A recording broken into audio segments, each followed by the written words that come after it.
Welcome, ladies and gentlemen, to A Date with Destiny. Welcome to PMPL South Asia Championship 2023. And well, as you guys know, we're currently in the grand finals and also the final day.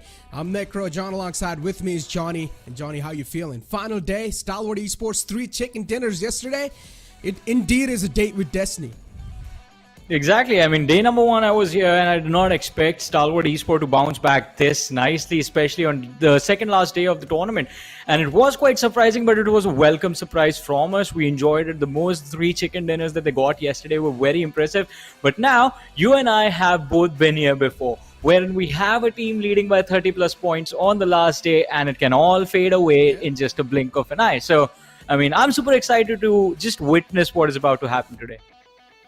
Exactly. Witnessing the great history that's about to happen in front of us soon enough, considering it is the final day. There's going to be a lot of stuff lining up. Yesterday, we saw 4 Miracle Vibes and Stalwart Esports just fighting out for that first spot in the overall ranking. Stalwart Esports took it away from 4 Miracle Vibes, but still, the competition is quite close. Soon enough, we'll be taking a look at the overall rankings to let you guys know what exactly we're talking about, but there's a lot of stuff going on here. As you guys know, there will be 1 slot forward in the PMWI, but another slot will be given away if you guys are going to go ahead in game and vote for your favorite team. That will give you guys another slot over here. Before now, let's take a look at the prize pool and you guys can take a look at it. Perfect, pretty much a destiny over here for the players to grab on over, and as I said, a date with Destiny it is. Yeah, I mean, $26,000 to be divided amongst 4 lads that go ahead and win it all. I mean, it can be an amount that can change everything for you. This is the first step in getting those big prize pools of the Global Championship or the World Invitationals, as that is the next stage that we're headed towards. But as always, I mean, you will have to give it everything that you have, especially on the last day. And it is still quite close, as we have been talking about it. Stalwart Esports and 4 Miracle Vibes going at it. 33 points separating the two, but I mean, things can get extremely intense. And as Necro, you mentioned, I mean, heading towards the PMWI, there's that 1 slot for the team that gets the most votes, and well, it's all in the hands of the fans now. It's up to you guys. What are you up to? Like, go ahead and vote for your favorite teams. I would really like to know which team is currently leading on the vote charts, right? It's just so interesting. Oh, yeah. There's a lot of slots over here, and I'm personally going to be rooting out for South Asian teams, that's for sure. For now, the team that is going to make it forward towards the PMWI, it seems like Stalwart Esports is the closest with 196 points so far in the overall rankings. So to beat them down and to take them down, it's going to be quite a tough thing. But Johnny, we had this full-blown conversation yesterday as well, talking about MABETEX Esports. Now, last year you saw this team. This team was on a huge struggling phase, but now they're in the top 5 in the overall rankings. That's a huge statement. I mean, that is a big jump for them, but now today, I mean, into the last day is where you feel the most pressure, and this is, I think, going to be a big check for MABETEX, whether they can deal with the pressure and maybe be consistent, be a part of the top 3 throughout the day. And in fact, if they can capitalize on the games where Stalwart and 4 Miracle Vibes do fall down, then maybe we can see MABETEX close the difference. But I think Twain to Kill is going to be that team that majority of the eyes of South Asia, especially all the Nepali fans, are going to be rooting for them, seeing how far they are going to go. And of course, the pride of Nepal, DRS, on that 6th position. I think a lot of people, including me, I am expecting them to actually break into the top 4 by the end of the day. And if they break into the top 3, then I'm going to be like, that should be okay. I think that is what we expect from DRS. Exactly. Expectations from teams like DRS, Highvoltage, even TDK, they're quite massive, but still TDK, at least they're living up to it. DRS, for example, sitting all the way down in the 6th spot. It is a mid-pack of the tournament, and as you said, last day, that means there's going to be a lot of pressure on you. Hopefully these teams are not going to be cracking down under the pressure, but then you take a look at the latter half of the board and you see IHC over there, one of the biggest upsets so far inside the tournament. None of us expected IHC to be there, and it seems like IC leaving this entire roster, it has definitely hurt them a lot. Yeah, I completely agree with that. I think this is one of those standings that makes your head spin. You never expect them to be outside of the top 8. Even at their worst, we have seen them be in the top 5, be in the top 6. That was them at their worst, and I think we have a new bar now. And as you mentioned, I mean, IC was a key player in this this team. He was a key part, a core part of the playing 4, and him going away, I think, definitely has changed quite a lot of things for IHC, and I think we can just be hopeful that with time things can get better and we get to see the same old IHC that we've been longing for a while now. Because I believe after PMPL South Asia Season 3 is when we started to see the fall of IHC, and we saw them get dethroned by new teams. Highvoltage was doing well back then, and we were just seeing the signs of Stalwart Esports starting to come into fruition. And now, I mean, they're all here. We do have new lads as well. Not new exactly, but Doc and East have been playing for a long time. Refuse as well. These players have been there for a long time, but now we are seeing them in their true colors, seeing them play at their peak. Exactly, for Merkel vibes. I mean, let's be honest. Right now, the main competition is between the first and the second slot. These two teams way too close for comfort to each other. One single mistake, one single error being made inside the game, and the position, there's a high chance the lead will be compromised. I'm talking about Stalwart Esports. They need to make sure every single game they're playing has to be for the consistency and has to be flawless, pretty much. Because one single mistake and for Miracle vibes will get a chance to close on all that distance Stalwart Esports has created so far. And the reason why we're focusing so much on only these two teams is because there's still a decent amount of gap from second to third spot, so it's going to be tough to catch up before Miracle vibes. But before Miracle to catch up to Stalwart Esports, it's not the hell of a journey. It's going to be quite an easy one. So let's see how things are going to be looking like in the future times for them. But yesterday we saw quite a lot of unfortunate stuff too. So I'm talking about 7th Element. Now, this is one of those teams that is currently sitting all the way at the bottom of the pack. To be honest, I wasn't really here for most of the day, so I don't exactly know what's going on with them, but it just seems like they're out of the track right now. They don't exactly know what to do inside the game. For now, we've got the schedule in front of us, and as always, we're going to kick things off with Erangel. As always, we start off on Erangel, moving forward towards Miramar. Match number 3 is Erangel, Sanhok, followed by Miramar and Erangel. So we have 3 Erangels throughout the day, 1 Sanhok and 2 maps of Miramar. 6 games, that's all we have. And after that, we will have the one team, the one true champions of this PUBG Mobile Pro League South Asia. And of course, let's not forget the winners do get to go towards the PMWI. So that is something that the teams will be looking forward to. And as you were talking about 4 Miracle Vibes and 7th Element, I think 4 Miracle Vibes yesterday was a struggle for them. So since we have seen them perform very well and be extremely good at the game, especially on day 1 of the finals, I think that is what gives us signs of hope that we're going to see a few good performances today as well. And it should take them 2 games. If all goes well, within 2 games, they should be able to cover up the difference and put up a fight against the players of Stalwart Esports. On the other hand, 7th Element, nothing is going right. The best performance they've had is a 2nd place finish with 5 eliminations, and that's not enough points, especially since the change in the point structure has come in. So I think last day, 7th Element, the difference to win it all is like a little too big, and the same can be said for any team that is outside of the top 12 right now. So I think for those teams, we can expect them to just go YOLO and create a lot of trouble for the other teams at the top. And it usually does happen on the last day. So I think just waiting for the game to begin, let's see what happens in match number 1, and that should decide the pace of the rest of the day.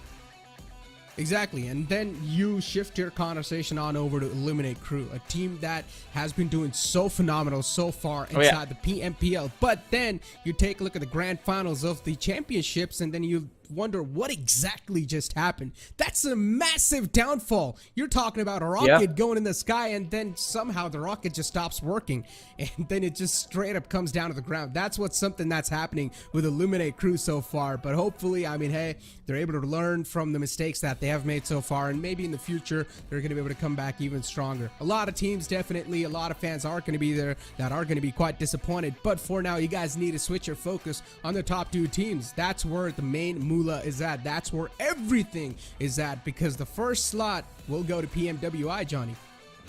Since now you have told us to focus on the top 2 teams, who do you actually think is going to win? Is it going to be Stalwart or 4 Miracle Vibes? I mean, look, to be honest, we used to call 4 Miracle Vibes the kryptonite of Stalwart, if you remember. We called them the God Slayers because we were calling Stalwart Esports the Gods till last year. But then you saw 4 Miracle Vibes in some different name, and then we called them the God Slayers. It's really tough to say, to be honest. Anything can happen today. It's up to the players if they're going to be cracking under the pressure or not. And for 4 Miracle Vibes, it's all about the chase. If the chase is perfect for them, things will be good. The stars will be aligned. But speaking about 4 Miracle Vibes, yesterday, it wasn't one of the best days for them, but still they tried their best to deliver on the consistency. A couple of games left on over, which is completely fine, but today you're not going to have that much of, even that much amount of room for error. You need to make sure every single game is for the consistency and maybe for the wins as well if you want that extra bit of points in your hands. Exactly. I completely agree with that. I think they will have to go for the winner chicken dinner in at least 2 matches today if they want to make sure that they're anywhere close and as early as possible. If it happens within the first 3 games of us starting our matches, I think then that should put 4MV in a very comfortable position to challenge Stalwart. If Stalwart, within the first 2 games, if they win, within the first 4 games, if they manage to win 1 and finish in the top 3 in the next 2, I think that should pretty much guarantee them the win.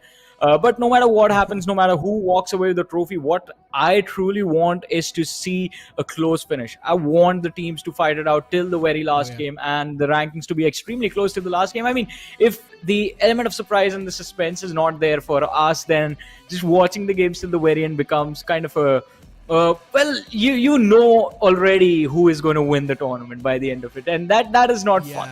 We like to keep ourselves guessing as well, and I think with the way the competition has sort of evolved over time, I have a feeling that today is going to be an extremely close day. It will be. It's going to be an extremely close day, or at least that's what we're hoping for. And it's not going to take a lot to take it way too close, right? 4 Miracle Vibes, 1 win, and you guys are already right next to Stalwart with a couple of points behind. That's all you guys need to catch up to a big giant like Stalwart. So for 4 Miracle Vibes, they're definitely going to be aiming for at least that one single victory that can give them a huge pathway against Stalwart and also maybe claim their throne back. Before now, ladies and gentlemen, soon enough, we're going to take a look at the map of Erangel. The play and fly path will be in front of us too, and you guys can see the players are locked in and ready, and so are we, Johnny. Let's go, man. Soon enough, the play and fly path will be here. Yeah, I mean, I'm super excited. The first game, and we're all ready to take off onto the map of Erangel. The trajectory of the plane starting from the northwestern edge, and I believe it's going to go through Ferrypier. Yeah, close to Ferrypier towards the... Well, it starts from the northeast and goes towards the southwest. I always keep getting things in the opposite direction. No one gave me a compass. I mean, it's okay. Yeah, it's going towards Ferrypier. I got the... We're not too good with that. We're not pirates. I got the location right, though. Yeah, we got the location right. All right, we're good. We're good. So at least a plane fly path, that's not going to make a team struggle quite a lot for their designated drop locations, considering it's almost just splitting in between of the map. But still, if teams do want to go extreme right, which is Milta and maybe Lipovka, then the struggles will definitely be there. Yesterday, we saw a military-based circle right off the bat, and which was quite an interesting one too. It really forced teams out of their comfort zone and made them think on their feet, and hopefully we're going to be seeing a similar type of spice today as well. Stalwart Esports, as always, they will go towards military base. Even for Miracle Vibes, they like to go towards that side as well. So as always, nothing usual. We're not going to see anything out of the box, but what I really want to see is some early game collision. That's what I'm here for. Exactly. I mean, early game fights are the most exciting things to witness. Players having hardly anything to deal with each other with, but still running away is not an option. And look at this. I mean, I love this circle heading towards the northwestern side of the map. Georgopol City, kind of a good spot for teams to be in. I mean, if you can deal with the players of Regicide, Leo, and IHC in that direction, T2K, I think, are going to be the happiest of the bunch in the lobby right now. Since Severny, it is an isolated spot, and they aren't going to be bothered by anyone for at least the first 15 to 20 minutes of the game. Exactly. I mean, this circle is an interesting one. All right. Well, I talked about making things even spicy, and this circle is definitely going to add a lot of that. All the way to the northern side, imagine teams like 4 Miracle Vibes and even Stalwart Esports, the amount of struggle these teams are going to be seeing. It's incredible. Let's see how they're going to try to navigate their way out, because there's definitely going to be some people that will try to spoil their sport and maybe try to camp them out a little bit, because they know there's some teams that will try to cross on over from the bridge.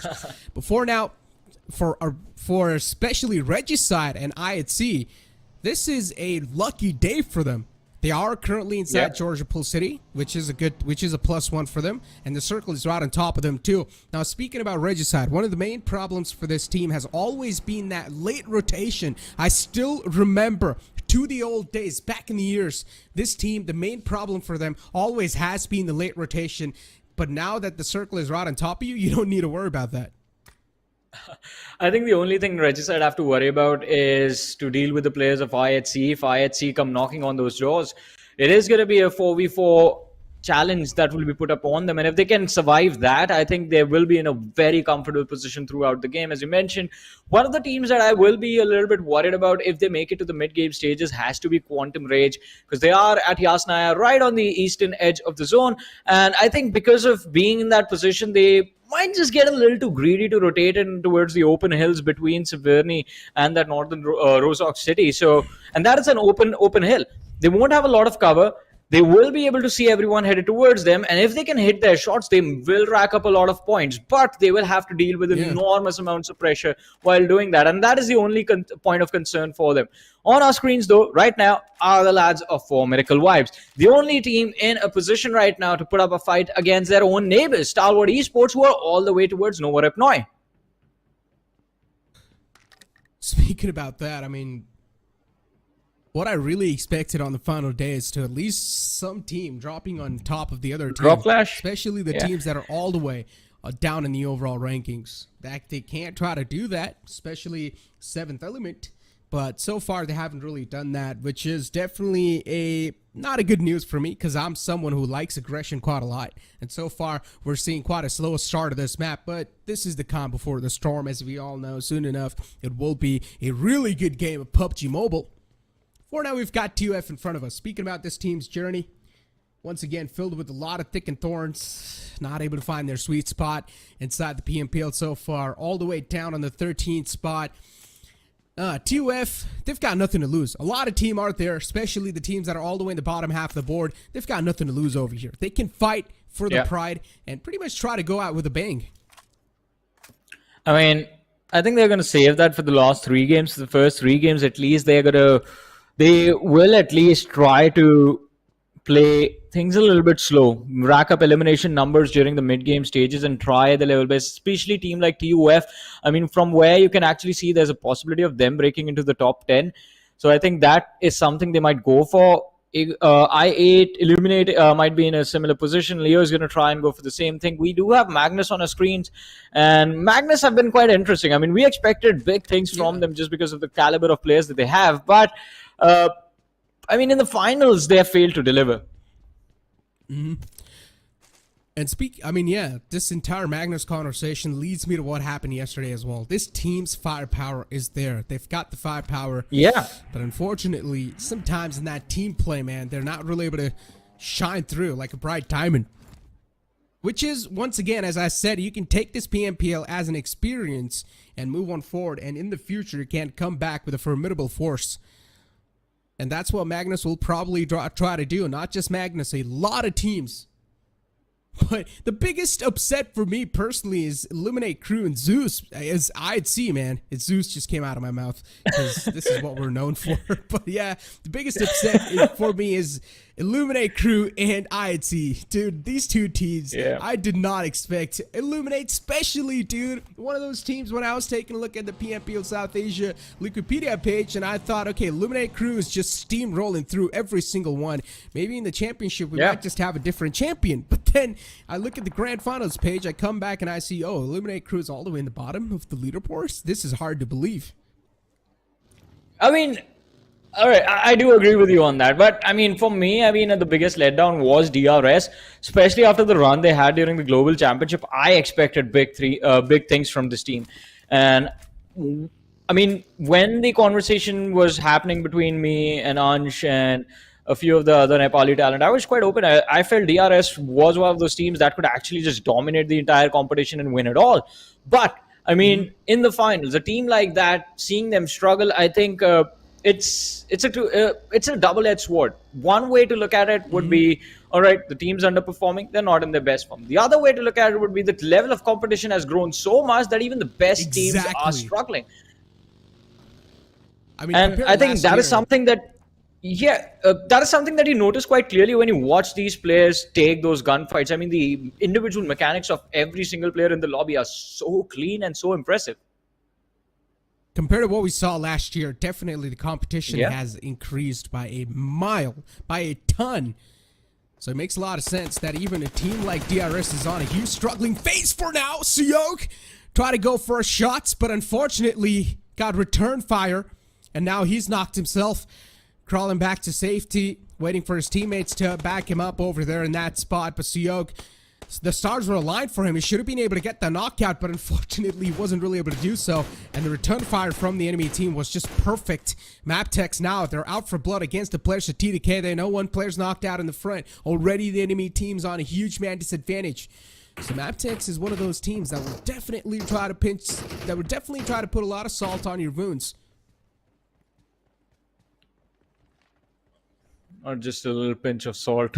Might as well an entire bag. So getting taken out this early in the game, not really something T2K were looking forward to. And that too to the team that is chasing them. MABETEX, they find Jane and Seo. That will definitely be a big confidence boost for them. They'll be able to close the point difference against the lads of T2K and then look up ahead towards 4MV and ST. But the revive has come through. Now Wally, he needs to be extremely careful because Seog and Jane can take free shots towards Wally without having to worry about the rest of the players of MABETEX. The line of fire has been made available to them by the way Wally rotated. And in addition to being focused on the two players of T2K right in front of him, he has to worry about the player on the flank and the player coming from the rear. So it's a little bit of a pickle for Wally, but T2K, they are moving out. Yeah, TDK, they really do not want any sort of smoke against MABETEX over here. On the other hand, you've got a team like MABETEX who's out for blood, looking to swing back in the action. And once again, Sanhok falls down. T2K, it's time to realize that Sanhok is a gone man at this point. Next to impossible to get him back up on his feet. You've got an entire army of soldier in front of you. So yeah, Sanhok, that's an early mishap for the side of T2K. But it's still doable. You've got 3 players in the back of your hands. You can try to pull some more points off, but the way this game started for T2K is not the way they wanted it to start. They are currently on the 3rd spot in the overall rankings. They can catch up to 4 Miracle Vibes, but not if they're going to have a start like this. Magnus Esports definitely are going to handicap them by a huge time, but now you've got DRS taking shots against 7th Element. Killer YT, at least he was able to get one. The second man was able to escape with his life. But Killer YT for now is taking a lot of damage from the Wall of Death.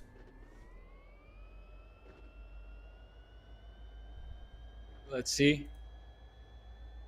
Killer, he should be able to make it still quite early in the game. You have to worry about the blue zone. DRS, they are on the move. How far will they make it? On the other side, NV Esports now under the fire of MABETEX. KSA, a few shots do connect. NB are a little too far away to for MABETEX to actually comfortably spray them down. The distance too much to deal with. I think they have to quiet down a little bit. They're making too much noise, attracting a lot of attention towards them. Just trying to repel them away. Yeah, still just giving out a couple of shots again on the enemies. Just trying to shook them away. NB Esports, they've got the little split for themselves. On the other hand, you've got Highvoltage as well, just raining down death and destruction onto 4 Miracle Vibes. Apex, he's made it on the other side with a vehicle. Also going to toss in a couple of smokes, but that also gives his position away. It's Chico. He's got too many teams next to him. Even Magnus is right in front of him, so Highvoltage, they cannot go for a lot of commotion over here. We'll need to take their steps cautiously.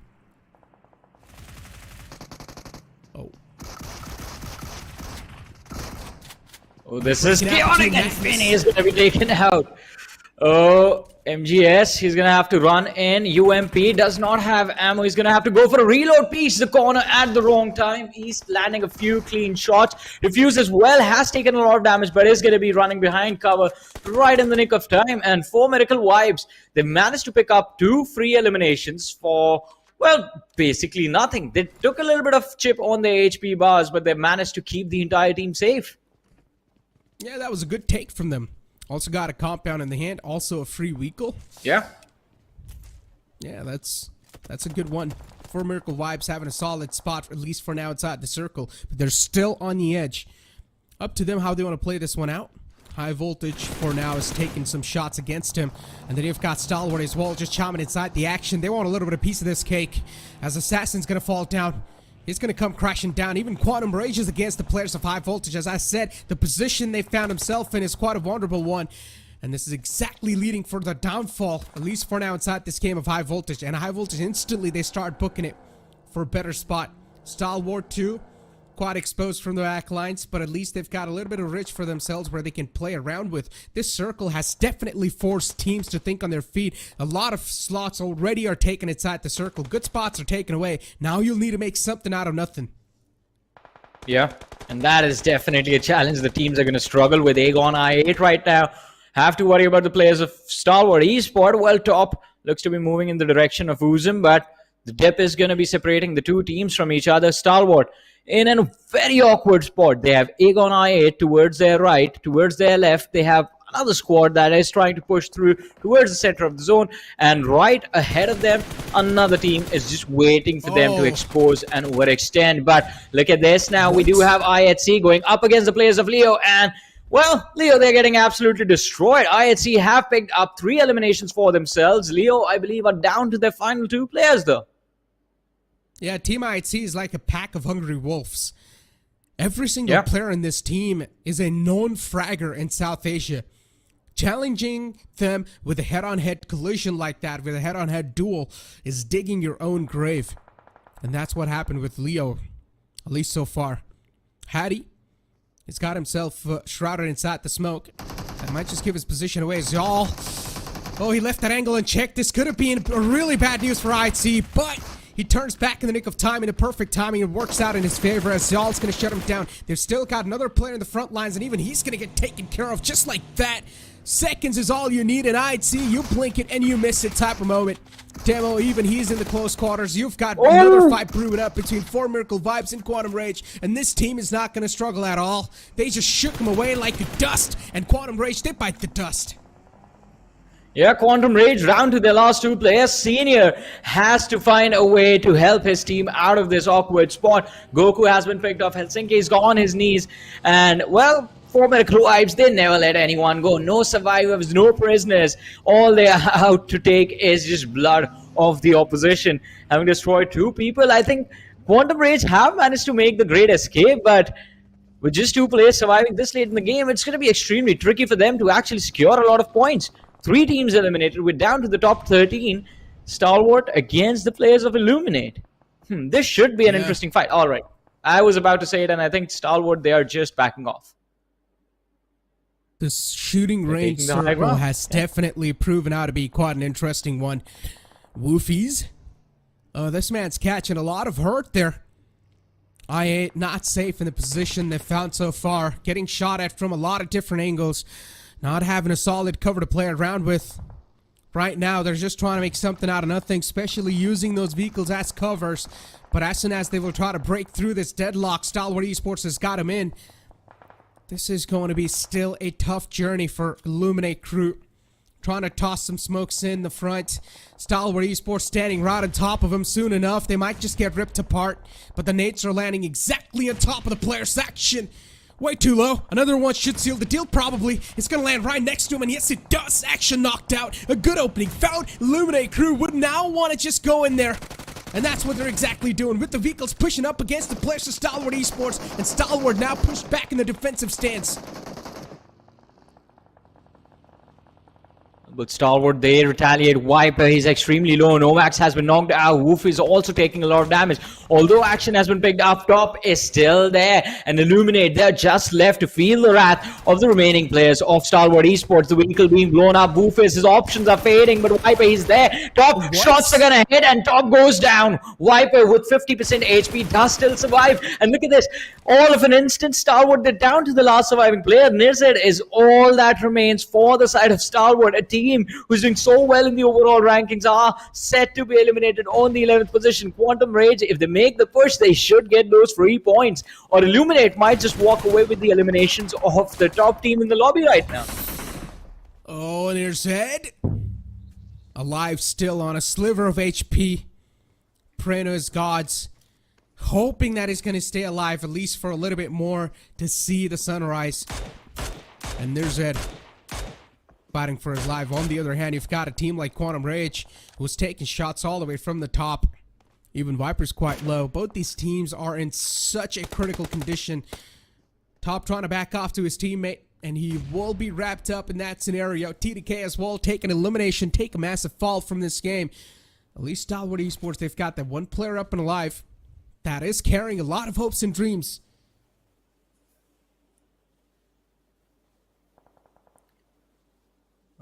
It is a tricky position in the zone that he has. Right on the eastern edge.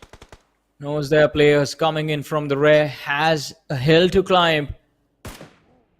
It's not going to be easy. Regicide on the other side. Seems like IHC haven't spotted out by Roshan. Nade lobbed. Damage dished out to Zeol, but not enough to secure a knock. The one lobbed in the same direction. They're just trying to keep IHC away. Was trying to make a play. Oh, well, alright. They're going to rotate wide. Try to see if they can find another way into the zone. And as I say that, Roshan charging forward towards the lads of IHC with the DBS. And, well, it's going to be Knock. He secures the knock. Zeol stepping from behind the tree is going to get knocked out by the vehicle. But Demo is here. Roshan needs to be careful. The damage is dished out. Knocky running into the smoke with Waz. Alex and Godless are there to deal with them. But Alex is knocked out. Demo is low. Godless destroyed. And IHC, they've fallen yet again. This time to the hands of Regicide, who just pushed towards IHC and made the team fight look like nothing. Yeah, they just get ripped apart into pieces. And Regicide, even they're getting shot at from 4 Miracle Vibes. Look at them. Every single player alive. It seems like the stars are aligned for sure for 4 Miracle Vibes. Everything's been working in their port. East, still trying to find that last surviving man from Regicide, just spamming through the smokes. Still not able to find the connection. They don't exactly know where Vaz is. It's completely fine though. Regicide's gonna get dealt with anyway. Or anyhow. Now Waz is spotted. This man is in a hell right now. He's dealing with so much firepower that's currently being inflicted onto him. And eventually he falls down. 6 feet under. 4 Miracle Vibes. They've got their spree continuing as Illuminate crew. They're still up and alive inside the game with 2 players. Stalwart Esports eventually get eliminated. Not a start they wanted to have. Yeah. And Stalwart getting eliminated just opens the floodgate for the players of 4 Miracle Vibes. If they can secure points in this game, that should be enough to cover up the difference against the players of Stalwart. They need to go for those eliminations. They need to go for the win right here, right now, in this very first game. And all that stands in the way are the 6 other teams that are going to look to stop them. But on the other side, Viper from the side of Illuminate, firing shots on DRS is going to make sure that DRS is going to be out of the lobby, or at least Rules is going to be waiting for his teammates to join him. Killer being taken by the players of Quantum Rage. Well, now DRS down to the last 2 players. Do you think they're going to be able to make it up this hill? It is a tough task. And a tough ask as well. But the circle is sort of covering even DRS, so I highly doubt it's going to be a tough journey for them. Quantum Rage is exactly on the top, and for Quantum Rage, the next big competition is in the name of 4 Miracle Vibes. If 4 Miracle Vibes, they step foot on top of this mountain, it indeed will be Grim Reapers knocking on your door. And Quantum Rage will need to deal with that as well. The wrath of 4 Miracle Vibes, and you do not want to be on the receiving end. We've seen one of those massacres this team can cause up. Even MABETEX, they've got all the players alive. Some interesting names.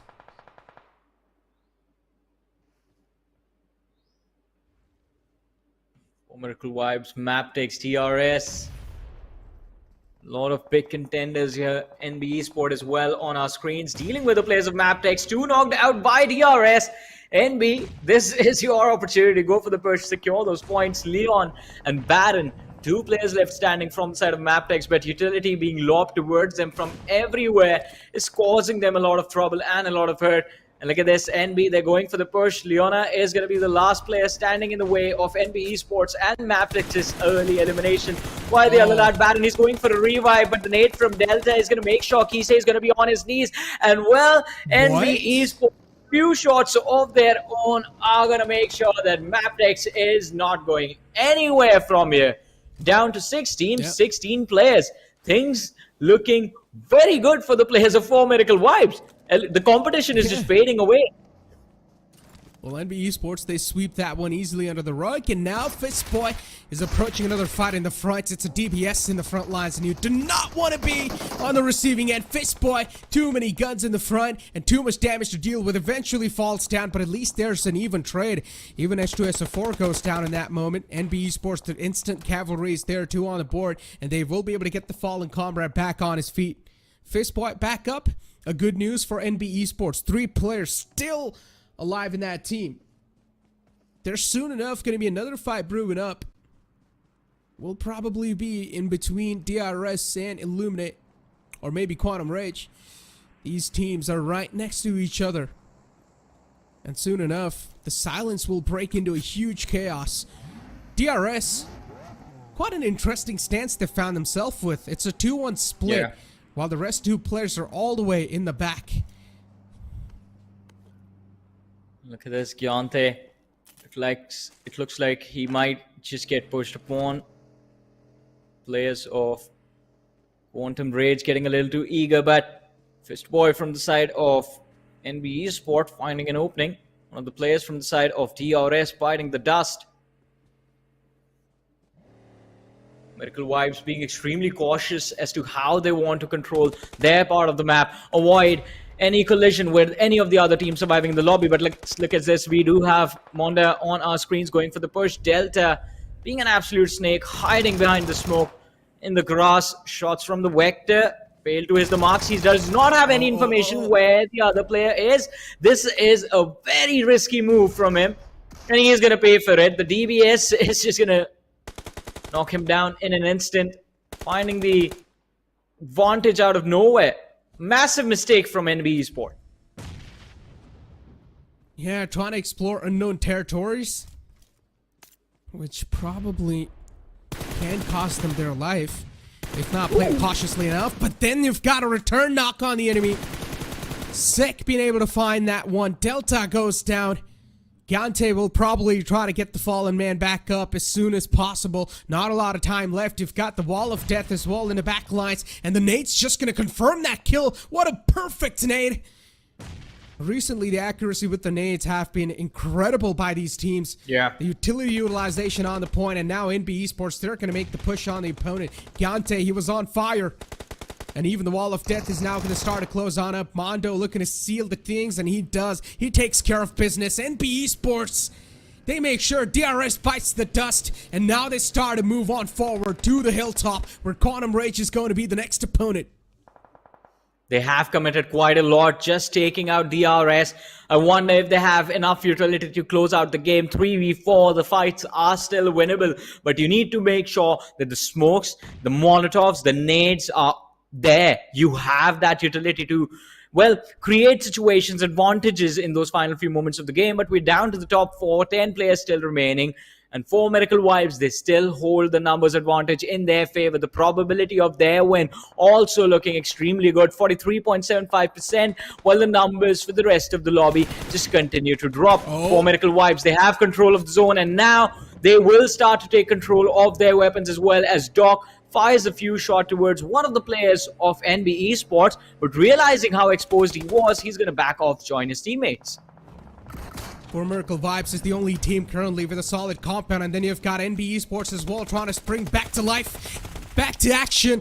But Quantum Rage will also swing himself in the action over here, and they're just starting to wipe out any single player that stands in front of him. But eventually, the last man standing from NB Esports seals the deal. 4 Miracle Vibes now, like hungry wolves, getting attracted to all the bloodshed that happened in front of them. trying to close the distance, trying to get up close and personal. NB Esports knows it's next to impossible to do anything at this moment. For Miracle Vibes wanting to confirm those kills, but unfortunately, it's not going to happen. Eventually, for Miracle Vibes, they take the victory home. A perfect chicken dinner to start things off and to start the final day off. Yeah, the perfect way to start the final day, as you mentioned. But the biggest question remains, how many points do they have? And the answer is 20. It is going to still keep them on the second position in the overall rankings. But with Stalwart taking a tumble in this game, what's the difference? And of course, let's not forget, MABETEX also had a decent run in this match. So a lot of questions left to be answered, but all will be said and done after this very short break.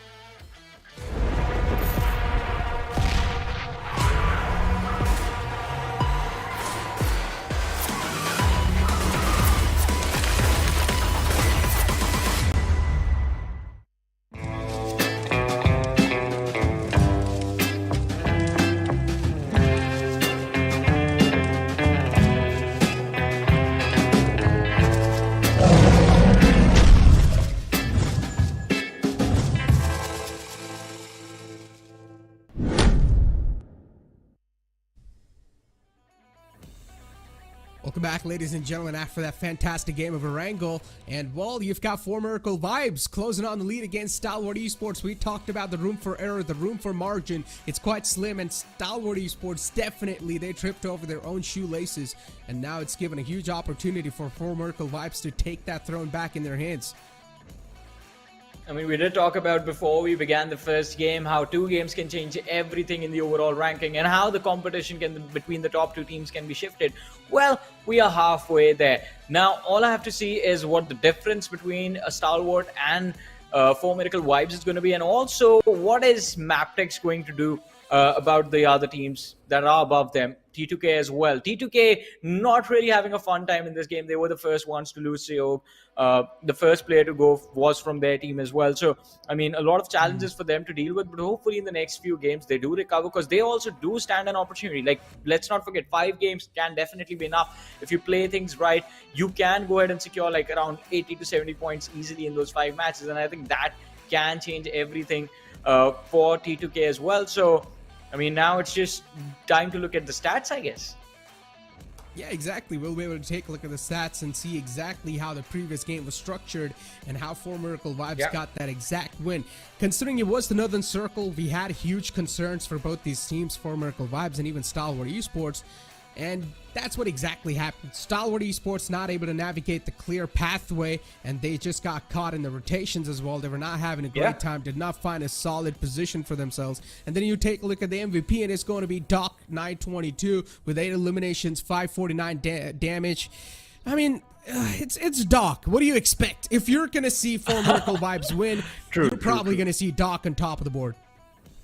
I mean, for sure. And as you were mentioning, I mean, these 2 teams, For Miracle Vibes and Stalwart, they were the furthest away from the zone. And yet we saw 4M walk away with a phenomenal win in this very first game. I think one of the reasons has to be the individual performances that are brought to the table by the players.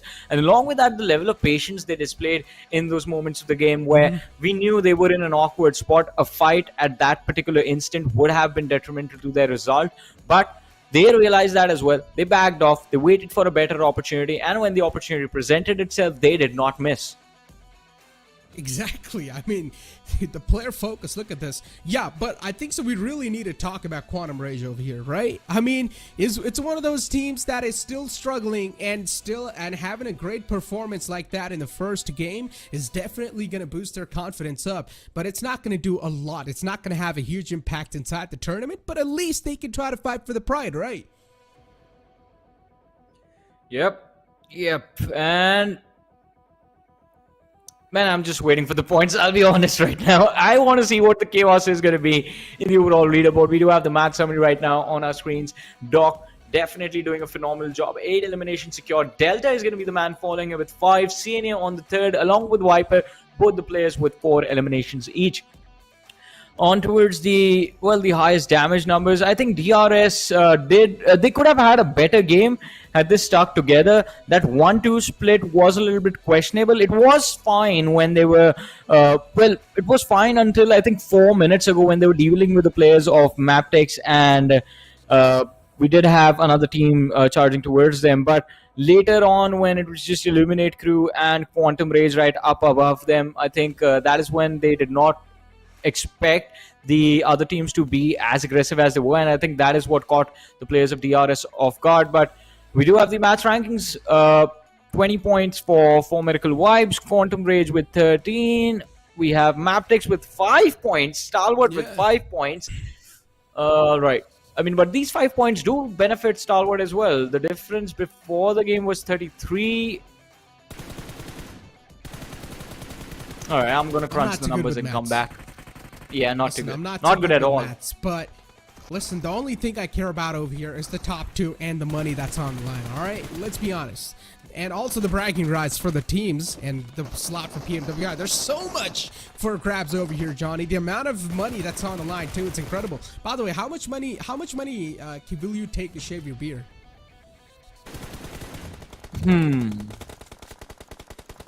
Are we talking dollars or INR?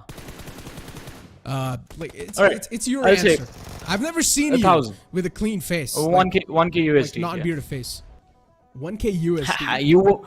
You haven't been here long enough. I think the fans, the viewers that have been watching the PMPL since the early days, especially season 1, they definitely remember me without a beard. Oh, back in those days when... You've never seen me, man? When? What? We just met today. We just met. Interesting. I guess what about the last year, man? Listen, we used to be here, all right? We were the one who were rocking the stage. You forgot? Yes. Let's move forward to the overall rankings, dude. And this is what we're really here for. 183 points by 4 Miracle Vibes, and then Stalwart Esports was 201. Still a decent margin, but something you should not rely on at all. Stalwart Esports' upcoming game has to be straight a jackpot. 18 points separating Stalwart Esports and 4 Miracle Vibes, and 18. You don't even need to win the game to secure 18 points. That's the beauty of it. I think 4 Miracle Vibes can definitely just finish in the top 3, and with the kind of elimination numbers this team knows how to rack up, I think they can cover up the difference in the next game. So Stalwart Esports, they need to step it up if they want to keep their lead and walk away with the trophy and of course the prize money at the end of the day. But moving on to the next page of the ranking, we see IHC escape their perdition, their purgatory of being in the bottom 8 of the leaderboard, and now have finally made their way into the top 8. Quantum Rage climbing slowly and steadily. I think within the next game, if things go well, if they play the match, the next Erangels, the next 2 Erangels that remain, if Quantum Rage is able to replicate the results of this game, that should give them enough points to be in the top 10. But of course, it is advisable to keep your performances consistent and of course perform on the maps of Miramar as well. We have 2 in the day. Yeah, you gotta be responsible, man. With great power comes great responsibility. And right now, the great power these two teams are wielding it's for Miracle Vibes and Stalwart Esports. With a lot of responsibility for sure. We know once you're at the top of the board, you're also gonna have a massive target on your back, and every single team will be studying you too. You said DRS is one of those teams that had a fantastic journey in the PMGC, and that's one of the reasons maybe that's why they're not able to perform. As I said, if you're on the top, you're gonna have a huge target on your back, and every single team will be watching out for you. Yeah, I mean, the teams are definitely watching them, but I mean, it's the fans that have kept their eyes locked onto this team for a long time. And I'm not just talking about the time from the GC run till now. I'm talking years.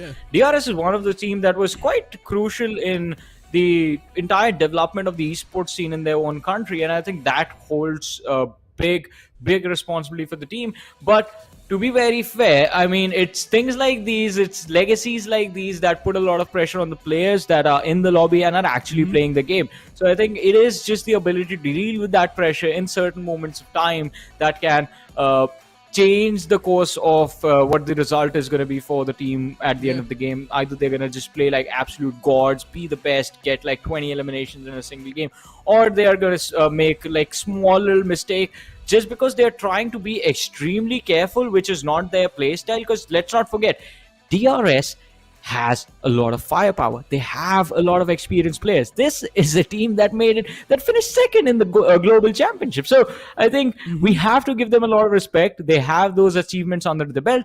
And I think it's just about things just beginning to click at the end of the day. But I think, again, Stalwart and 4 Miracle Vibes, a different competition right now against the rest of the lobby. These two teams, oof. And Miramar is one of the strongest maps for Stalwart, if I'm not wrong, right? Yeah, it is. It is one of the strongest maps for that team. So it's going to be quite a tough one. The Not next just map. them, even 4 Miracle Vibes. It's quite a good map for them. Once again, these two teams. At this point in time, it's like every single map is going to be a strong map for these two teams. They're just that good. Yeah. Yesterday, too, inside Sanhok, we saw Stalwart Esports just dominate the grounds because even the circle was sort of favoring them. It kept on forming right on top of them, and Stalwart didn't even need to move that much. But Johnny, you know what? I know a nice trick to deal with pressure. It's to listen to songs. That's one of the best things you can do. When you feel like you're under pressure, listen to a song. Especially, have you listened to the Cupid song? It's a good one. No. Can you sing it for us, Necro? No, stop. You and Fixes have been baiting us for the last 2 years. I mean, we were promised the Panda Dance. I think it was season 4 of the Pro League where you guys promised us the Panda Dance. We didn't get to see it. Now you're telling us about the Cupid song, and we are not going to get to see that as well, or hear it as well. Yeah, I hear Fixes' voice in the air. He appears like a spirit that just says, you're not going to get to see the dance forever. That's just sad. We're never going to get to see the dance. I mean, Fixes is going to gym. He's losing a lot of weight, so I highly doubt it's going to work, man. And I need to start doing the same as well. I need to get some 6-packs myself. But I'm going a little too ahead of myself and maybe too much in the future. We need to get back over here right now in the present moment. That's what everyone said. It's called present because it's a gift. And for a lot of teams, it's not going to be a gift because they're not doing too good in the overall rankings too. But they need to find that sweet spot. As I said, it's still doable. They can't try to fight for the pride. They can't try to fight for the money too. Especially for 2DK, they need to find themselves in that sweet spot. They need to find a reset. In that previous game, that was not the start they wanted to have, but unfortunately it did. MABETEX sort of played the huge spoiled sport, but in this game of Miramar, things can be flipped around. Things can be turned around. So, let's move on forward to the map of Miramar, ladies and gentlemen. Teams are locked in and loaded, and so are we. Well, the teams are here, and as you mentioned, we are here as well, waiting to see what happens in this game number 2 of the last day of the PMPL South Asia Championship. I mean, a lot on the line, especially as we have been talking about it. There are 2 realities right now, or 2 stories to follow on the overall ranking. One is the close competition between Stalwart and 4 Miracle Vibes, and the other story is everyone else. Exactly. The planned flat path starting for La Cabrera towards Minas del Valle, all the way towards Los Higos. So it's an interesting planned flat path tilted all the way to the left side.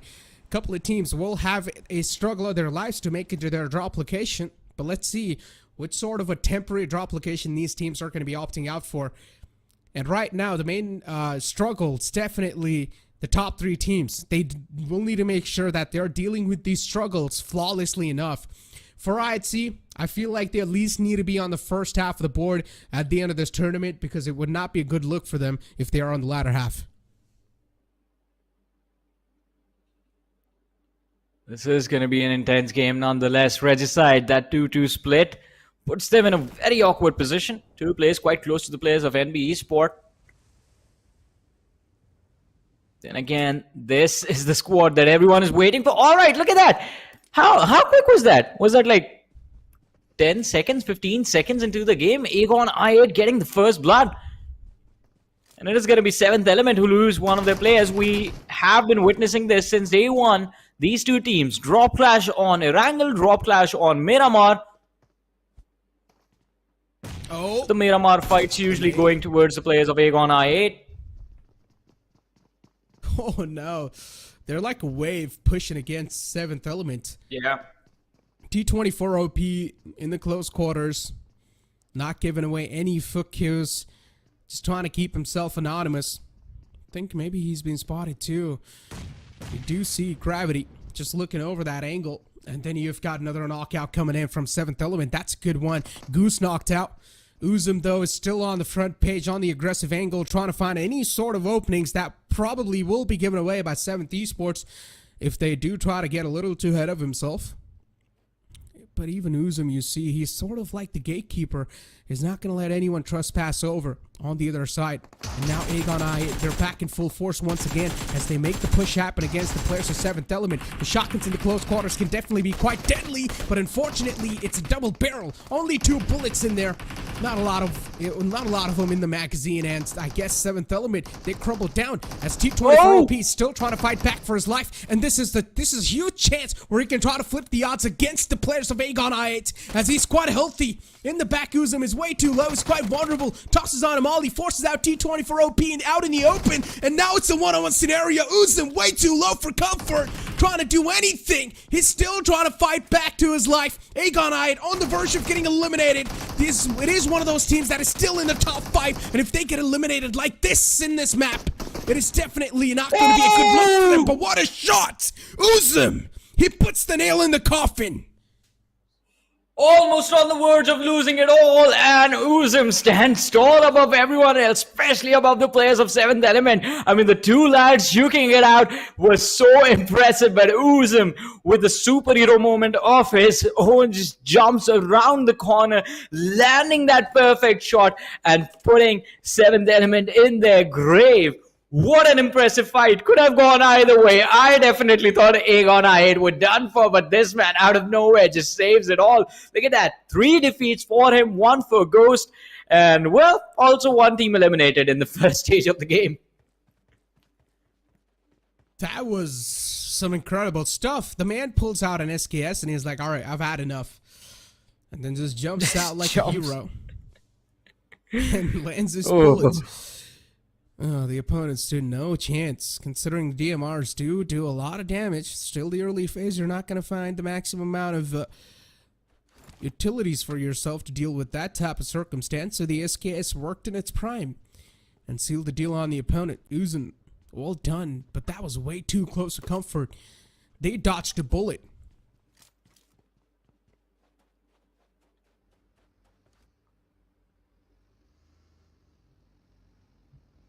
$15 teams, 60 players still alive. Hardly ever on Miramar do you get to witness squad wipes happen like that and this early in the game, but well, unfortunate for the players of 7th Element. We have T2K on our screens now. Another team, before the previous match, we did have a feeling could be in a position of contesting the trophy, but now getting left behind. Difference looking a little too big for them to cover up, but still 5 matches remain, including this one. If they can win this, then maybe things can change in the future. Still remember one of the comments that was made last year, and I always get reminded whenever I see icy on my screen on the map of Miramar. It's the hot, deserty lands of Miramar and icy melts. I don't know why. It's still with me as a memory. It was a good one at that moment. It was quite a funny one. Yeah. But yeah. Icy was one of those players that used to struggle a lot, especially on the map of Miramars back in the day. I mean, not every time, but sometimes he was definitely not able to stand his ground. But now he's been doing a fantastic job. Yeah, I mean, I completely agree with that. I mean, in terms of the numbers his other teammates were putting up, he was definitely a little bit behind, but then over the years we did see him step up whenever his team needed him, and I think it's the kind of experience and his presence inside of the game that sort of makes him such a good pickup for any lineup that has him. Back in the days, we would see a lot of just things happening that had no explanation as to why or what made the teams make certain decisions like this one. Regicide, the 2-2 split in the early stage. All right, if Noki can hit these shots and just bait these teams like this, I think it makes perfect sense. Gets a free knock and finish on one of the players from TUF. Is in a 1v3 now, extremely low, and the UMP hits him in the head. Yeah, even the nade chipped out quite a lot of damage, but Regicide, the cavalry is here, but a little too late. Avenger was there trying to rescue his teammate, but realized that, all right, it's a gone case. Might as well try to play for the points and for the life. And that's what they're exactly going to do. TUF still out in the blue. The Wall of Death, as always, will chip away a lot of damage. And unfortunately for the players at TOF as well, they don't really have a lot of meds available, so they need to book it out of here as quick as possible.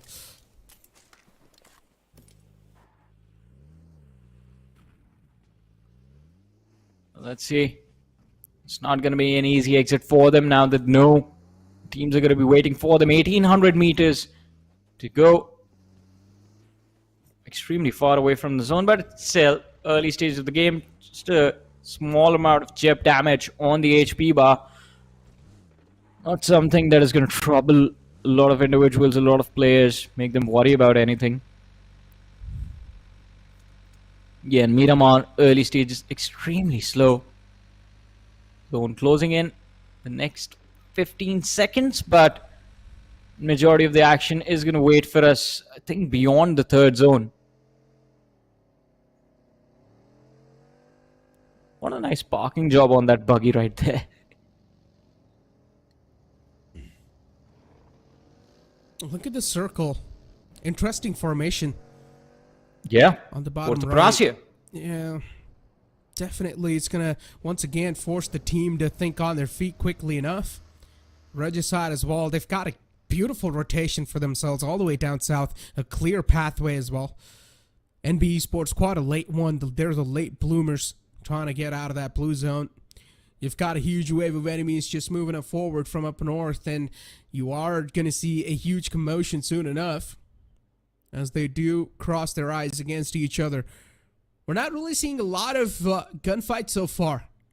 Did see that one with the Regicide and then early fight with the Aegon I8. And luckily enough for Aegon I8, they still have got every single player alive inside the squad. So that's really good news.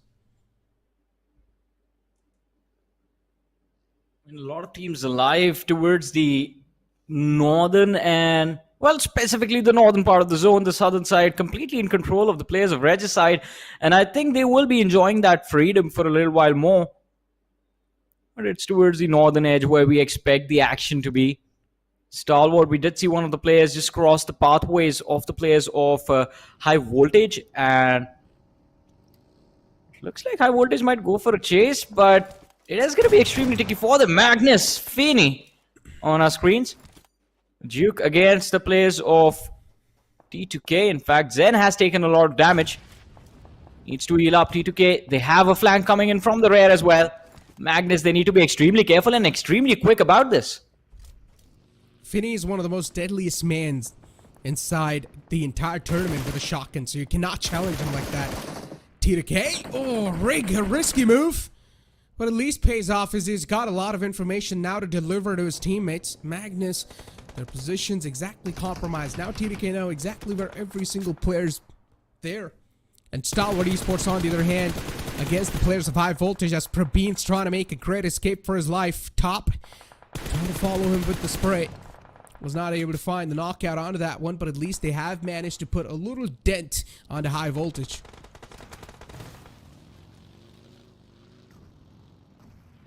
Let's see. Might just be a small little dent, but can be enough to force their hands. Highvoltage.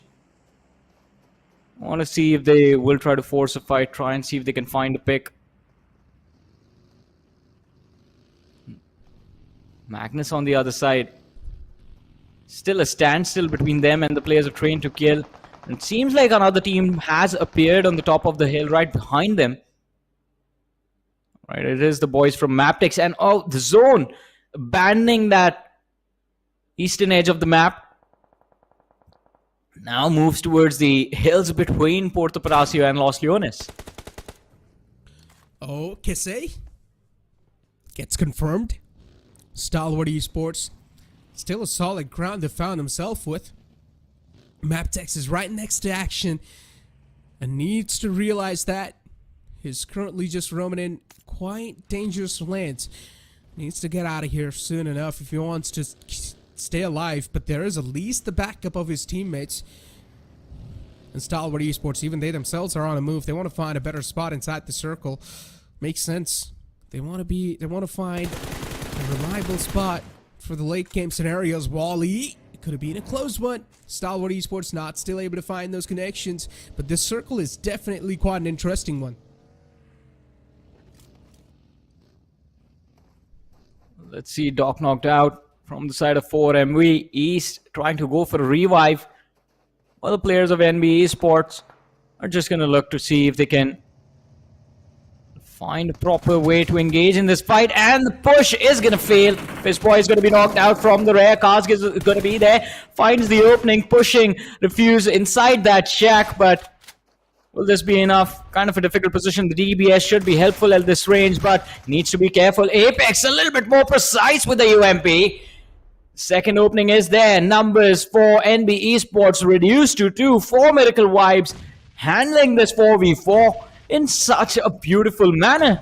They make this look like, well, it's an orchestra. It's in sync. Indeed, making it look like quite an easy deal to deal with. Another team like NB Esports, Mondo in the front, trying to fight for his life. And Doc, a perfect peek. The timing works out. And 4 Miracle Vibes, another team that might just fall apart in front of him. Six still, though, is there to take a couple of shots against them, but eventually even he's going to fall apart. 4 Miracle Vibes, they deal with the circumstance quite easily enough. Not even breaking a sweat in that scenario. And NB Esports, a massive team like that, gets eliminated. Magnus Esports now against the players of TDK that enter exactly on the point, and now the shotgun's going to start clicking as well. Magnus Esports, they're trying to retaliate back the favor that TDK so far kept on them.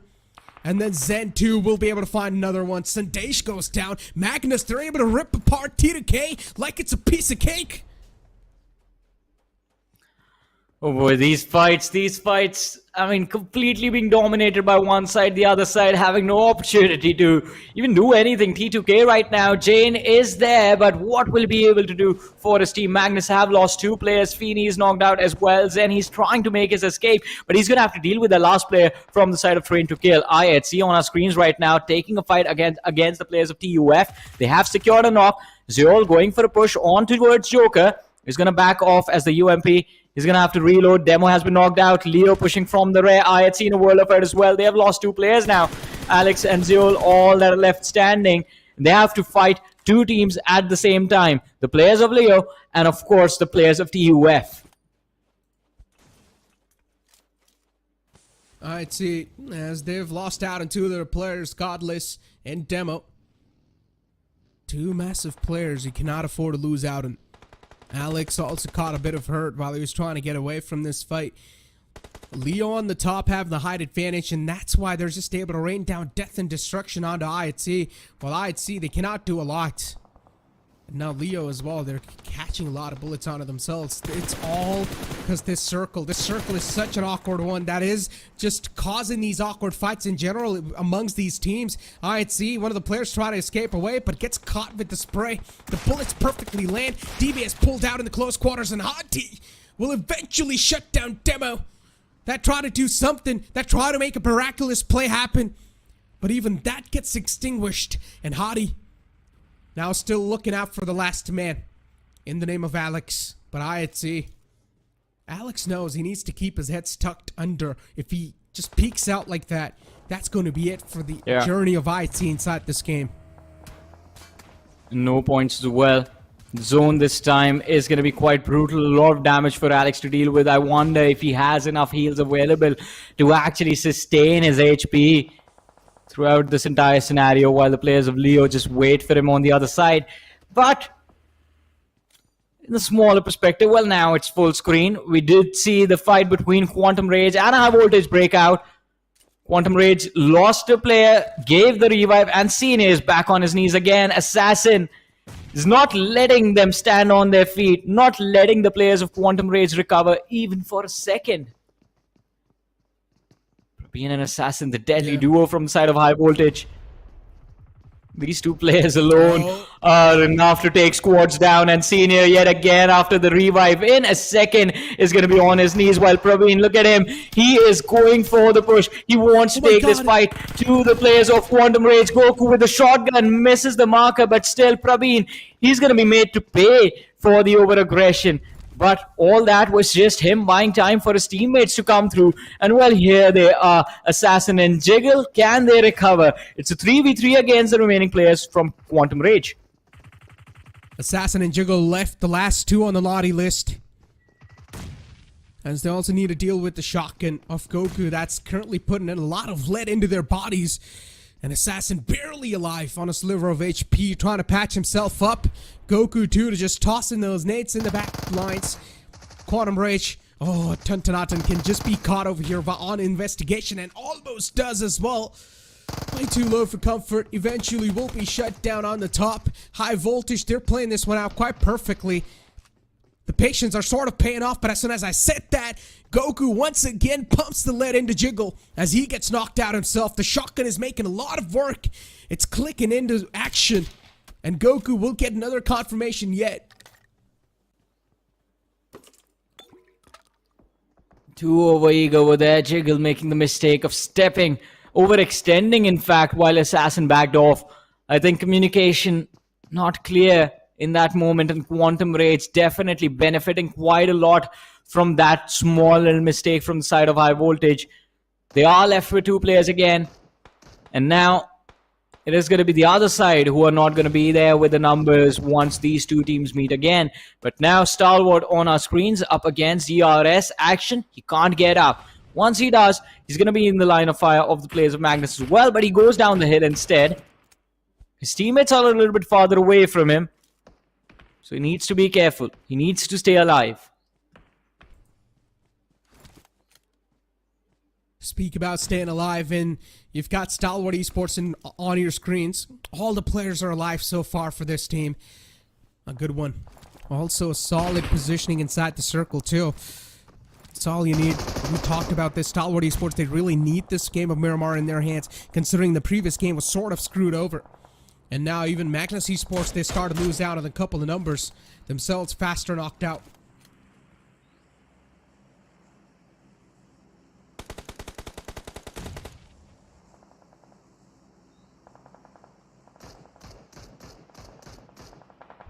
Way too close. Look at rules. Yeah. Oh, action just runs up right at the right second. Otherwise, I believe that Molotov would have connected. But now the players of Stalwart are going to be standing there wondering who set this world on fire. And I think Top is going to be looking towards his back, trying to make sure that the rear is clear. And if they spot out rules, then DRS, that's going to be brutal on them. But Stalwart up against 4MV. This is the fight we all want to see. Yeah, just showering down those bullets. Jesse's over here, 4 Miracle Vibes, and fortunately for them, they've also got a nice high ground that they can rely on, and somewhere different out on the map. There's another fight breaking down between Leo, in which they come out on top. Stalwart themselves are catching a lot of hurt. A couple of bullets being rained down upon them by 4 Miracle Vibes, as they have gotten their hands, or at least gotten their eyes on the players. DRS is way too close to comfort. Trying to get up close and personal against the players of Stalwart Esports. It's definitely not going to be an advised option, a good option. But DRS, they've got no other choice. If they do want to make it inside the circle, they will need to take out Stalwart Esports right here. Cold-blooded. Delta trying to toss a nade upon. Sits in the car to get a better visual of what exactly is on the other side. And he gets the nade perfectly right on top of Nerzet as it just blasts them apart into pieces. Nerzet knocked out. Delta pushing up with the vehicle. His position's known, but at this Delta is more sort of like a distraction. While the rest of the teammates of Stalwart, they try to take shots against Delta. He will also get knocked out. DRS, that's not a good news for them. But even Stalwart Esports, slowly and steadily, things are starting to get way too difficult for them. DRS, on the other hand, though, they're on the verge of getting eliminated. Yeah, the player is extremely low. Stalwart also, as you mentioned, they need to be extremely careful with how they move ahead in this game. But Top, I think he was thinking about lobbing a nade towards Gyante, and Killer decides again this, waits for his players to heal up and to push along with him. Action, look at him. He's very eager to go for the fight. Knocks down Gyante, but will it be enough? Nerzet, the help was there. Gyante was knocked out by Nerzet, but Stalwart, they have the numbers now. It's a 4v2 DRS. Oh, that was, well, the rush a little while earlier with the vehicle, that was a little too much overcommitment, and I think that is why DRS, that was a mistake. Stalwart is going to make them pay for it. Rules running out in the open. Top is going to go over the ridge. Killer still waiting for Stalwart to make the same mistake as they did a few moments ago, but Stalwart, they're going to back off. I think their focus is clear. They're a little too interested in taking down the players of 4MV, the competition in the overall leaderboard, and if they can manage to do that, that is just going to make them very happy. But while all this commotion's happening, while all this ruckus is happening on the map, you've got I8, Illuminate crew just sitting in their compound, taking things way too slow and safe. Even MABETEX Esports gets eliminated. Stalwart Esports, this team is out for blood today. Anyone who stands in front of them inside the map of Miramar will get shredded apart. But even for Miracle Vibes, they've got all the players alive, so for Miracle Vibes is definitely going to be a huge threat in the shoes for Stalwart Esports. And so far, they're able to deliver on quite a consistent note. I8, Illuminate crew, they've got a solid compound and also high ground that they can get. They can gather a lot of vital information from.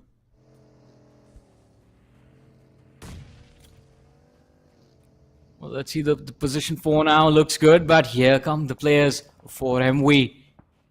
I think they realize that on the other side of the ridge are the players of Stalwart, a massive threat to their points, to their finish, everything.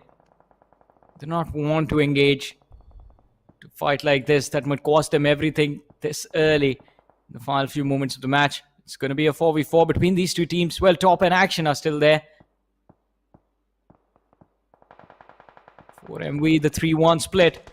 Alright, Aegon, I8. Bid us adieu. We're down to 5 teams, 17 players still remaining in this game. For Miracle Vibes, the players on top of the hill spotted. Leo Esports, even they're having a game of their life so far. As I said, the circle is definitely quite an awkward one. It's also making quite a lot of awkward fights in general. For Miracle Vibes, catching a bit of bullets onto themselves in the back, and even Stalwart Esports losing out on one of their players. News that as Icy gets knocked out, not a good news. Carries Icy on his back and gets him back to safety. That's a team player right there. Stalwart Esports, they should be back into full force once again with 3 players. But there's too many angles that they're getting shot at from, so Stalwart Esports doesn't exactly know where they want to navigate their way from. It's tough to get out of this little ridge they've found themselves in. This is a very uncomfortable position for them.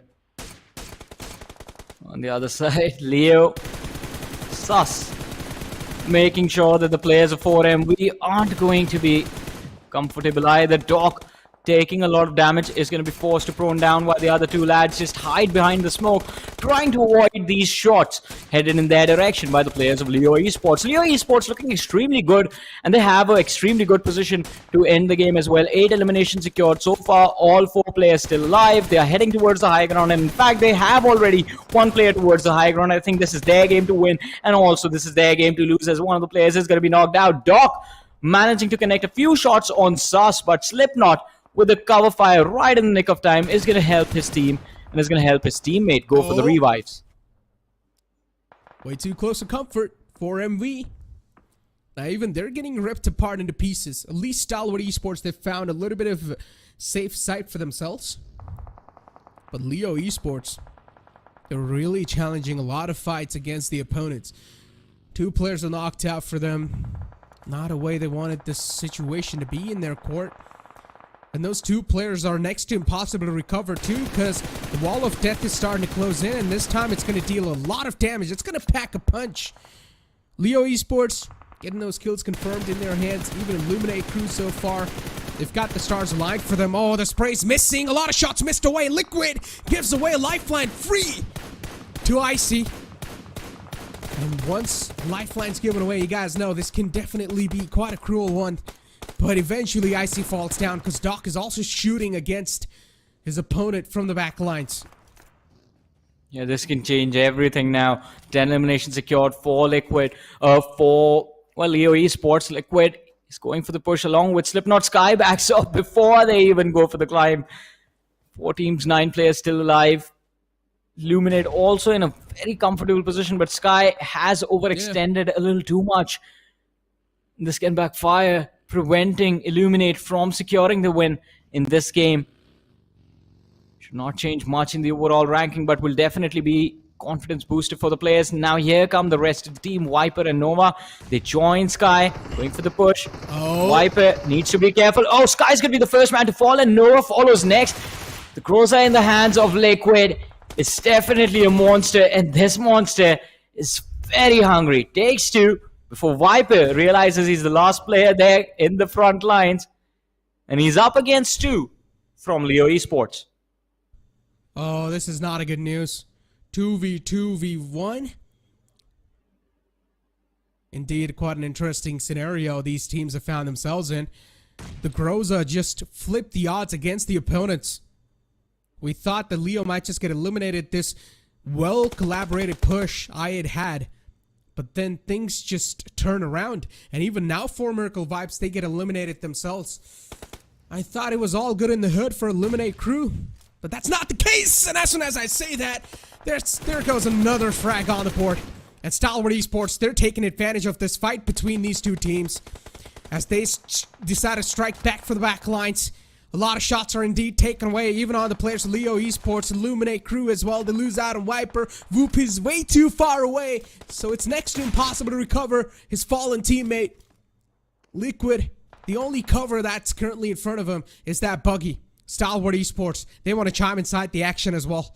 As action's way too close, way too much in the front, while his teammate Top is in the back, and it's a deadly duo. A few moments ago, we saw a lot of teams with 4 players left standing, but now, even amongst the top 3, there are no one with all those numbers. It's down to a final 1v1v2, where Stalwart Esports actually has the numbers advantage. And, well, this is not how we thought this game was going to go. I thought 4 Miracle Wives were going to walk away with the win, but Top, with this push, is going to make sure that Illuminate Crew is going to say bye-bye to the lobby. And now it's a 1v2, where Leo Esports' Liquid is the last player left standing against Top and Action, and this is going to be a tough fight for him. He does not have the HP, and there it goes. Stalwart Esports, the first game might not have been theirs, but the second one is going to be. The chicken dinner on Miramar is all they needed to, well, regain their position on the overall rankings, which, well, they never left. They're still first. They were first before this game. Yeah, they win the game with a stylish factor. Nicely done from Stalwart Esports. They let the other 2 teams fight it out against each other. They let the other 2 teams duke it out. And then in the end, they take a massive advantage of that. Fight a third party the entire scenario to take the game in the hands. Yeah. Ladies and gentlemen, it's time for us to push to a short break. Don't go anywhere. We'll be right back.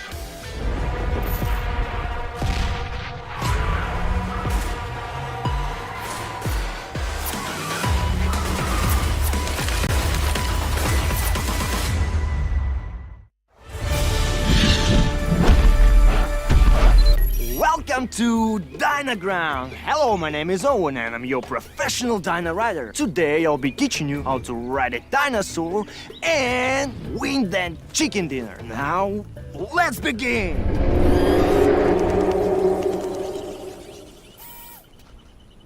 Relax, don't be scared. That's the sound of the mighty T-Rex.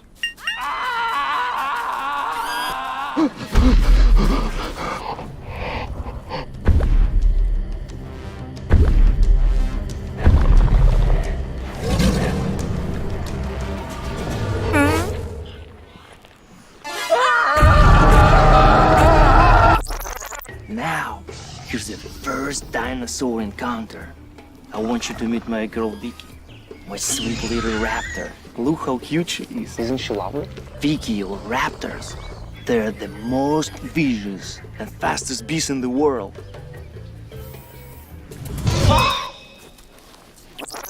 To ride a dinosaur, first you must build trust.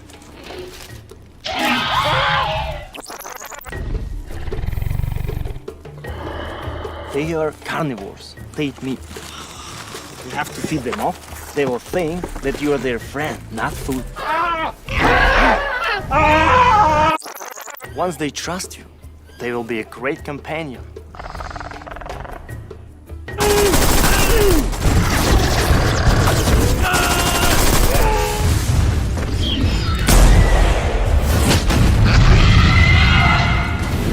taming a dinosaur can be seen? Experience dinosaur taming and riding the all-new version of PUBG Mobile Dynaground.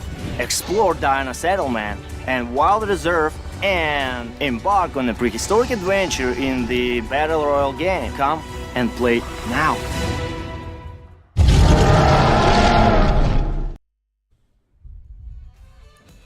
Welcome back, ladies and gentlemen, after that second game to the post-game analysis. And Johnny, the game of Miramar, as we had a huge conversation that it's a strong suit for Stalwart Esports, and it seems like indeed it was. They win the game in a good fashion. In the end, it did sort of seem like things were starting to look out quite shaky, but then later on they got things under control.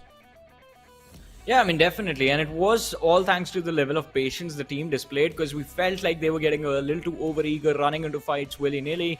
But no, I think the way they handled the situation against 4 Miracle Vibes and the players of Leo was just perfect. Just letting the two teams fight it out amongst themselves, get their numbers reduced, and try and go for a few picks here and there.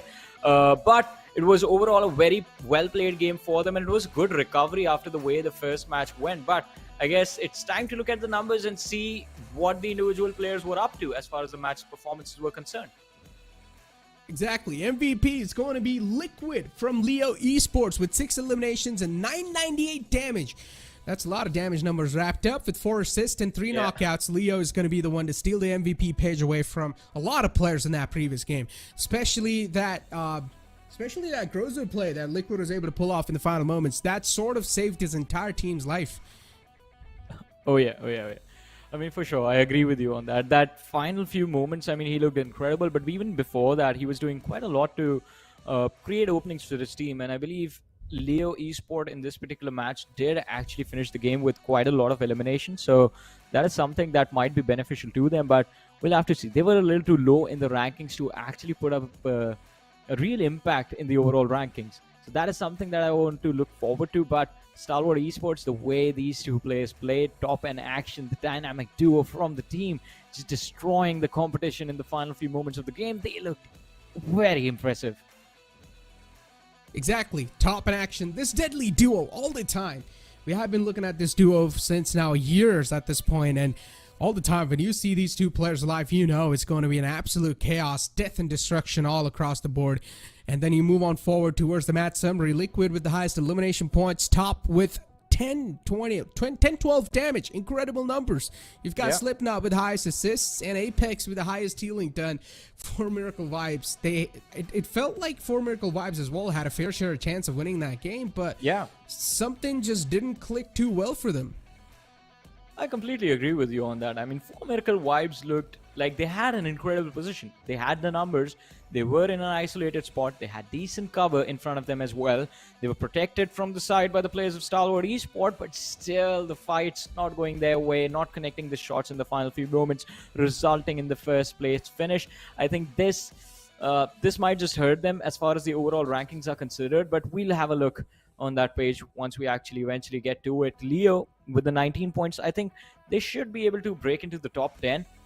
But again, another question mark. The only thing that's guaranteed right now is that Stalwart Esports were first before the game, and they're going to be first after this game as well. And I think they might have just set themselves up in a position where they might be first even if they get eliminated on the last position in the next game as well. They have a little bit of a safety cushion now to work with. Yeah, they do have the safety cushion, but there's still a decent amount of games left over, Johnny. And I highly doubt they should try to use that cushion in the upcoming games. Maybe they should try and use that cushion in the final couple of moments in this tournament.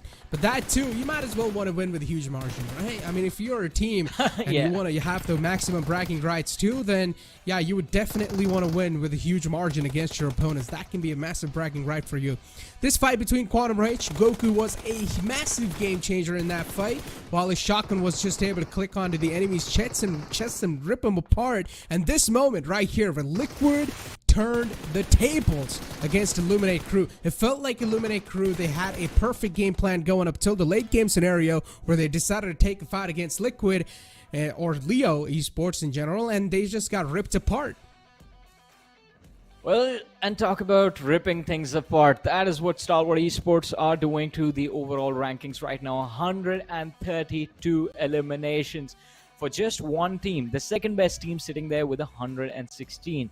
So it's a different level of competition at the top, but T2K, they're closing the gap slowly and steadily. And as we were talking about Leo Esports, the performance in the last game does put them on the 8th position with 112 points. If they can get one more game like that, I think the top 4 is not too far away. Exactly. I mean, Leo Esports, at least they're on the first half of the board. That's a good showing for yourself. I had the similar type of expectations even from IHC to show themselves in the first half of the board. At least that can be a good news for the banner of IHC. But being on the second half of the board is it's gonna sting. It's gonna hurt you in the longer run. I mean, it's already the longest so far. We're already in the late phase of the tournament, but at least you would want to be on the first half of the board. That can give you a massive confidence booster for the upcoming tournaments and for the upcoming gigs. You can take a look at the latter half of the board. They're exactly on the 9th spot. IHC, they just need to do something more better that can propel them, that can straight up just catapult them on the first half of the board. You've got Illuminate Crew 2. The previous game was quite decent when it comes to the placement points, but not exactly when it comes to the elimination points.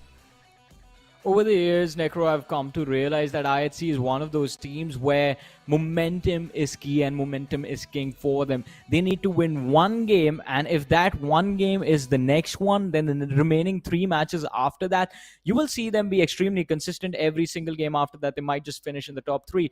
But that's the problem.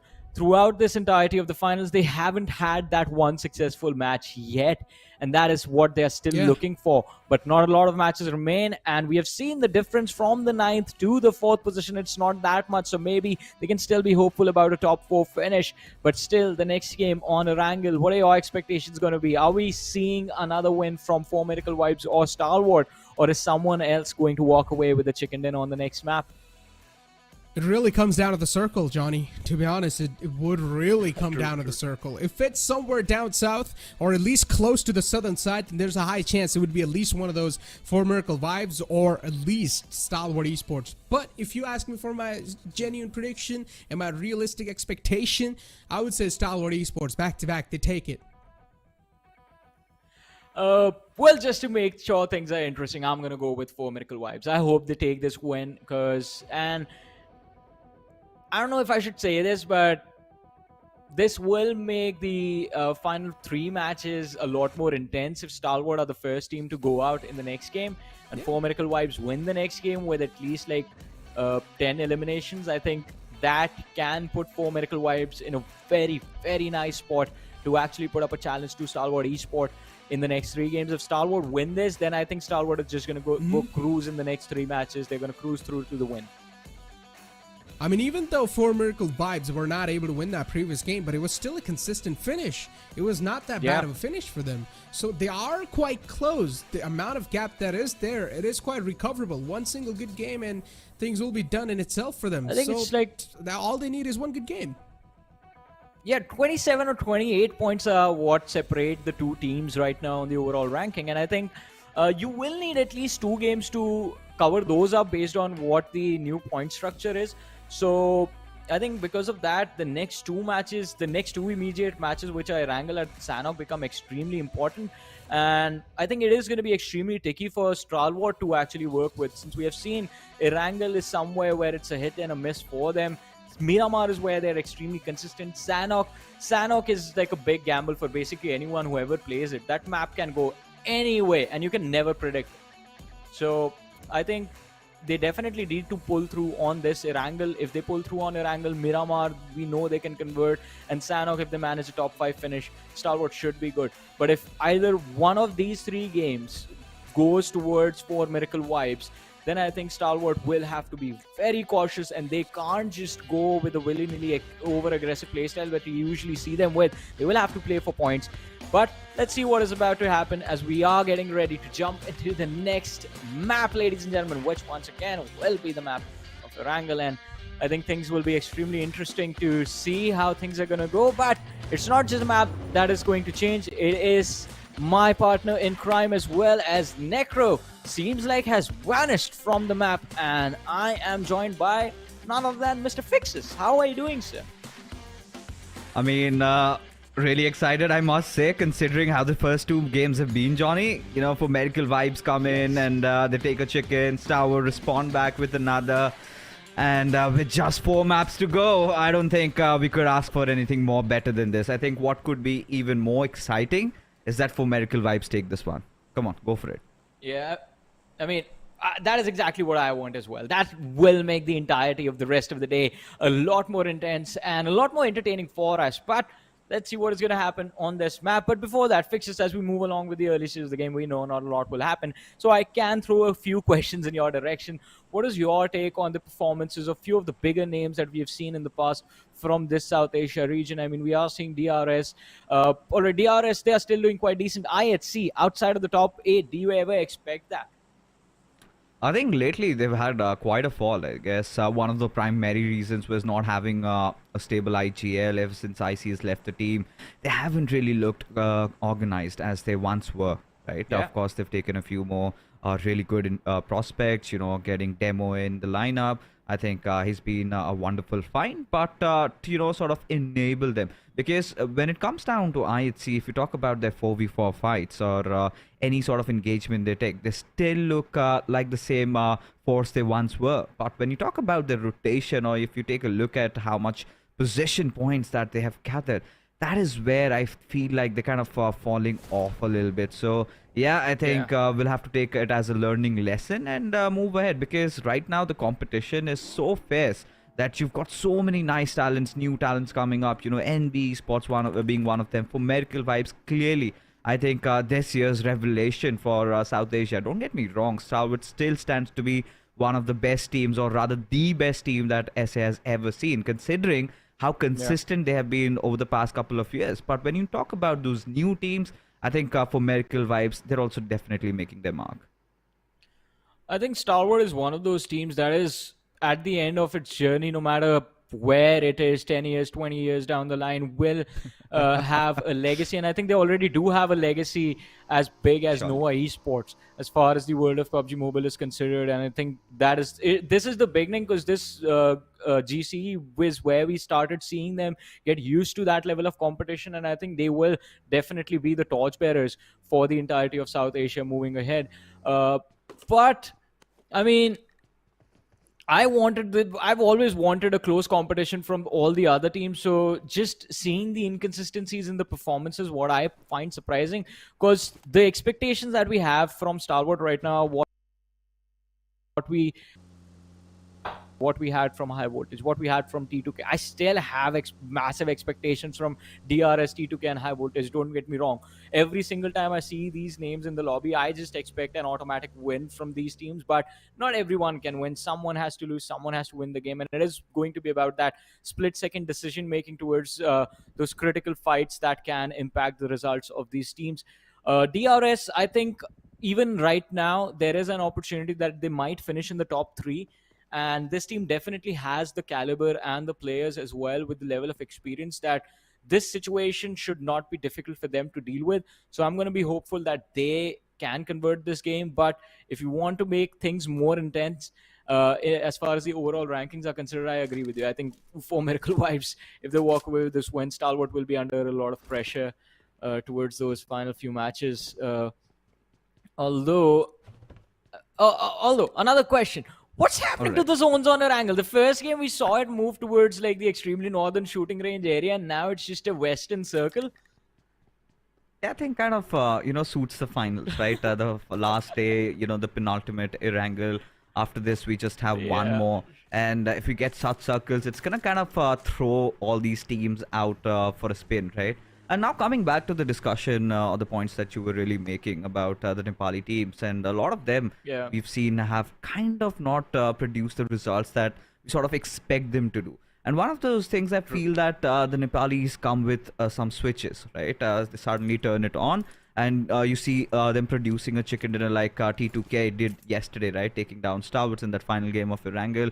As they went berserk over the maps. And then you look at them, they get eliminated quite early. They make some really rash, erratic decisions. It sort of backfires.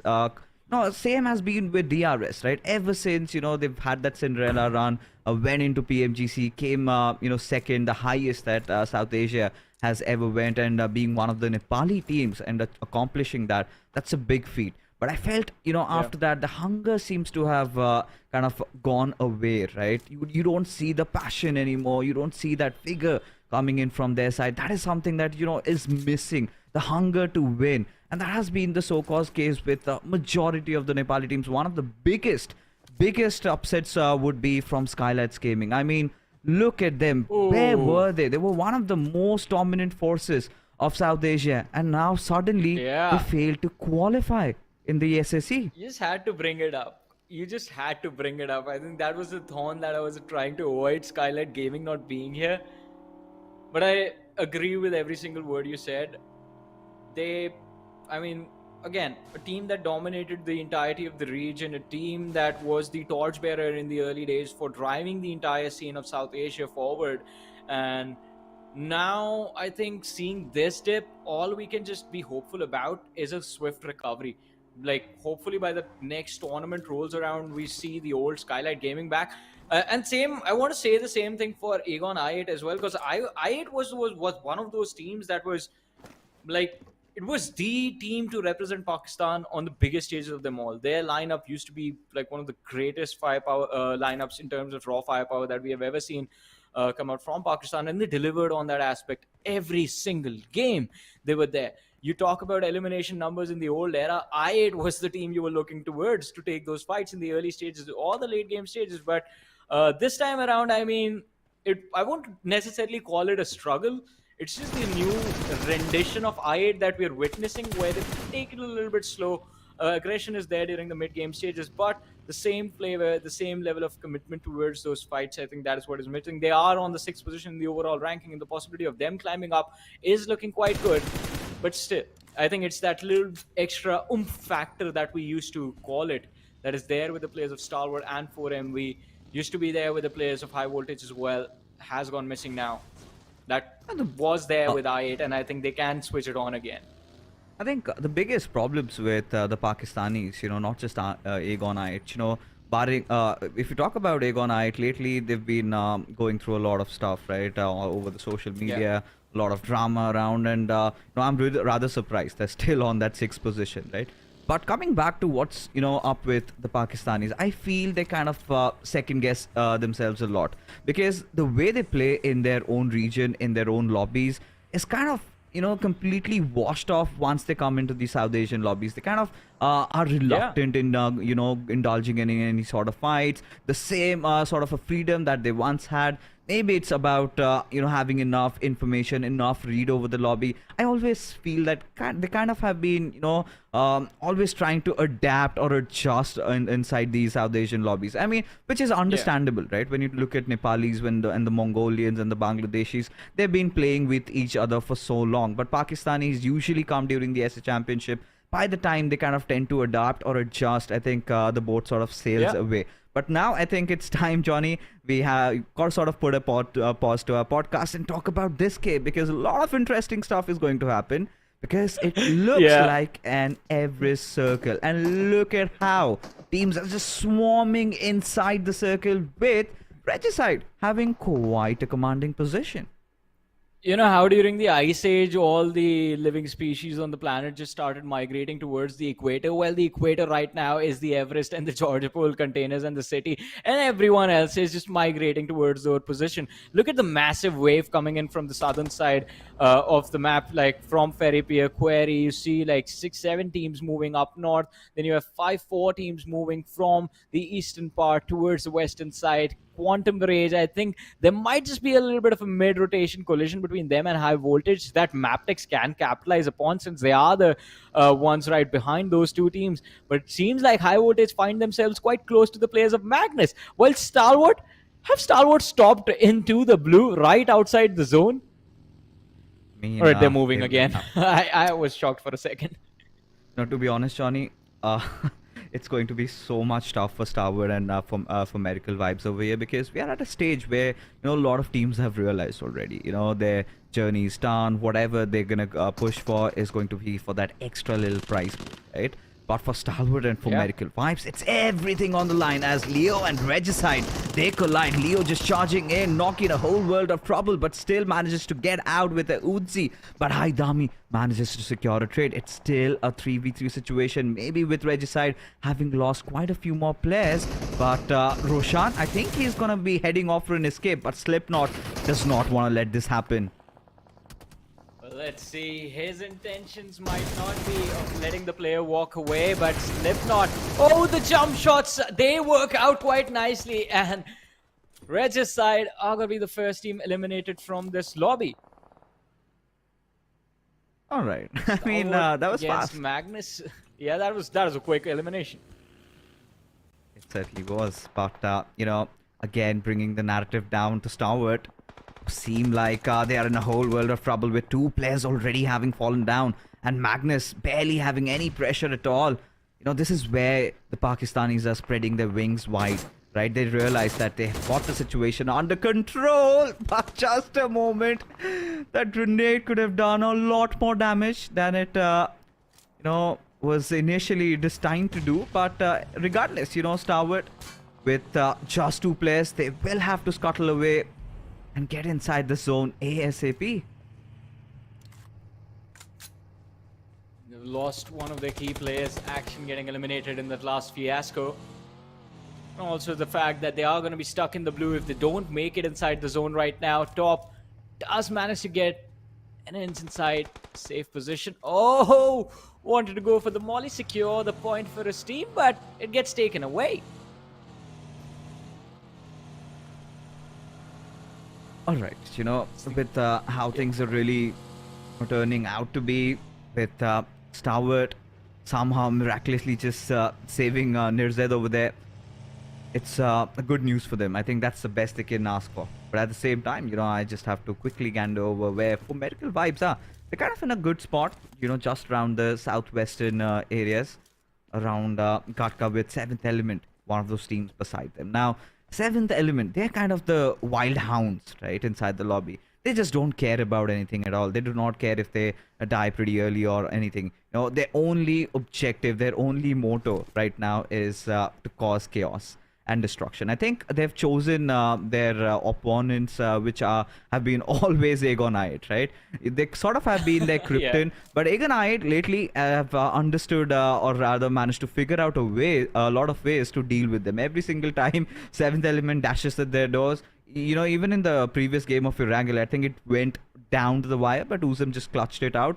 So Aegonite did survive that, but yes, 7th Element, you know, they could be that chemical X to the equation where for Medical Vibes really need to watch out for. Let's see though. On our screens, Quantum Rage, Train to Kill, right in front of them.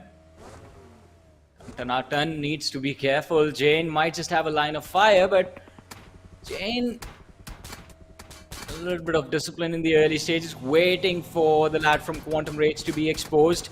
Few shots on Halsey as well, but they make it behind, in between the warehouses. Now gonna have an escape path available right in front of them. Vehicle needs to be left behind as it has taken a lot of damage, and Train to Kill might just be looking to go for a push after they are done regrouping. Alright, so T2K, I think for me, this tournament rig has been my player from this squad. I think one of the finest we've seen from Nepal so far, especially even if you take a look at the elimination leaders.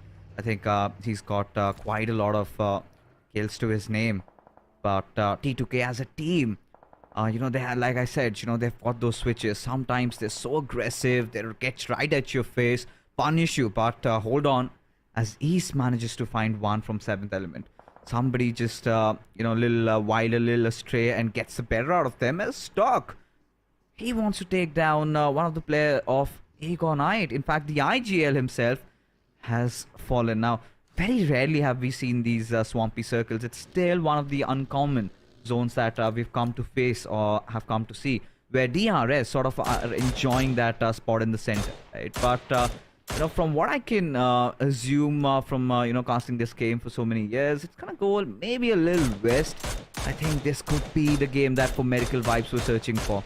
And as much kills as they can get in this game, that will benefit them. That will just make them an inch closer to where Stalwart are. But that will not matter at all if Stalwart also get a top 3 finish in this matchup.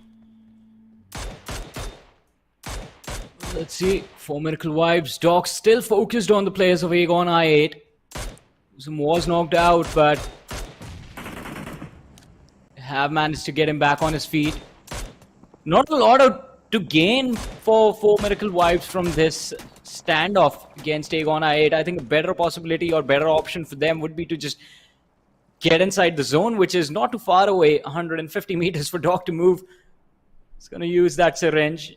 And I think his teammates have actually already made their way inside the circle. Doc is going to be the last player to move. Taking things extremely slow and steady. Aegon I8, they're not even interested in fighting it out. They just want to back off, find some cover inside the circle and just hold their position for points. Yeah, I think that is quite achievable for Aegon I8. And you know, for Miracle Vibes are the last team that you want to pick a fight, especially when you're contesting for that third spot, right? For Aegon I8, they must ensure that they have as many men alive in the final few circles as just when Gravity is trying to get out, gets shot down right on his face and he falls out. As Aegon I8, I mean, that is going to happen because the moment they even try and get inside the circle, it is going to be 7th Element who might be waiting for them, as they've got a little bit of a dip to play around. And this is quite a tricky circle to approach. You know, if you have the right spots, if you have a few covers around you, then you're looking good. But if you do not, while you're rotating, you're going to get shot down instantly. Something that's happening with a lot of Aegon I8 players, as TUF and Aegon I8 are going to be bustling it out amongst each other, whilst few of the players of TUF already been dealt with, as somehow Aegon I8, they're still keeping their numbers intact. Well, let's see, they've managed to stay alive for so long, but TUF, they are being quite brutal. But TUF, they make the blunder, the sandwich between T2K and Aegon I8. TUF, they are going to be eliminated. 7th Element right now, going up against the players of T2K. And, well, it's a fight for the hill between these two teams at this point. T24 with a nade does find the opening. 2 knocked out. Rig and Sandesh going for the push. Sandesh is going to be next. Rig, the last player left standing. Divine, can he get the divine touch in his weapon? The answer is no. And Assad is going to be left to fight a 1v1, which he loses. Oh, it's Illuminate, I guess. What just happened? Or is it Illuminate crew? It's so difficult to process. I mean, what's going on? Yeah, it's Illuminate. Oh, he went down to Illuminate. Yeah. And Aegon I8, I mean, amidst all that chaos, they somehow still thrive, still breathing. I'm really surprised how they've managed to do that. But for now, as things are, DRS have one of those 2 compounds inside the zone right now, along with MABETEX also holding a sweet spot. Now, MABETEX, they've also been one of those teams that I had a lot of expectations from, but look at these grenade score. Of course, for Miracle Vibes did manage to get the knock, but unfortunately, the kill was stolen away. Certainly might have angered the Mongolian gods out there, but right now they've got a different mission, right? They're on a warpath. They need to ensure that they somehow get a chicken in this one, at least try and reduce the difference between them and Stalwart to mere single digits, because next onwards it's going to be Sanhok, and it's going to be so complex for either of for Miracle Vibes and Stalwart to really get those chicken dinner, especially considering those final few games. You know what really happens. You know, teams sort of tend to just burst out, just go heather and tether and try and engage in as many fights as possible, which kind of makes the lobby so dangerous. Well, the lobby has always been dangerous, and I think everyone knew what they were stepping into before the game began. Stalwart, just that one loss. How detrimental is going to be to the end result? That is what they're going to be asking themselves. IHC, look at them go for a push. on towards MABETEX. Demoziola and Alex pushing in tandem, but oh, it all fails as Alex is going to be knocked out and exiting a little too quick. Ziol gets knocked out by the players of MABETEX, and IHC are down to the last two. Godless and Demo, they find the opening with the shotguns in their hands, but Wally and Baron are going for the push on the last two, so the remaining survivors from the lineup of IHC. Demo, he's hiding indoors, but the shotgun in the hands, well, UMP in the hands of Baron is going to be a little too much for Demo to deal with. Highvoltage, they see this as an opportunity to go for the third party, but it might just be a questionable decision as Praveen. Can he find the opening? If he knocks down the last player, it might just be beneficial, but Highvoltage, they're losing too many players in this fight. MABETEX, they still have 3 left standing. Highvoltage, they've lost 2. All right, the trades are going to be even. Assassin around the corner is going to be dropped as well.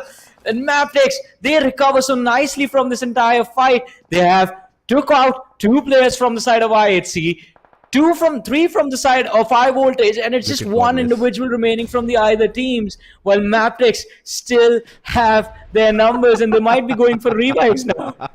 Oh my god, what is he doing?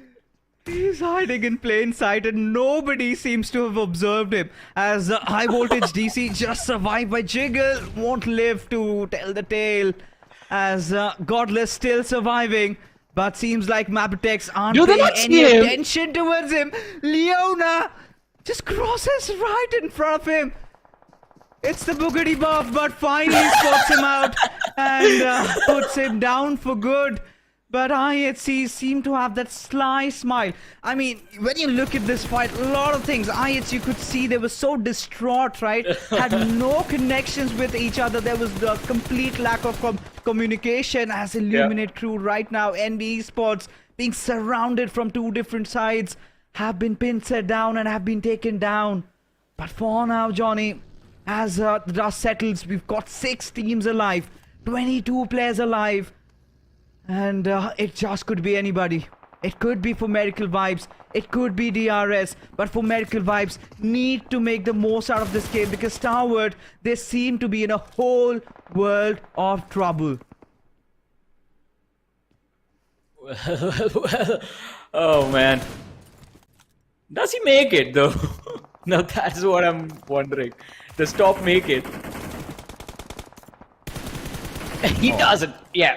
There's no way he would have made that drive. The distance. Oh, I feel bad for these teams, man. The best performing teams are struggling right now. And it's not because of any mistake. Alright, yeah, a few mistakes they made, but it's a lot to do with a lot of outside factors and a lot of outside elements. The third parties, the teams, the fact that everyone is out in the open, there's not enough cover for anyone to work with. And I think the compound that DRS have, they will have to abandon this in the next few seconds as well. This is a fun game to witness. Definitely a match that I hope to see on the final day of tournament. This is exactly what we need. I mean, at this point, for Miracle Vibes, they must be pretty pissed with what's going on. They have, I guess, taken more than 7 or 8 knocks in this game, and they've just managed to secure 1 finish. And that being said, you know, even East has been dealt with. And that sort of, you know, kind of budges you, because those are extra 8 points that you kind of have lost out on as Quantum Rage. On a little bit of a lower ground against MABETEX, it's going to be quite difficult with Kessie not having the best of HPs, but still has Wally on the sidelines to try and provide the cover fire in case it is, you know, going to go down for him. But regardless, it is Wally. Finds that perfect angle, and it is going to be him just solo wiping the entire squad out there. But as things stand, Johnny, the numbers are starting to reduce. The numbers are definitely, you know, favoring chances for Miracle Vibes and the likes of DRS also, who've sort of kind of gone on the back foot, and this is it. You know, Stalwart, they've been eliminated at the 5th spot. Not a lot of finishes to their name. For Miracle Vibes, really have to bring this one home. I mean, for sure. And even though, like, just winning this game is not going to be enough, I mean, the fact that they don't have the elimination numbers, they might just get a little too over-eager just taking a look at that defeat counter in those final few moments. I hope they avoid making that mistake, just maintain their composure in these final few minutes of the match. Because the win, the points for the chicken dinner are what give you a big chunk. And elimination numbers, I think, will be automatically stacked up. If you head towards the final few moments of the game, you will see players making those mistakes of over peaking their angles, overstepping from behind their covers, and I think that is where Formidable Vibes can capitalize. Those points getting stolen from them, I just feel bad for them, because I think had those elimination numbers been theirs, and had they also been in the same position right now, they would have definitely looked to secure this win right now. I think their eyes are going to be getting distracted by the elimination numbers, and also they will have to step out in the open. MABETEX in the perfect spot to secure this game and secure a lot of eliminations. I think they can go all the way up to 15, 16 eliminations by the end. Oh yeah, they certainly can. And this is something that, you know, for Medical Vibes cannot afford at this point. Baron realizes that he has to get inside the zone. But before that, if he can manage to knock one out, and for Medical Vibes, surely they're getting a lot of knocks. But, you know, in order to get the confirmation, you have to put your bodies on the line. And that is something that for Medical Vibes cannot really afford. They have to play it as safely as they possibly can. As I mean, Sky might have spotted out that little bit of an intervention made over there, as Baron just goes ham on the players of Medical Vibes. Will find that spray connected with the Scarrel, as one more falls down, as Refuse also getting bodied as it rests on Doc, the last solo surviving member. But what can he fetch for this team? Can he get a few more kills? That is not gonna happen though, as there you have it, Sky hitting that final nail in the coffin, as for Medical Vibes will not be getting any sort of reward for this one. Getting eliminated at the 4th spot with just 1 elims to their name. That changes nothing in the overall standings, in the overall scheme of things, as now DRS look to set a stone in getting this chicken dinner. A lot of questions have been raised on them, but it also could be MABETEX, Johnny. Yeah, either one of these teams ends up winning this game, they can change their fate in the final few moments, in the final few matches of this South Asia Championship. MABETEX definitely have the higher ground, but so did Obi-Wan Kenobi, and we all know who won that fight. Darth Vader.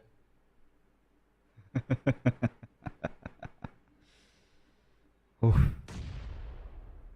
moment, you know, the smokes dissipate. Yeah, we can have a bigger picture, right? See, yeah, I mean, the smokes are going to fade eventually, but I mean, this is what I was talking about. Like, what about the flanks, man? Gyante is quite far away. Illuminate is just waiting for their opportunity. Have they forgotten there's one more team? Seems like, because I haven't really, you know, made a lot of presence, right? They have always been the snatches of the opportunities that they get, right? They see somebody out in the open, they see that, yeah, this is a kill confirmed, they go for it. And have clearly, you know, caused so much trouble, especially for Medical Vibes. You know, the Mongolian Slayers Illuminate crew right now done the deeds, but at this moment, you know, you've got 2 Nepali teams and MABETEX repping from Mongolia. But there you go, just when Casey wanted to push in on Delta, that is where he's got to kneel down. And I barely think there are chances where they can try and get the rest back up, especially considering the fact that MABETEX are away from the zone. Still, slowly but surely, they're trying to come in. But Kese won't be spared.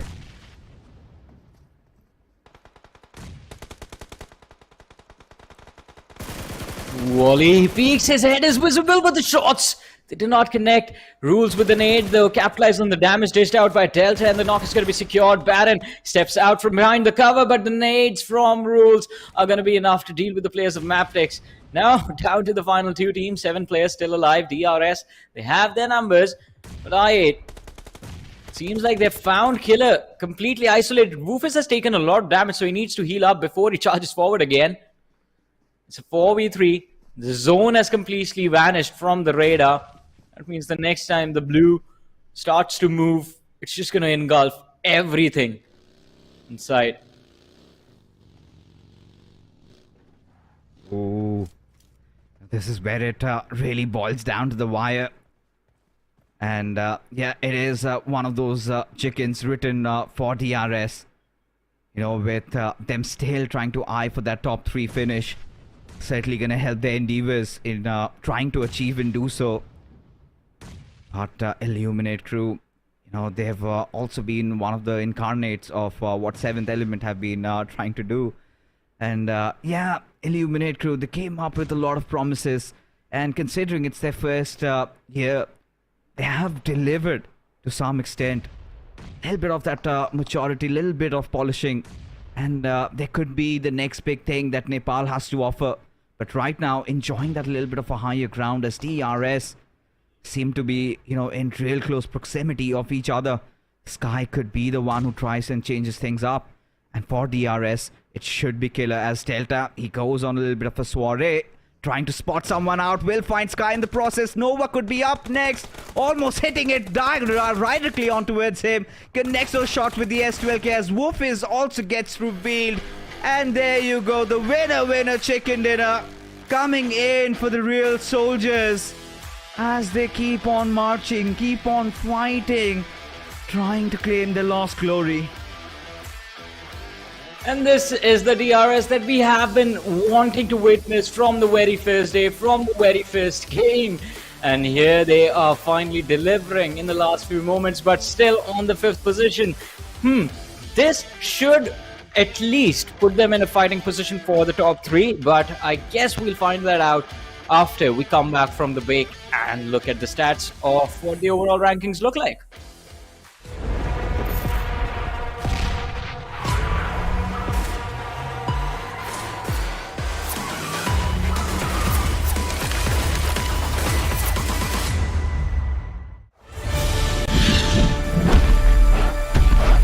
Welcome to Dynaground! Hello, my name is Owen and I'm your professional Dyna rider. Today I'll be teaching you how to ride a dinosaur and win that chicken dinner. Now, let's begin!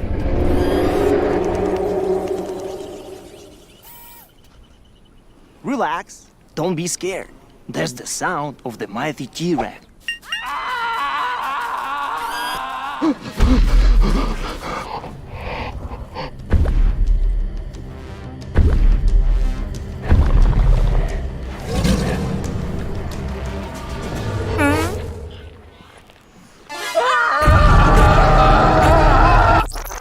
Now, here's the first dinosaur encounter. I want you to meet my girl Vicky, my sweet little raptor. Look how cute she is. Isn't she lovely? Vicky or raptors, they're the most vicious and fastest beasts in the world.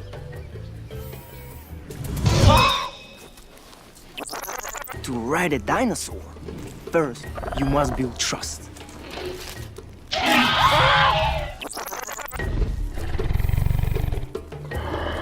They are carnivores. They eat meat. You have to feed them off. They will think that you are their friend, not food. Once they trust you, they will be a great companion.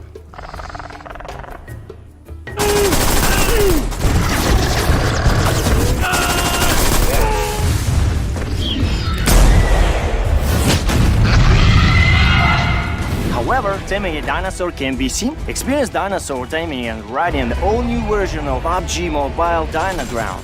Explore Dino Settlement and Wild Reserve and embark on a prehistoric adventure in the Battle Royale game. Come and play now.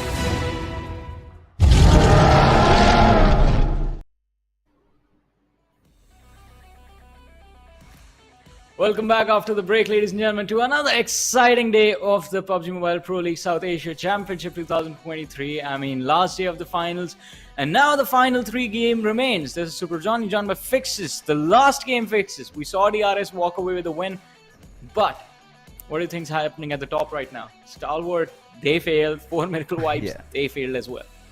Yeah, I don't think it changes a lot in the grand scheme of things, right? Especially we discussed about it, Stalwart having a quite a rough start, getting eliminated pretty early, but then when you sort of expected for Medical Vibes to get some value out of this, they kind of failed to do so. And yeah, MABETEX and Illuminate Crew doing the deed and just stopping them from entering inside the zone and try and get the chicken dinner. You could see that pressure sort of taking over right now, not just on for Medical Vibes, but also on Stalwart. Still, I believe 20 to 25 points of difference remain between these teams. And this next match of Sanhok is going to be crucial. Somebody needs to explode from both of the teams. I mean, for sure. It's the most chaotic map. It's the most random map. And with the way the zones have been forming in the first 2 games, I expect something interesting in this game as well. But before we talk about Sanhok, let's talk about what happened on Erangel, have a look at the stats, and see where the teams are going to be after the way the previous game went for them. We do have the MVP, Alright. Sky. 6 eliminations, 515 damage dished out, 5 with 7 healing done. Quite a good game from Eliminate Crew after a long time. Yeah, they've pretty much been the snatchers in the lobby, right? Every single time they find an opportunity where they can strike and go for few kills, they certainly don't hesitate in doing so.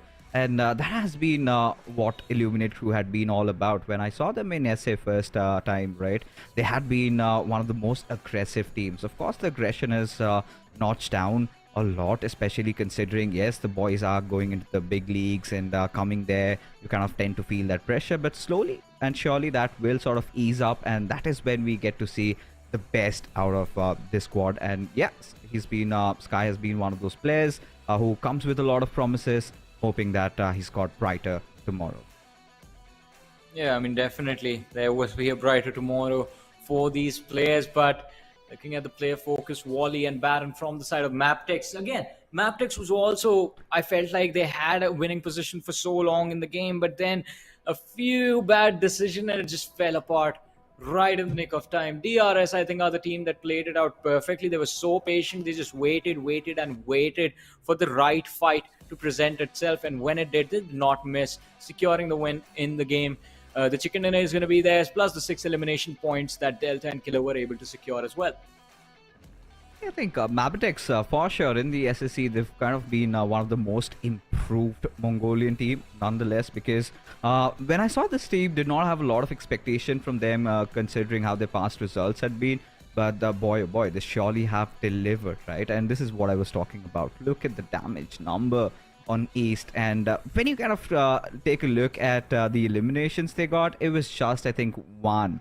And that sort of breaks my heart, considering how good this team had been holding on, you know, constantly just chipping away, poking the players of Aegon I8, 7th Element. They've been trying to take down players left, right, and center, but not being clinical, not being decisive. I mean, I understand, you know, the moment you want to extend for a kill, try to confirm it, there is going to be somebody in that jam-packed lobby who kind of goes after you, and that has surely hurt. And yeah, look at that. Despite for Medical Vibes getting more placement points, it is going to be that 1 extra limb from Stalwart that still, you know, both of them share points. But like I said, it does not change anything in the leaderboards. Yeah, not a lot is going to change.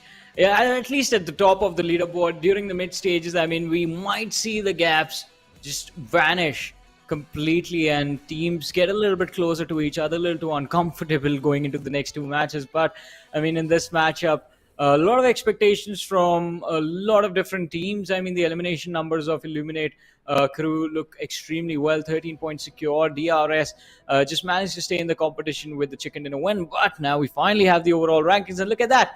It was 22-23 points before the last game. Now it's 27 points between Stalwart and 4 Miracle Vibes. But as we were talking about the differences during the middle of the table, look at that. T2K, MABETEX, and DRS. There's just 4 points between the 3 teams. Yeah, I think one of those other narratives will be which team's going to come in third. And certainly MABETEX, with how they just played in the previous game, are 1 step closer in dethroning T2K from that 3rd spot. But regardless, you know, you've got DRS also on the chase. You never know. I mean, Aegon I8, if they kind of miraculously get a chicken dinner, they could also turn the tables around. But what really stands and what is the bigger picture for all of us is to find out who reigns South Asia. And for now, it is Stalwart still maintaining the 27 points of gap, which sort of is too massive if you look at the number of matches that remain. Yep. Still 3 matches left, and I think it is going to be extremely tricky for any team to actually not be consistent and expect win at this point. But let's see. I mean, things keep getting more and more intense, but that is what we wanted from the start, right? A close competition, anything can happen. We were talking about safety cushions. There are none. At least the top two are considered. They don't have a safety cushion if one of them wants to win the trophy.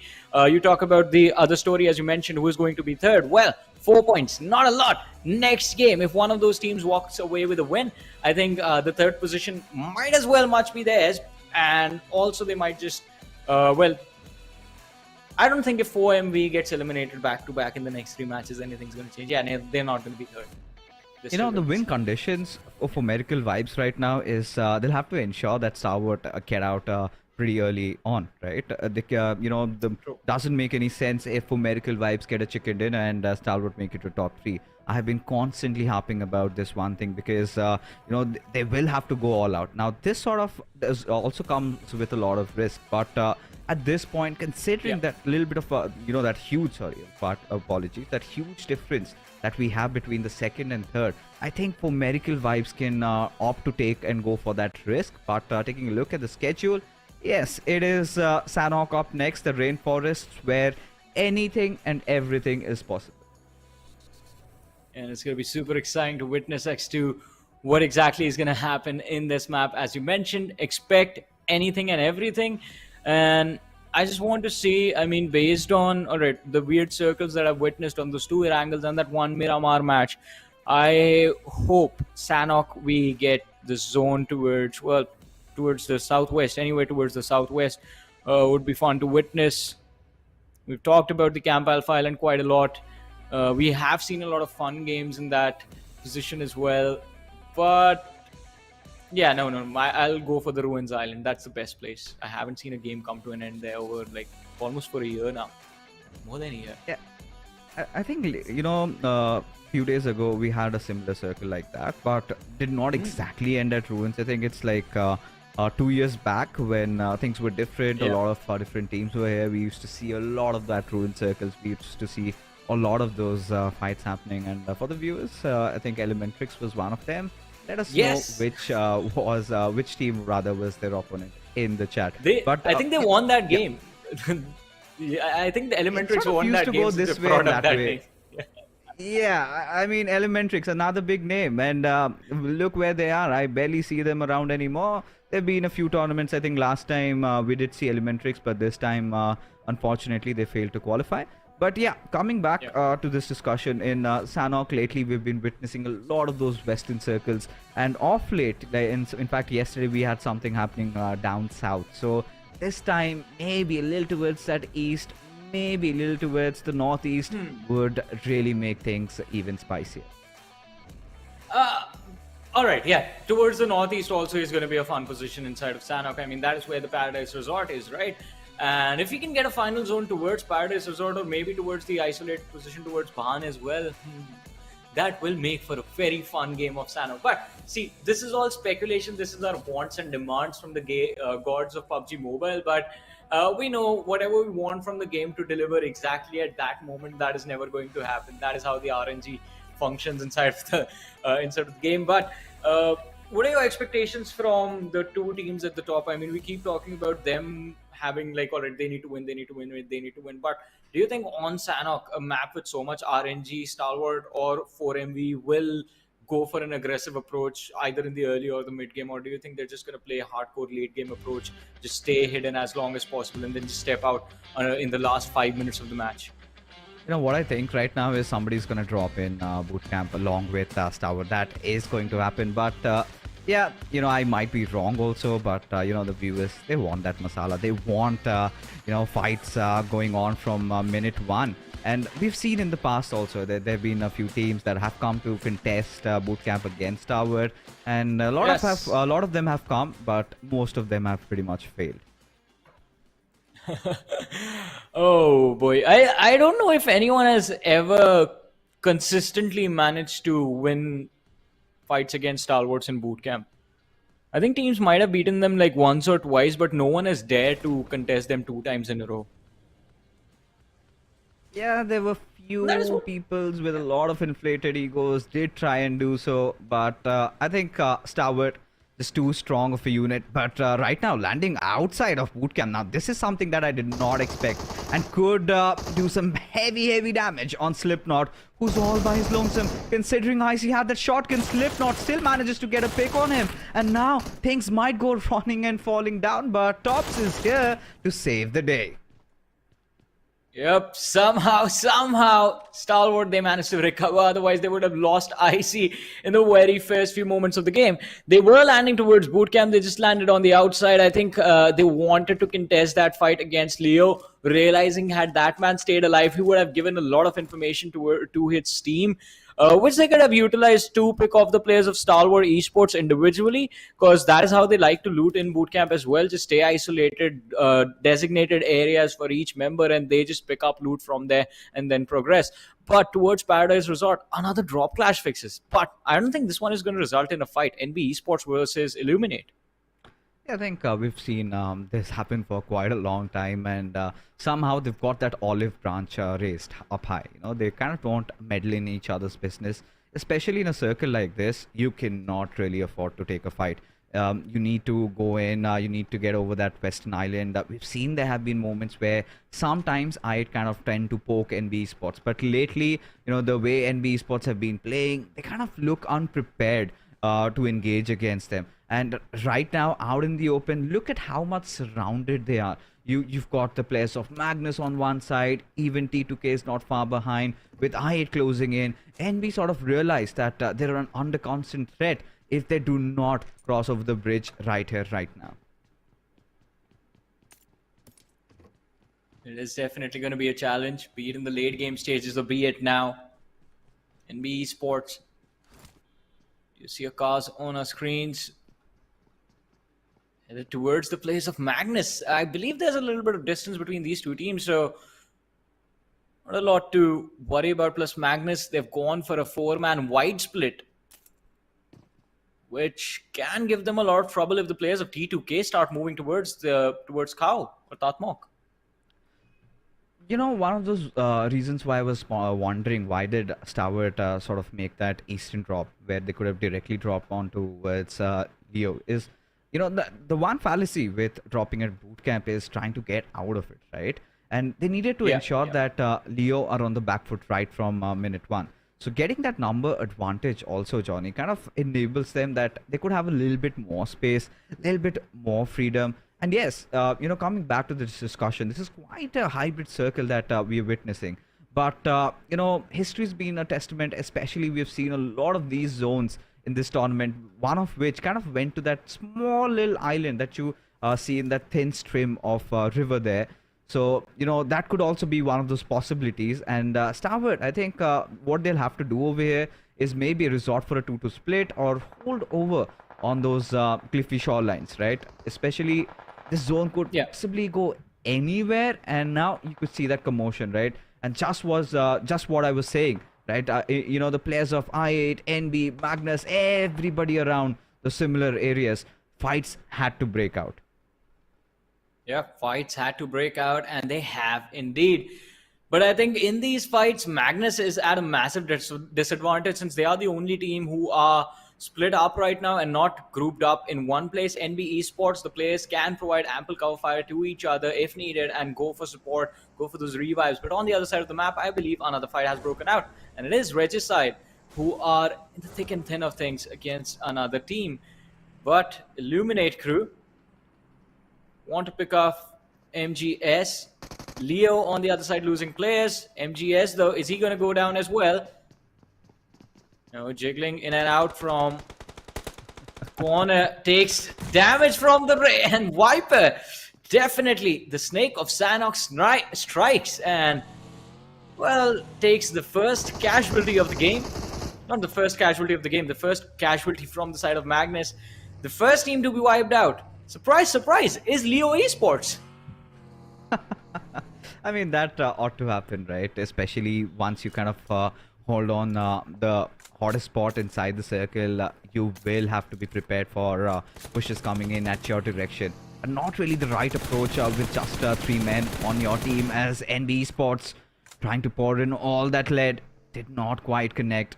But MABETEX realizing that they need to get the hell out of there, they're doing so, not stopping to engage in those fights.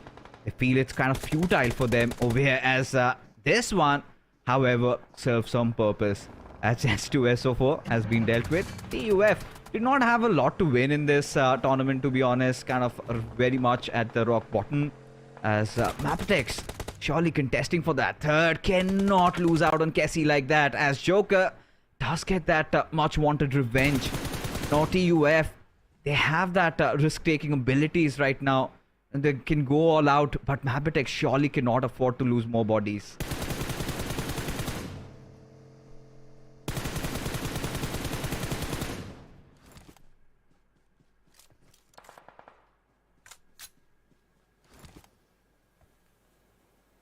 Right.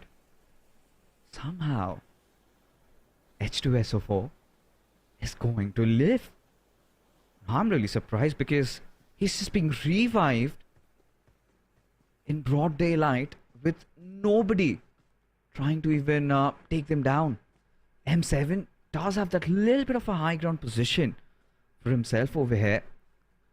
But taking a look at how things are really panning down, now everybody is banking their money on the fact that the circle will be shifting towards that western side, whilst I'd see they still kind of remain on that central island.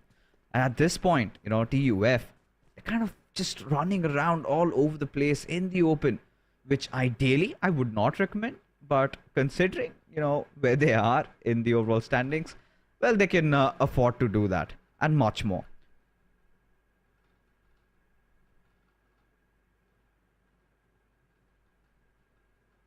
But yeah, still the zone kind of not being anybody's friend. Still not a vivid picture of where it is gonna pan down at. But still Stalwart are in a really commanding position. Now this is where, you know, we've been talking a lot about Stalwart. For medical vibes, just look at them. Their worst nightmares could come true with DRS holding them off. Now they will have to be very clever with their approach, but Rules just heading east's way and could be pincered down, as there you go, those shots coming in. Ace does not show mercy, as Delta will get that quick trade, but pretty sure Apex is gonna try and get his life back on. Surely someone is going to be giving him that quick revive, as Killer just trying to spree through the lands, as now he's up against East. Does have that DBS though, and will succeed in getting the knock, but those quick trades really helping out the players of For Medical Vibe. East needs to find some cover so that his teammates could come back to aid him in the process.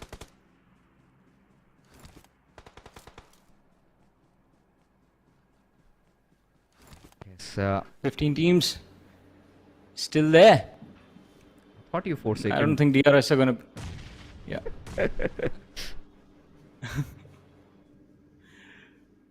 I just want to see what happens. It's a straight line he's trying to drive through. Oh, he makes it on the other side. Just barely though. Still losing 3 players this early in the game. Kind of a difficult position for DRS to be in. On the other side, 4MV and Stalwart. Now look at what has happened.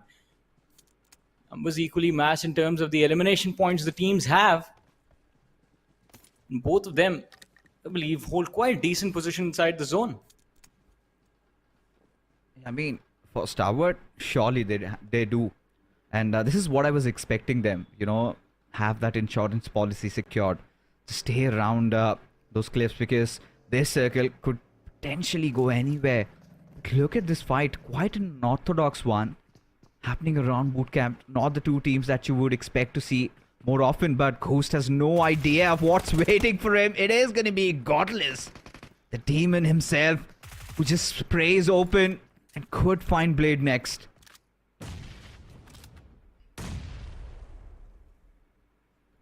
Ghost knocked out. Gravity extremely low, but Uzum, look at him. He's trying to go for a flank. But still, like, at least for a little while, in the favor of Aegon I8. They need to capitalize right now. Godless takes a hit, down to 50 HP. Gravity and Blade closing from the rear. Uzum with a nade, trying to inflict some damage onto the players of IHC. I8, they want to fight it out. They want to secure these points, but only after they have gotten the numbers back in their favor, and it's a complete 4-man roster that pushes towards the remaining players of IHC. Well, for now, the grenades are being flung over. IHC look pretty well prepared, but they need to get their teammates back online. As Alex just thwarting a few grenades, trying to establish a little bit of control, trying to keep the players of I8 right on the ground floor. Cannot afford to have them push over, especially when they need to get their men back up. Seems like they've done that, but Aegon I8 seems to have found a way to breach in through the top inside, as Godless will just come out of his hiding, but surely was well prepared as Alex makes a quick trade-off with those grenades going out. Ghost going for that quick revival. Alex needs to do something out here, out in the open, and there you go. A swoosh and a smash, and IHC our history. Yeah, eliminated on the 15th position in this particular match.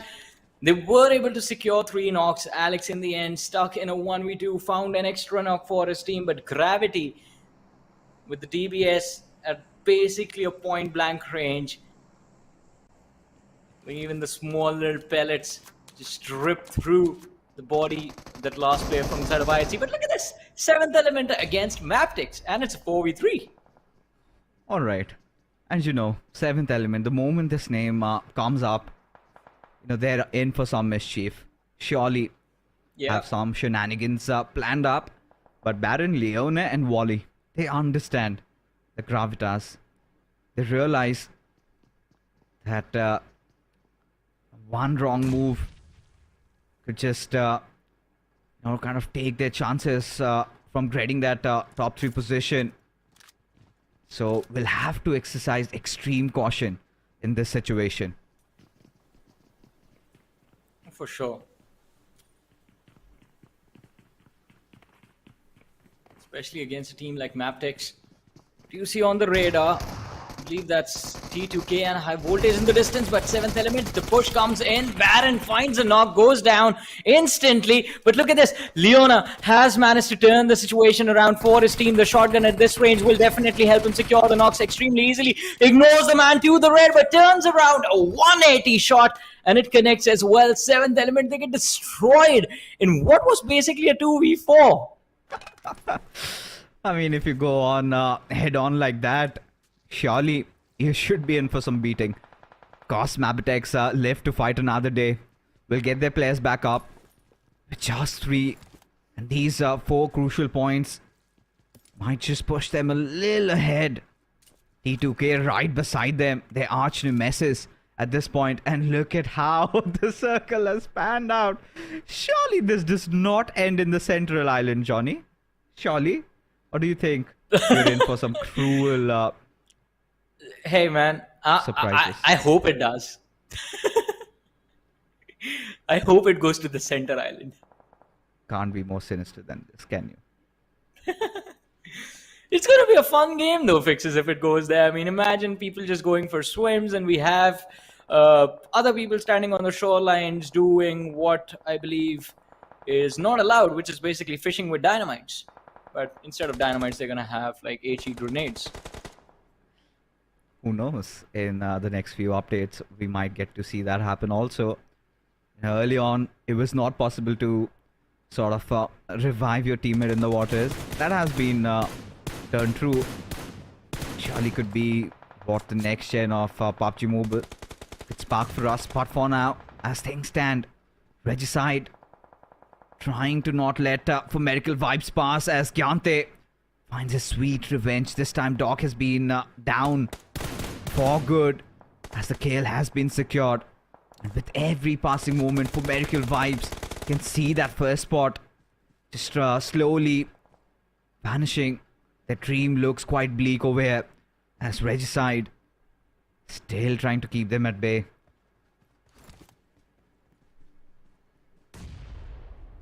See Regicide holding a pretty important position. They're the gatekeepers of the big names in this lobby. Highvoltage STE and Lads of 4MV as well, who are quite close, in fact, right on the shoreline, right on the cliff. Fuse Apex and East, trying to fight their way, trying to survive, but the nades being lobbed in their direction by the players of Regicide. Oh, this is perfect! The three-pointer! Destroying two, leaving Apex with just hopes for survival, but I think hopes have begun to fade as the players of Regicide, they make their way towards this cliff. 4 miracle vibes. Well, no miracles are gonna save them, as all the vibes are just gonna be in the lobby now. The tears, Definitely the agony, a very the impressive pain. moment from impressive moment from Regicide. Oh my goodness. For medical vibes. This is going to hurt them quite a lot. Especially with Stalwart having such a commanding spot inside the circle. Could finally stake in the spot to become the champions of SSE once again. They've done this in the past. Surely will not falter from here on, but Regicide, the sheer cojones on this lad as Senior gets one connected on Avenger. As now, oh my god, look at the circle.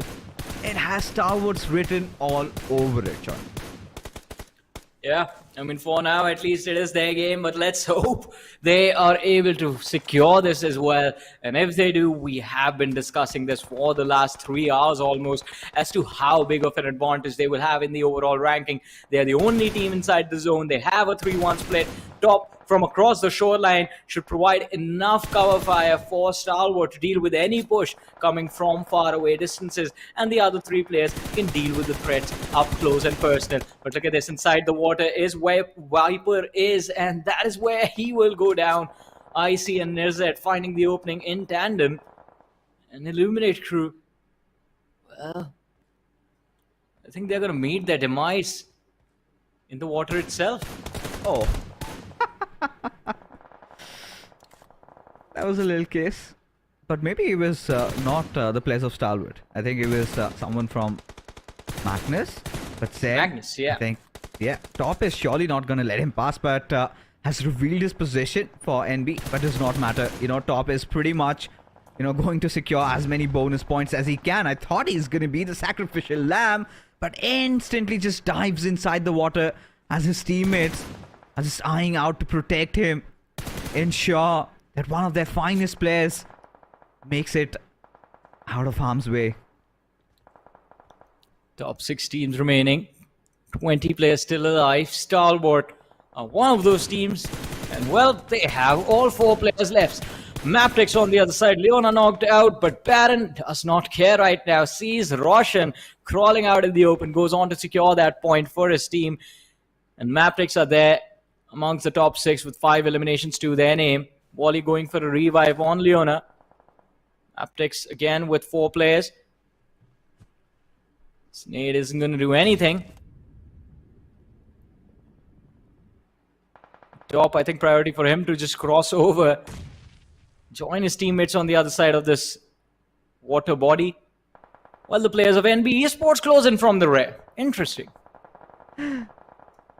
I mean, at this point, you know, Stalwart pretty much enjoying themselves. Top, he knows it's time for vacation. Maybe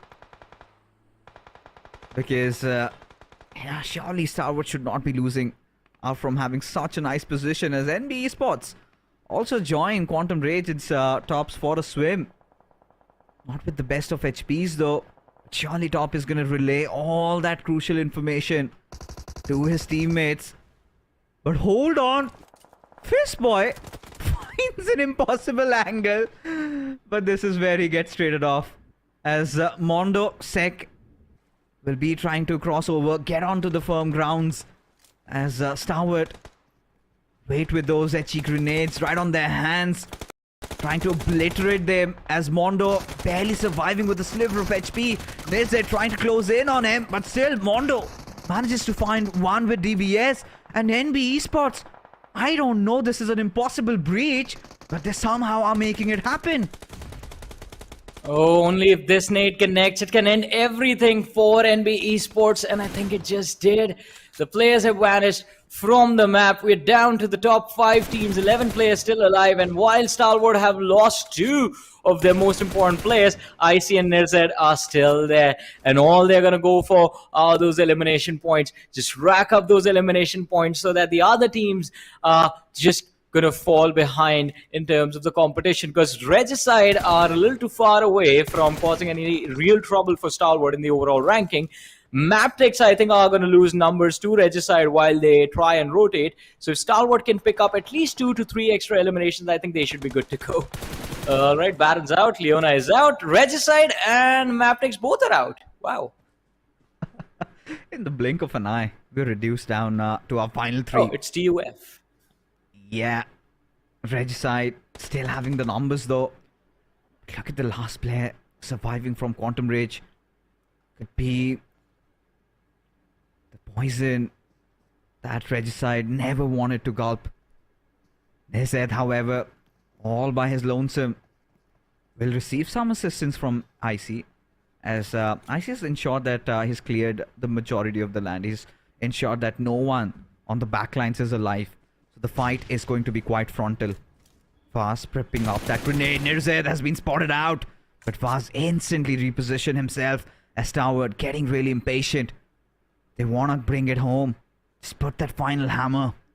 But Senior, oh, his timing is going to be of the utmost importance. Has managed to knock down one and finish him off right off. This is the moment that Stalwart were waiting for, as Vaz trying to keep them off at bay, as Avenger barely surviving with a sliver of HP. Stalwart, they are on the warpath of wiping down Vaz, but Vaz still does have a lot of fight remaining. Will come down to a battle between the 2 shotguns, but who is going to prevail supreme? That is the big question, as already IC has taken quite a hefty chunk of damage. Still has managed to live, and now Avenger in a 1v1 collision. Golden IC does it for his team. The Mongolians one step closer to lift the trophy.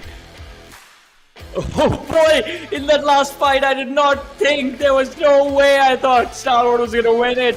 Especially the shots from the last play of Regicide did connect on the last lad from Stalwart Esports, but no, he switches to the M4 and refires around the corner of the tree. Stalwart Esports an impressive win, and I think this puts them in an extremely comfortable position for the last 2 games of the day. But before we head towards that match and the discussions, we're going to take a very short break. Don't go anywhere, we'll be back after this.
Welcome back after the break, ladies and gentlemen. What an exciting win from Stalwart Esports. I mean, they were down in numbers, but we knew they can handle even numbers fight, and that was given to them by the last player surviving from Quantum Rage. I did not think Zeno was going to do that. I thought he was just going to stay hidden.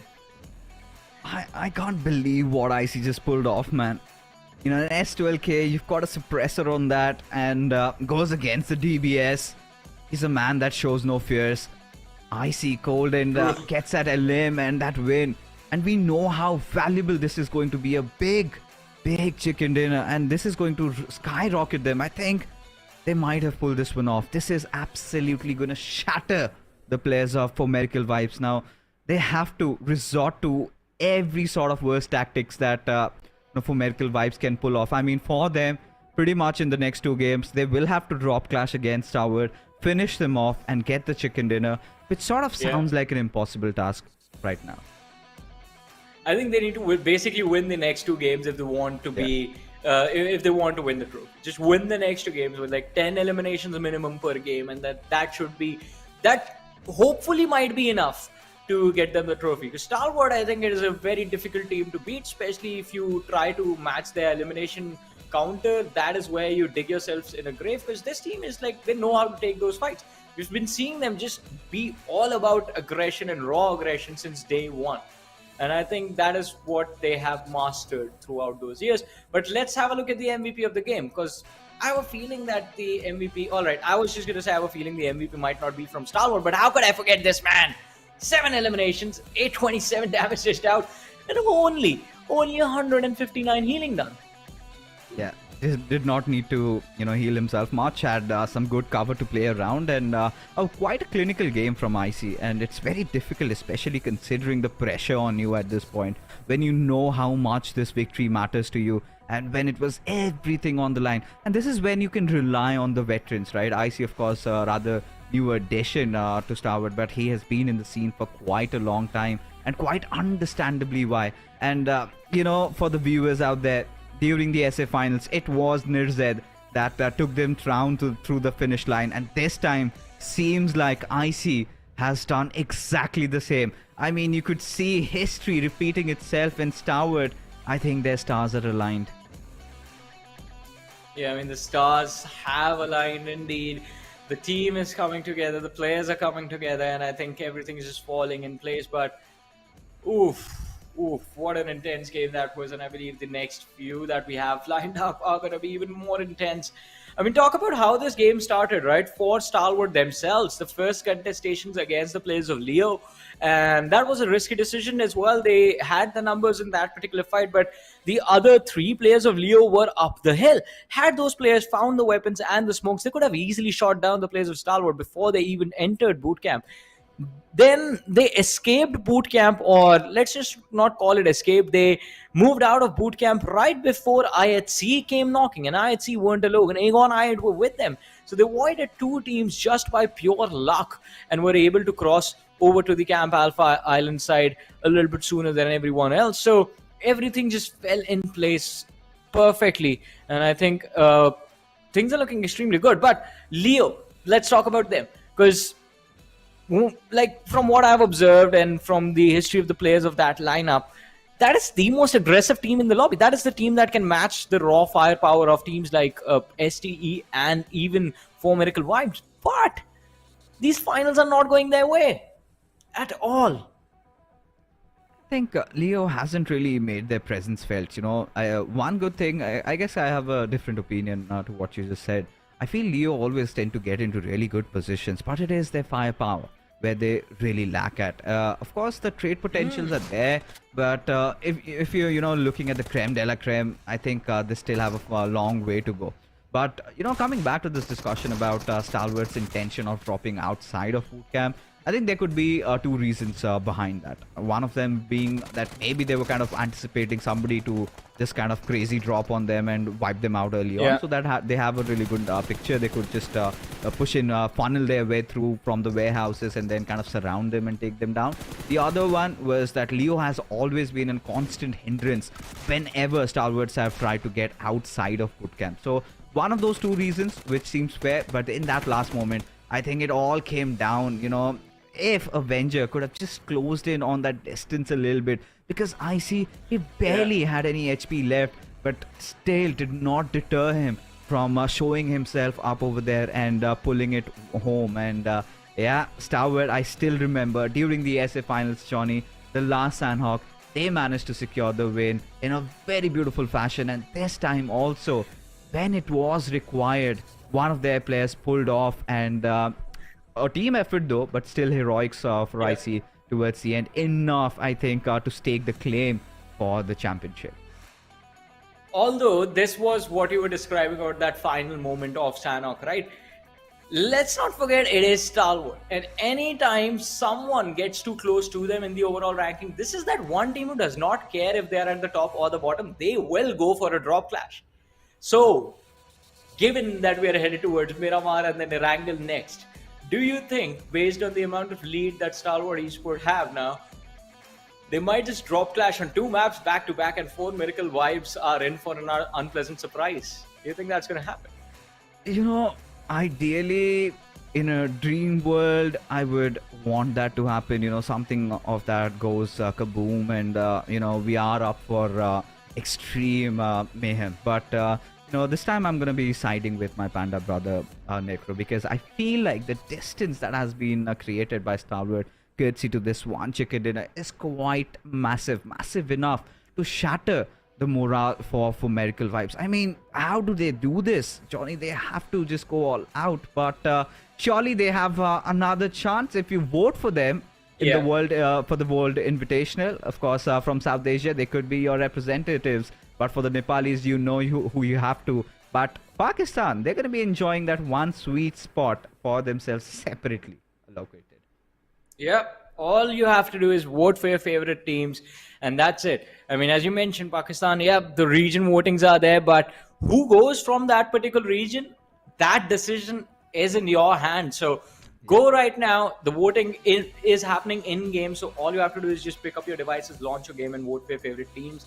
And whoever you want to see, or in fact, whoever actually gets the most number of votes from every region will be there. But I mean, we'll have to see what is going to happen once we actually get to the PMWI, because I mean, the domination that has been showcased by Stalwart here for quite a number of years, we've been seeing them just be extremely hungry, and I think the one goal that they've set is just winning the entire year. I think that is what these players are going to be looking forward to. But let's have a look at the schedule as we head towards the last 2 matches of the day. And as we have talked about them, the maps are Miramar and Erangel. You know, especially when you're looking at Miramar, to be honest, Johnny over here, it's kind of going to be a lot more tricky than this, right? I mean, now this is where teams have realized that they've kind of had it, right? You have another battle going on for that top 3. And of course, we did not have a lot of time to talk over it. But we do know for a matter of fact that MABETEX, T2K, DRS, they're all still in the mix of things. And MABETEX, I think, did end up at the highest position. So might have just clumped on a little bit of that lead. But otherwise, you know, this is where the other teams, you know, the teams that are not in the mix of things, who no matter how much they tried, they will not be getting enough of that prize pool. You know, they will be just going all out, completely berserk at everybody. You're going to see those, you know, early fights happening. And then you would be seeing a lot of third parties also happening. And Miramar suddenly will feel like Sanhok. Yeah, definitely. And especially considering it's the second last game. And I think for the last 2 games, the rules are basically thrown out the window. I mean, it's not any gentlemanly conduct that goes on in the last 2 matches. You're going to see a lot of drop flashes as we've been talking about them. And I think teams can go for those, a lot of YOLO moments, especially the teams in the bottom of the rankings. But these games are the most important for teams at the top. And we have been talking quite a lot about the top 2 teams. Let's not forget the fight for the 3rd position as well, because money matters the most. And there is a massive chunk of prize pool being distributed, $150,000 between the top 20 teams, I believe, that were there during the league stages of the finals. And of course, the top 16 teams will get a lot of money as well. But the higher you are, the more money you walk away with, which is quite obvious. And because of that, I think the teams even at the middle of the pack are going to be fighting it out, because the team that wins will automatically head towards the WI, but right now I think everyone's looking to build up their bank before they head to the other tournaments throughout the rest of the year. Although I have to say, I mean, one thing we noticed in the last match is, in fact, in the last few games, is the sort of the fall off of 4 Miracle Vibes. That first game they won was definitely quite brilliant, but other than that, they messed up a lot of team fights in the previous 2 matches, and I think that needs to be fixed in going into this next game of Miramar, because the first Miramar of the day could have also gone the way of 4 Miracle Vibes. There's that small little decision-making error of trying to deal with Stalwart later. That is the first threat you need to eliminate always, because if you leave them alive, they will make you pay for it. And I think that is what 4 Miracle Vibes need to do. Go for the early fight against Stalwart. If it works out, great. If it does not work out, they're anyways in the lead. I think yesterday is going to kind of haunt for Miracle Vibes. Pretty much not showing up that is sure. where Yeah. Stalwart really kind of picked up the pace. And today you could just see that this is all pressure speaking, right? And for Medical Vibes, relatively new into the scene, because let's be honest, Johnny, Stalwart have been in this situation ever since we've seen them play, every time bringing it down to the wire, and that is one of the reasons why they've gathered a massive fan base, and they have performed the way they have. For Medical Vibes, maybe they will have to wait it a little bit longer, or could just be one of those days where we could see a fairy tale in the making if for Medical Vibes somehow miraculously just win this thing, which I don't know if it's gonna happen. But what I do know is Johnny's had enough, right? Johnny is going to be taking a little bit of a break, while my panda brother Necro, he's going to be joining in for the last two. And Necro, what a time to come in. And do you still agree it is in the bag for Stalwart?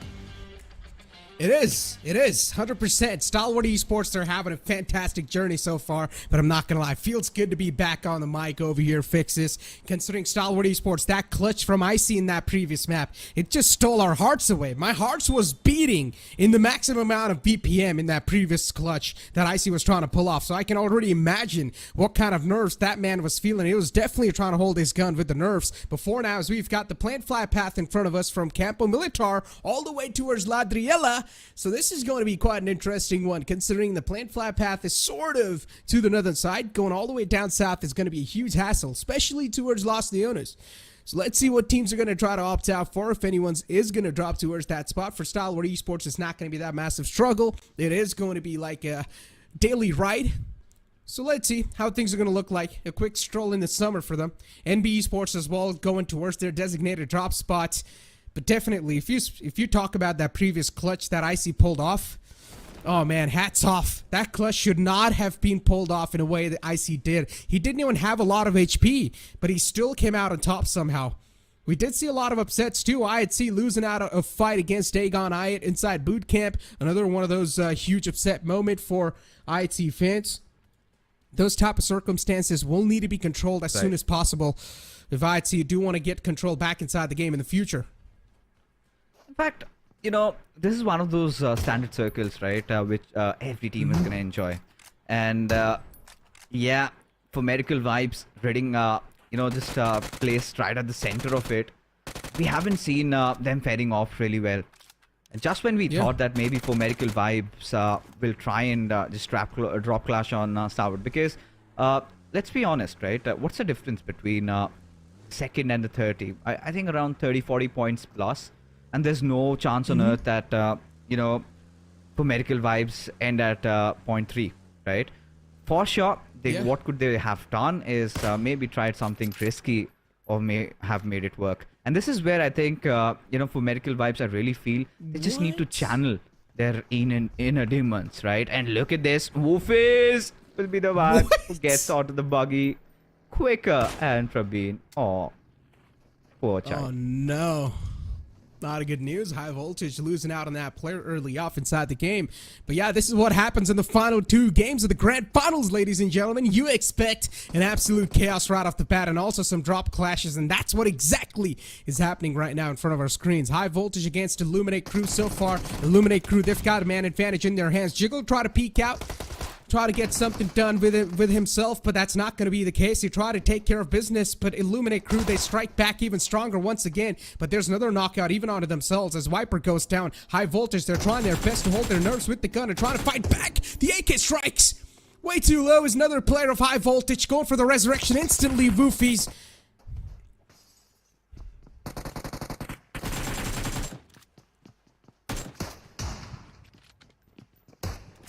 Still fighting back. Illuminate Crew. Woofies will just try to take the fight against the opponent and get strike down eventually. Illuminate Crew, as they do come out on top in that battle. Highvoltage, they bite the dust. Not a good news for another Nepali team. Definitely that's going to sting in the later phase of the game as Highvoltage. Oh boy. But at least that's good news for Illuminate Crew, that they have had a fantastic start right now. And for Illuminate Crew, they know they're all the way in the bottom pack of the leaderboard. They will need to try and do something whatsoever. So they took out Highvoltage right off the bat inside this Miramar game. And sort of even the planned fly path contributes to this early game fight, which was quite an incredible one. Viper, way too low for comfort. Still trying to go towards his drop location. Get the medical supplies. Get the loot up. As we've got DRS in front of us. Another one of those teams that did quite good in the previous game. So definitely if you speak about the momentum, sort of, even they have it a little bit in their bag. Circle, considering it is bottom left, for Miracle Vibes, they're right in the smack center. This is already a great start for them. I don't know, man, because this is one of those games where you would kind of expect for Miracle Vibes just to go all out, right, and just channel whatever energy that they have, and this is one of those circles I would have loved to see for Miracle Vibes sort of playing from the edges, because that sort of enables you from engaging in as many fights as possible, because for them, unless and until the circle kind of does not just exactly hit on where they are, I think it's going to be such a tough game, especially as we take a look at the circle right now. You could see a lot of these teams slowly starting to migrate, try and get inside the zone. But Stalwart, I think now they have that little bit of freedom, room and space to play around, and could surely pick up a lot of fights, could even mess this one game up. Still would not deter their chances of winning the championship. Oh, Regicide and Aegon. A high chance this fight might just occur.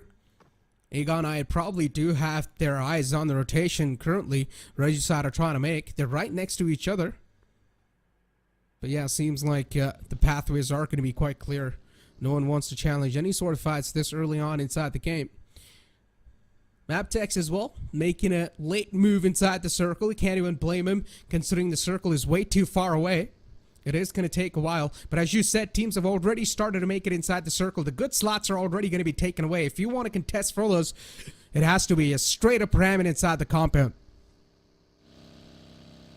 Right now we still have a lot of compounds remaining, but what's going to be really important is that teams kind of figure out those hilly areas, right? Have that little bit of a high ground advantage, maybe go towards those bottom hills around Chumacera. We have seen some iterations of the zones even going south of La Trilera. Those little hills over there, we've seen the zones go down. Or maybe it could be another flatland circle just below Menade Valley. But for now, as things are, not a lot of commotion. I did not expect this to happen at this phase of the game. Teams are pretty much playing this matchup like it's just another game and everybody's got to win. I thought we were going to see a lot of those drop clashes, a lot of those fights happening. It was just Illuminate Crew and Highvoltage DC going up against each other. And let's not forget, Necro, Illuminate Crew, they're making quite a climb tonight. They know they've got nothing to lose, right? And they also need to live up to their name. So you might as well go out with a bang. And that's what Illuminate Crew are here to do. Right off the bat, they got 4 elimination points. They eliminated Havoc, which was an unfortunate moment for that team. Before Illuminate Crew, a hell of a start. For Miracle Vibes, a team that is currently right inside the smack center, also having the high ground in the hand. So imagine in the later phases the amount of vital information this team's going to be able to gather. It will be an incredible one indeed. Moment of truth. And here it is. T2K sort of enjoying a little bit of that sweet spot as DRS from afar spotting out Leona and making him meet his makers out there. This is one of those fights just happening around the periphery of the zone. And now these teams have to quickly get inside the circle, find out a good hiding spot, maybe then plan their next set of actions. But at this point, teams like for Miracle Vibes and T2K, real solid commanding position, but Stalwart, Necro, they're inching in closer, and seems like they want to end this here right now. Oh! Not a good news for Regicide, losing out on Roshan. And T2K for them, The series of bad games so far has really been hitting them. So let's see if they're going to get things under control inside this game at least. As Rig was at least able to find one. That's a good news. As you said, even Stalwart Esports, they've made it inside the circle. I was really worried how Stalwart Esports are going to try to navigate their way, but somehow this team always finds the right path inside the circle, and now they're almost in the smack center as well. Now this is where, you know, you've got a lot of these teams sort of cramping on each other. The moment we have the map feed in front of us, we'll have a more vivid picture. You just could see the splash of colors inside that little circle. Look at this. Stalwarts in real close proximity. Oh Look at the formerical vibes just surrounding them like sharks in the desert. Over here, Stalwart really need to be careful. One misstep and the deed could be done. Stalwart Esports, they're surrounded, but for Miracle Vibes, they're in the open grounds. At least Doc was able to find one top. That's a massive opening. Can also give a huge opening for the players of 4 Miracle Vibes to get a little closer, and that's what they're doing. We can see Refuse just moving up close. Not personal yet. Stalwart Esports going for that instant resurrection on the fallen player. Even East now using the terrains, using the edges to move on closer. And he's got up close and personal 4 Miracle Vibes. Look at this aggressive push they've made against Stalwart Esports. And now the fight's going to be taken right to their faces. These are the two giants colliding against each other inside the map of Miramar to find out who will be the one to get a little closer to each other. And 4 Miracle Vibes just bombarding those buildings with the nades, trying to find that single opening. And finally, Stalwart Esports, they're able to get one in their hands. Apex knocked out. Oh, there you go. Refuse just gets in the trade. Quick and fast, it's done. But still, a 3-on-3 situation going on right now. And Refuse ensures that he gets that kill on Nirzet as action comes out. Manages to get Dog, but East quickly with that trade in. As Refuse, he needs to hold the bay. As Tops is gonna try and push in with Icy. Still just speaks out, takes a few shots, will have to instantly reposition himself as he gets taken down right from the air as Icy goes charging in. And now you could see both these teams, sparks flying as the nade gets flung over. And Kobe must be proud as he takes not just one, but 2 along. But for Miracle Vibes, at the cost of what? Have lost 2 players. But right now, Magnus, they are going to hit the deck. Are East and Dog prepared for this? Yeah, Magnus come charging forward as they hear all that commotion. East instantly catches a lot of hurt with that nade. Magnus, they really won these kills in the hand. They've smelled all the blood. Shit, that exactly happened in this compound. And Magnus looking to find those openings themselves. Not able to land those nades exactly on the mark. Finny as well, trying to toss in some of the nades, but not able to find the hurt just yet for Miracle Vibes. They've got some incredible positioning so far, but East gets knocked out, and now it's all down to Doc. But you never know, man. For Miracle Vibes, every single player is a one-man army, and they can strike out of nowhere. Doc's position compromised. He peeks out, gets the knockout. Finny knocked out of this game. For Miracle Vibes, you can never count him out. Surely you can't, but you know, this is quite humongous even for the likes of Doc as Zane. Just brings this home for Miracle Vibes.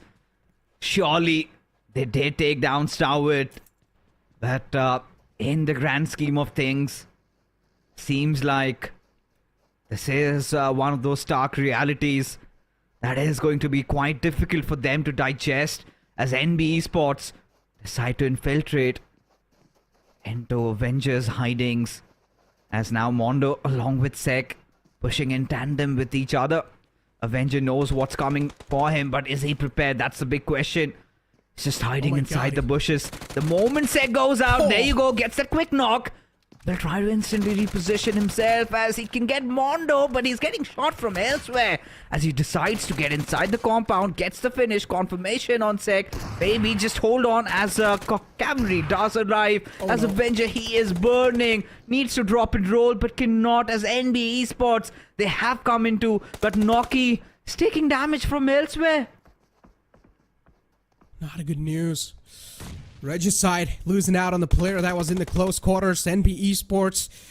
Every single player's on the feet. And yeah, they will also get a clean sweep on the enemy.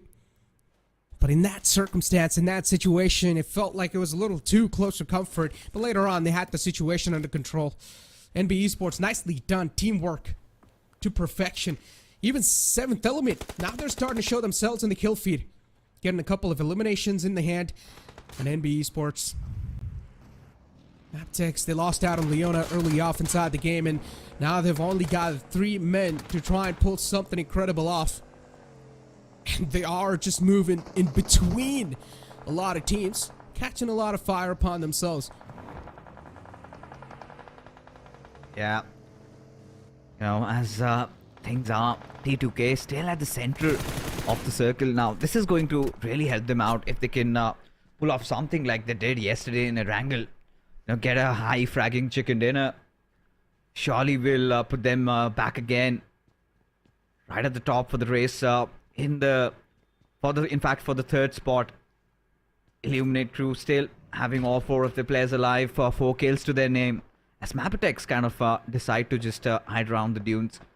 But T2K having those little bit of compounds. Aegon, I8, another team, seem to have fallen off a little bit.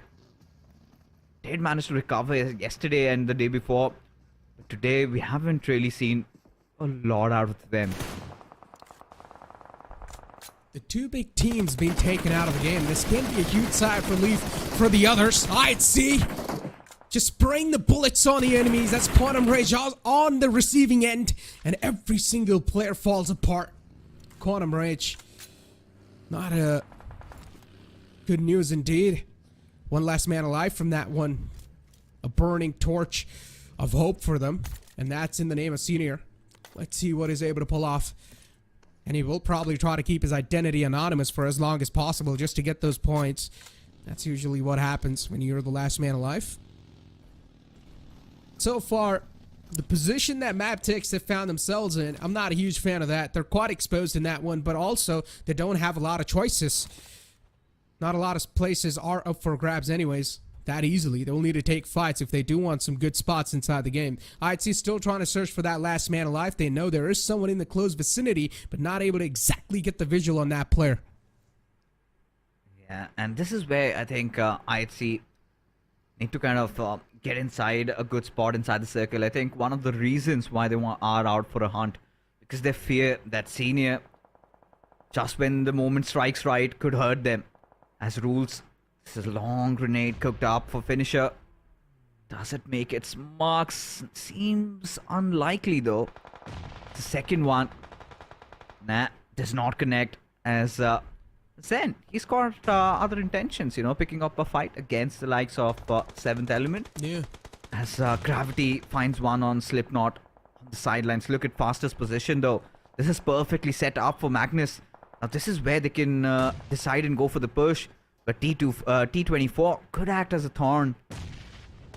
As Magnus surely trying to close in. And this is where they kind of let go of that aerial advantage they had. And this is one of those positions where Magnus are trying to force out a fight against DRS. Especially Rules just being caught in a little bit of a pickle. Now is the moment where he decides, or rather needs to kind of tuck his tail and run. DRS too. They just want to swing back in the action. They want to find something in their hands. Magnus Esports is a team that's just teasing them. But considering there is a little bit of high ground in between, that's why they're not really able to get eyes onto each other just yet.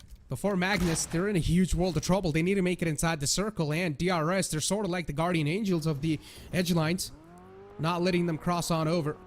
But even DRS themselves, they need to make it inside the circle as soon as possible. The later the rotation, the difficult the things will get. For Magnus, though, they are a little bit closer to the zone. It's not going to be that difficult compared to DRS for them to make it in. Before DRS, they're going to have to come up with a master plan right here, right now. Oh, they must. I mean, for DRS, biggest problem is trying to get in, and they want to pick up a fight. Delta just ramming over that vehicle as commotion just spreads through, and DRS somehow have miraculously survived, and not just that, have beheaded MABETEX. It was like a spark of thunder suddenly just hits you, and you turn into dust. As DRS, their wars aren't yet over. T2K deciding to just swarm around, try and understand what's going on. Sandesh gets that information, comes back into safety, but DRS, a little bit of situation. Kayla taking some damage, but at the right nick of moment, just prones down, and DRS have to fight another day. This is not good. It's an absolute chaos inside this battle. It's a blood battle. But DRS, once again, they come out on top of that circumstance because they have a man advantage favoring them. Nicely done. Good defense. Look at the amount of vehicles this team has stacked up inside that little area. They can use it as a temporary amount of cover for themselves. TDK is in the front, so that team's going to be a huge thorn in the way for them. If DRS do want to make it in a better spot first, they will need to cross on through TDK, which is going to be a massive task. Seventh Element as well, trying to chime inside the action, spring back to life. So far in the overall rankings, things are looking quite dead for them. But this game, they have been showing themselves on the elimination feed, and I'm loving it. Yeah, I mean, me too. Getting on the board, little by little, for, this team. Seventh Element, what a run has it been so far.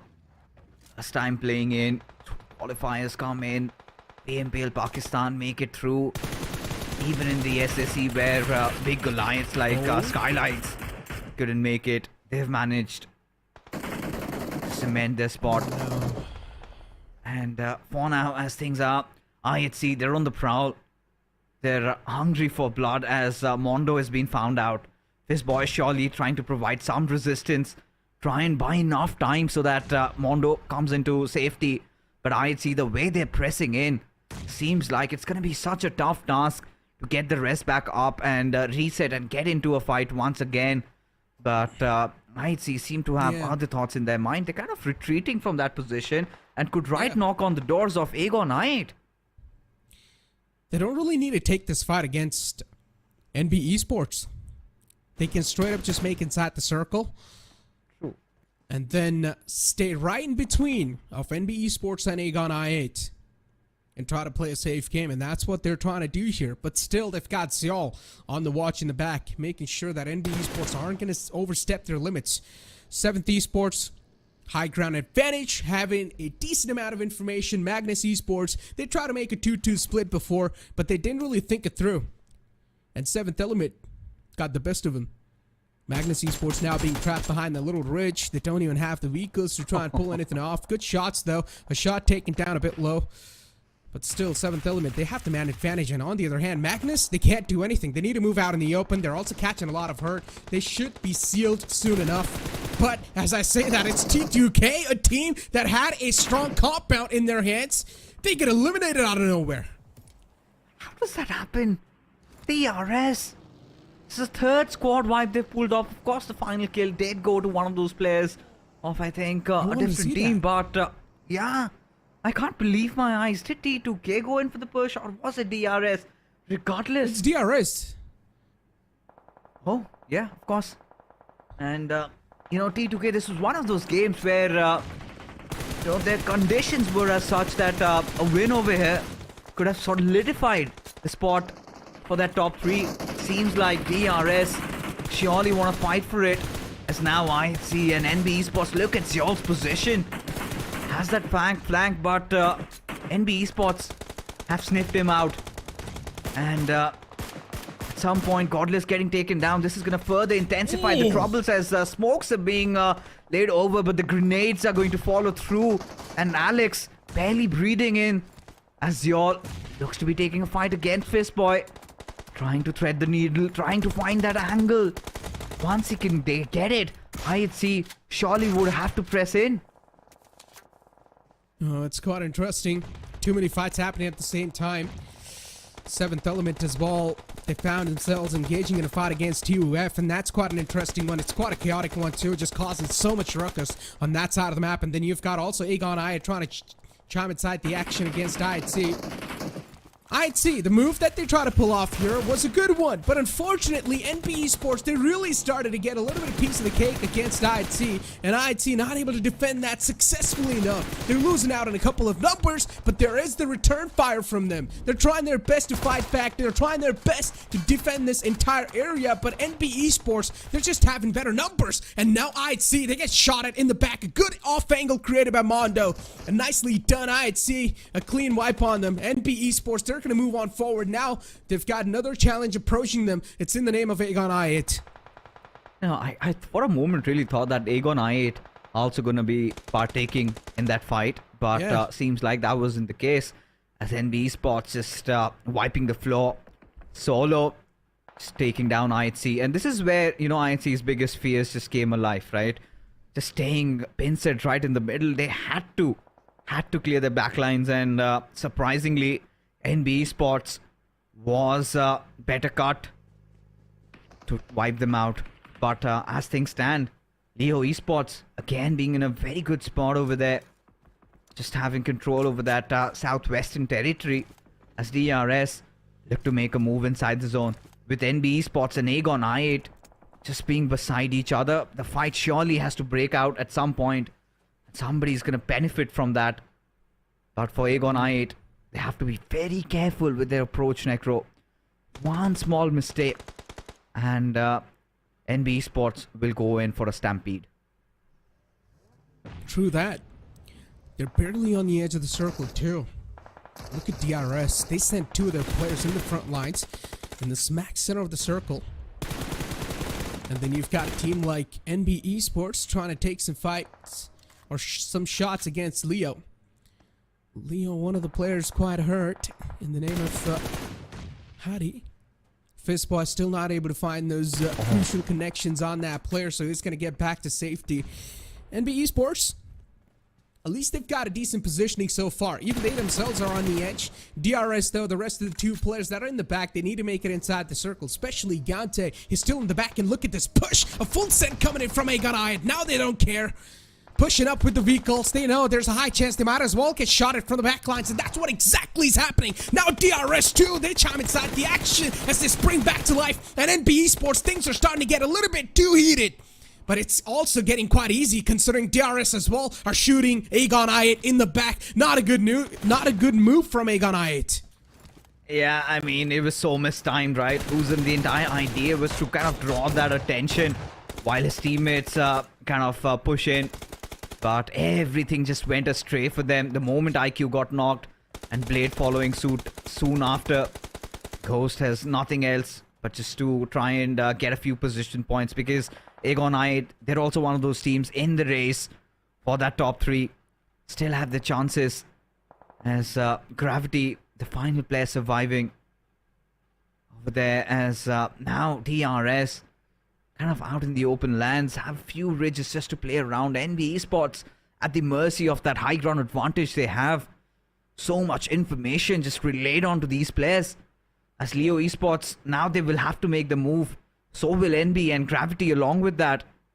Seems like DRS, this is one of their games where they pull one off. Yeah. Could be their second for the day, and could sort of propel them up in a very commanding position for that third spot.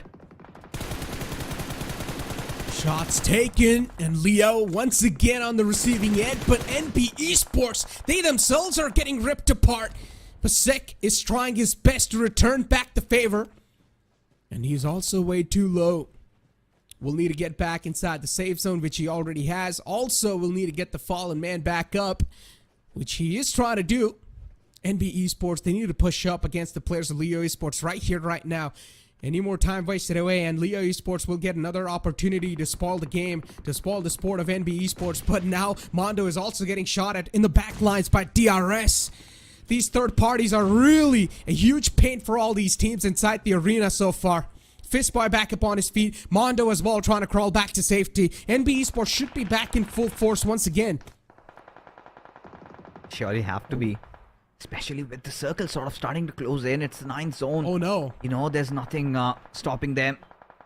But I think they're just carrying one of their teammates. Maybe just hoping to get in a little bit closer. As you can see, those Molotovs being laden down as DRS. It's all getting set up for them. They would want this fire to break out. They would want the bodies of NB Esports to fall.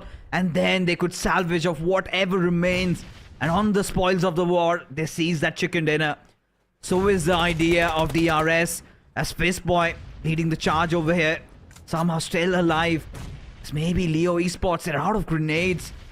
And now it will come down to frontal battles as Liquid just burns Mondo down to crisp. As Sek and Fistboy remain alive as Liquid finally breaks open and will get spotted down despite that. Manages to get the knock and the trade is also there as Haidami falls in as DRS capitalizing on this golden opportunity. Surely they're not gonna miss this one out. Oh, no. There's no way they will. They've also got a couple of utilities that they've tossed inside the smoke. And yeah, DRS, they're going to get another chicken dinner off the day. A way to pretty much end the last day off of the grand finals of championship. DRS, they come out victorious in the second last game of the day. And a good way to end things off as well. We had a lot of conversations about DRS and how they were not exactly able to perform to the fullest potential. But in the final few days, they've started to strike back really strong and impress their pretty much fans. But ladies and gentlemen, it's time for us to push to a short break. We'll be right back.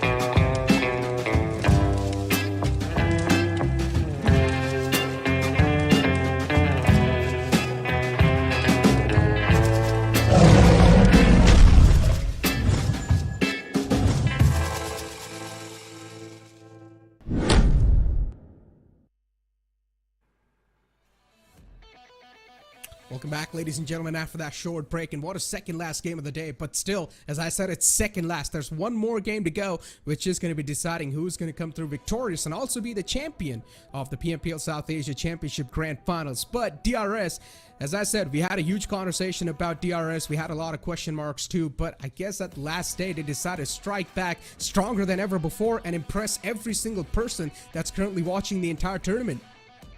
Yeah, quite a redemption path for them, especially the kind of expectations that they had built up in coming into SSC. One of them, we were kind of hoping that maybe they could have this one home. The trophy comes to Nepal, but seems like I think the first spot debate has been settled, right? But still, Necro, the third spot battle is still on. Quite a lot of competitors for that, and DRS at such a crucial moment getting this chicken. And this is a different version of DRS, the fearless version that we got to see. Went quite notorious.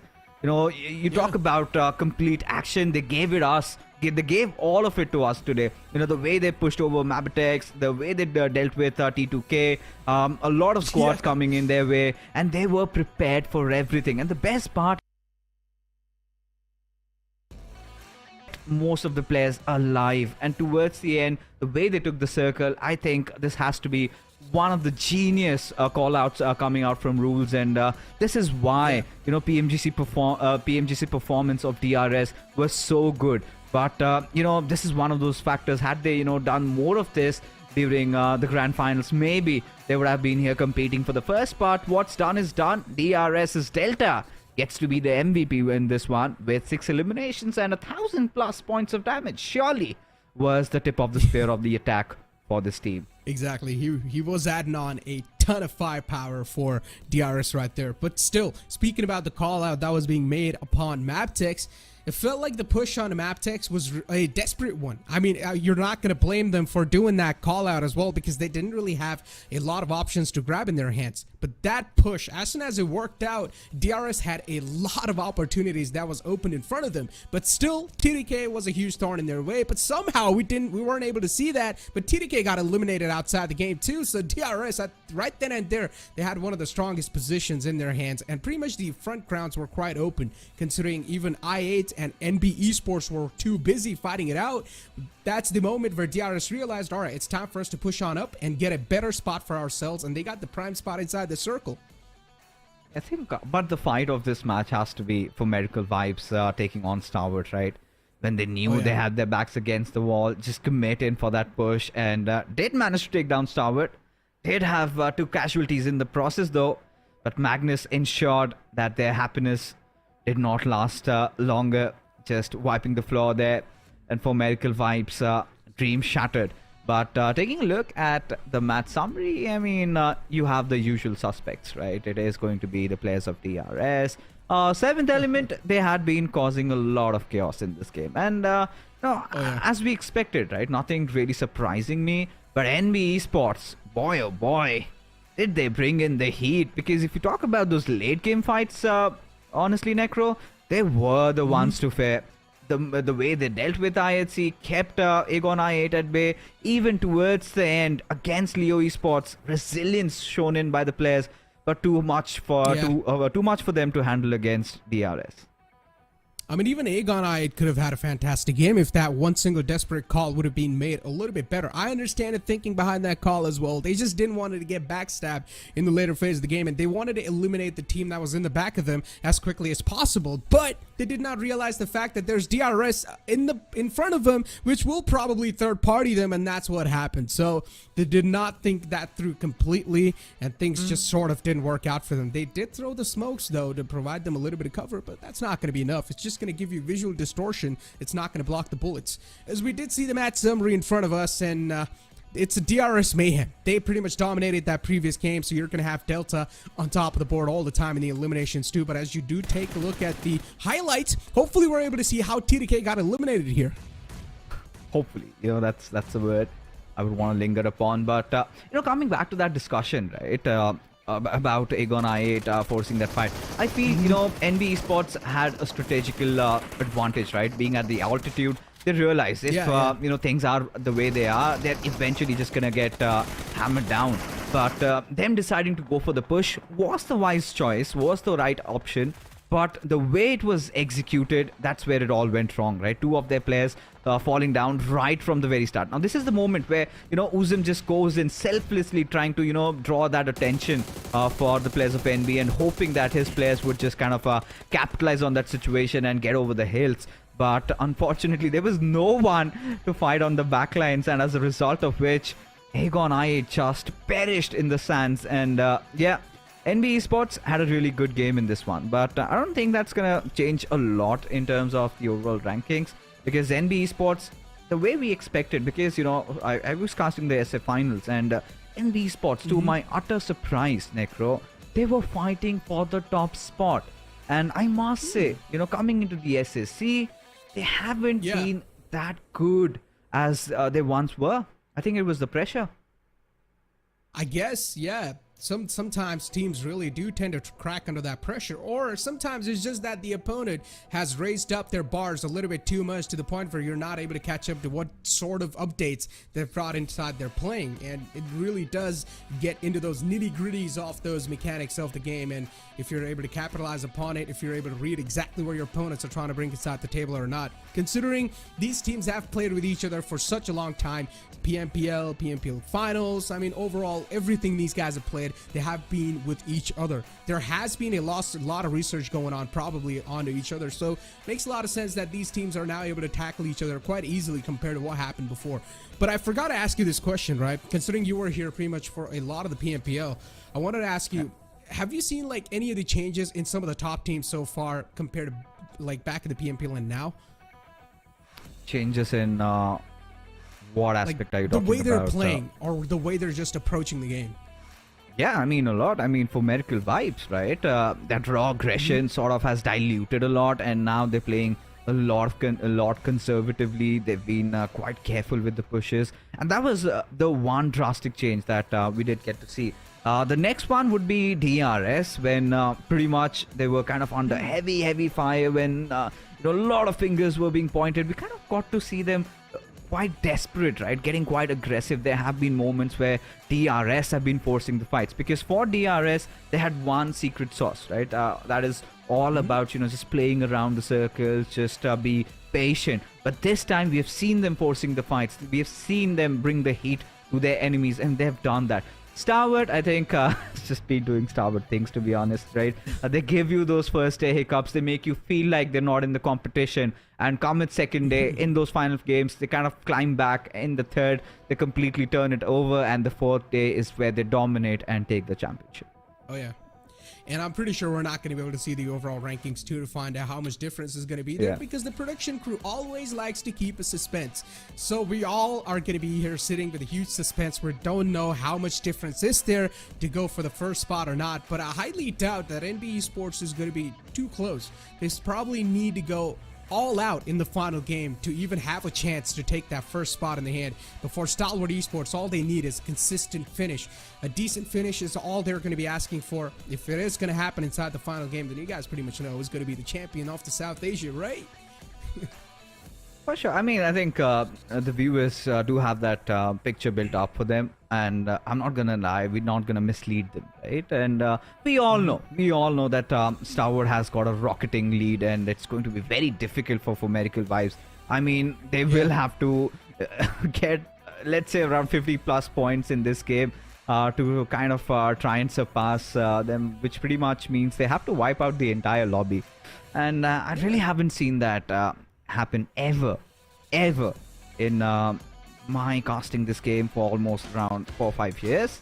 So yeah, I don't know what we're gonna expect from Miracle Vibes in this one, but I surely do know that we still have a fight going up for that third spot, Necro, and it just could be anybody from maybe DRS, MABETEX, and T2K, with Aegon Ide also into the mix. Considering now DRS, they've woken up. The Giants have woken up. You never know what's going to be able to get that third spot in the hand. But one thing is for sure, T2K, they need to wake up. And somehow this is the final game, ladies and gentlemen. As you all know, the final chance to grab the opportunity for Miracle Vibes to get the first spot in the hand, or for any other team to get that third spot in the hand, which is closer to that spot, of course, as we have the planned flight path in front of us from Ferry Pier all the way to our shooting range. It is tilted on the left side, so for teams, if they do want to go to the right side, it's going to be a little bit of struggle for them, especially for Stalwart Esports, as they do like to go towards Nova Repnoy. There might just be a little clash between Miracle Vibes and them. I don't know. I mean, I've seen this happen in the past where Stalwart just kind of opt for the safer route. They kind of tend to go towards the southern side and get those vehicles. They kind of well versed with all the spawn locations, and for Miracle Vibes, they're gonna do what they have been doing. But maybe for one last time, just for their utter satisfaction, they might want to force a fight against Stalwart. I'm pretty sure even the viewers would want to see that happen for one last time. Final game, but DRS.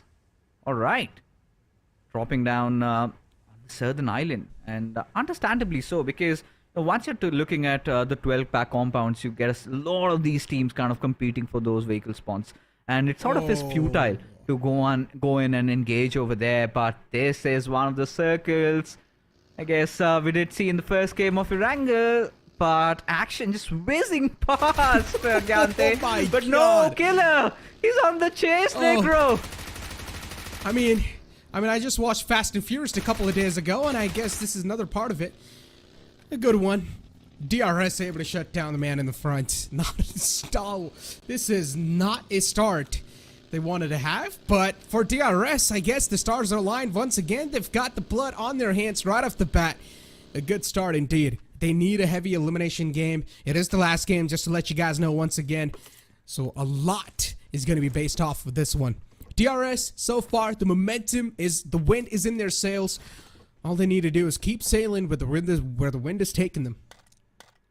I mean, right now, I'm pretty sure you would not have witnessed somebody just taking down a player from a buggy, going for a chase in the movie. Though it's an amazing one. If you haven't seen, I guess for the viewers, surely might want to check that out. But after this game ends, because there's so much in the making. As DRS, one more extra point for them. Guess kind of seem to have been getting ever so close from sealing the third spot at the very least. And what a climb has it been for these for this Nepali team in particular, because by day 2 we were kind of wondering what has gone wrong with them.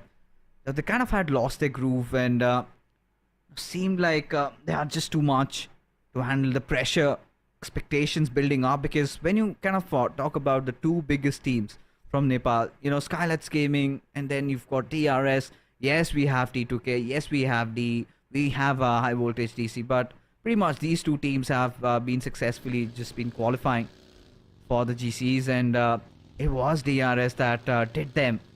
In fact, get South Asia its biggest honor, second spot. Stalwart has been trying to achieve that for a long time. I mean, they have been settling with the third. But DRS did something that nobody expected in their very first maiden run. And that collapse and now a recovery, sort of reassuring the fans that, hey, we're going to come back stronger. We're still here. DRS is like, we never left the competition. We're always here. For Merkel vibes too, they've left out in the military base quite easy this time, quite early.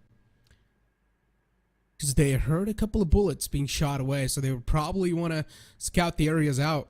Before Stalwart, they're going to already start this game off with a difficult mode, considering they've lost out on one of their players quite early off, and it's also Action who adds on so much firepower to the entire roster.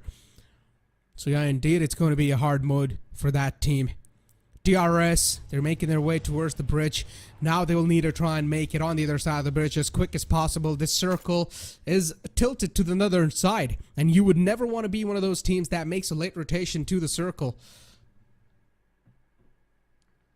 There's still chance, right, Necro, for the likes of Medical Vibes and DRS to still play the World Invitational. I think now they're to the viewers' mercy, right? You know, the voting lines are still on, and might as well vote for your favorite team, whoever you deem to be the fittest for representing South Asia. So we still have that one slot for the All-Star stage. Guess the favorites will be DRS, but for Miracle Vibes, boy oh boy, did they bring in that heat. Surely would want to see them playing at the biggest stage. Be a heartbreak if they don't.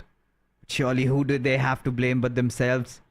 Now, after having almost 50 to 60 points of lead and then just choking in that third day. And this is where their worst nightmares have come true. Even the way they started things off today with a chicken dinner felt like, you know, they still have a lot of gas remaining.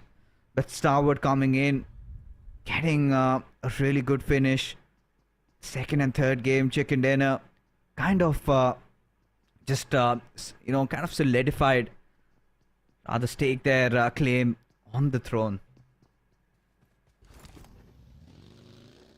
Luckily for Merkel Vibes, they have another chance this year for PMGC. And they can use this as more experience and look at it as a positive way. And hopefully they're not going to demotivate themselves and probably look at it as a positive way and come back even stronger next time in the upcoming PMPLs. Because that's what I want to see. As you said, this team is a incredible team. They've got some insane amount of talent underneath their belt, and I definitely do want to see them on the international stage as well. I mean, currently they are on the international stage, but on PMGC, that's what I'm talking about. And if this team is going to be there, I'm pretty sure this team will be able to pull off some miracles, that's for sure. Speaking about that, now we've got Aegon I8 on our screens, another one of those teams that has a fair share chance to be in the top 5 and maybe also take over the third spot. But let's see how Aegon I8 is going to be playing this one out. Despite all the ruckus happening outside the game, still you can see the camaraderie visible between the boys, and surely Aegon I8, I mean, the kind of a mindset that they entered into this tournament with 7th Element constantly just breathing down their nose every single game. I think they fared off pretty well. Still, you know, a lot of fans missing Crypto in this roster.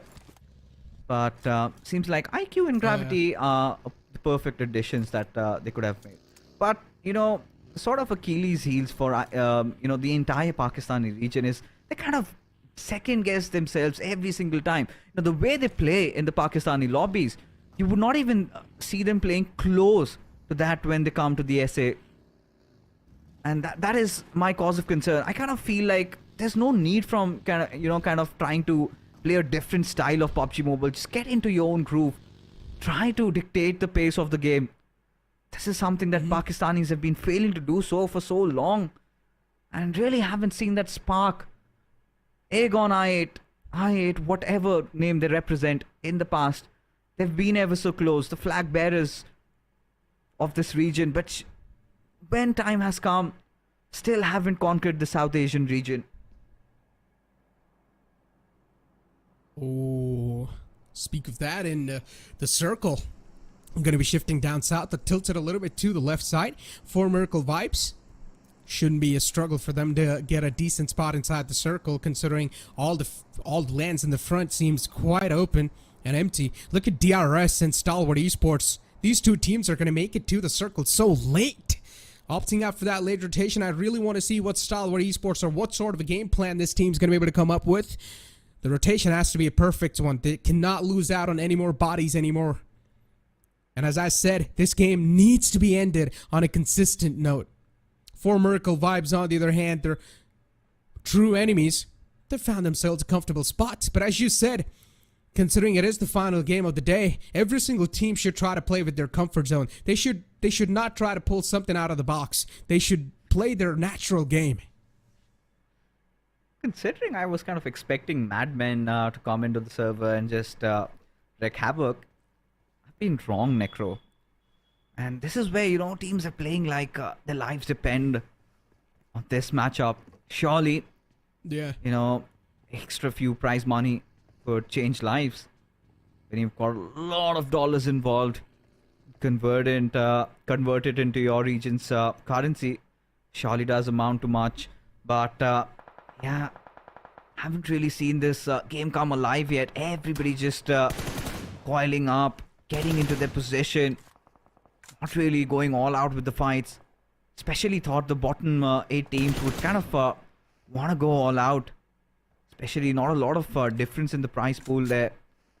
But everybody sort of playing this game in a proper fashion. And talking about for Miracle Vibes, I kind of expected that they would kind of try and force fights, which they have failed in doing so. But Highvoltage DC, trying to reduce that gap. One of the players of Magnus, I guess, changed his name in the last moment. I'm wondering who he possibly could be. Is this Zibyan? Highvoltage. So far, just playing for the information. Trying to rack up as much as possible.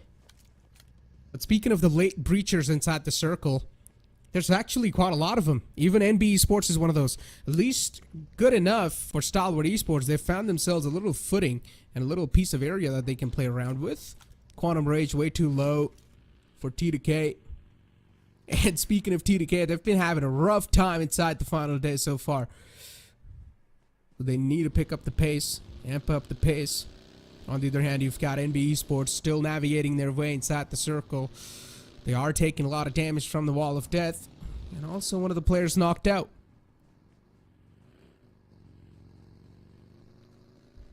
Lot of teams in the blue also. Just trying to get in. DRS getting spotted out over there. Rules barely surviving. Minimum margins. It seems like he's gonna live to fight another day.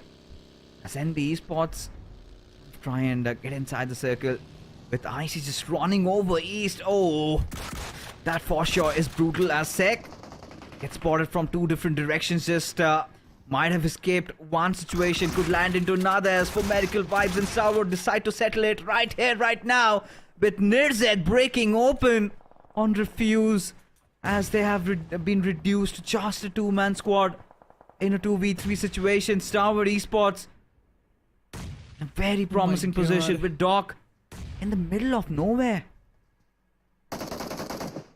This is a prime example of the opposite attract.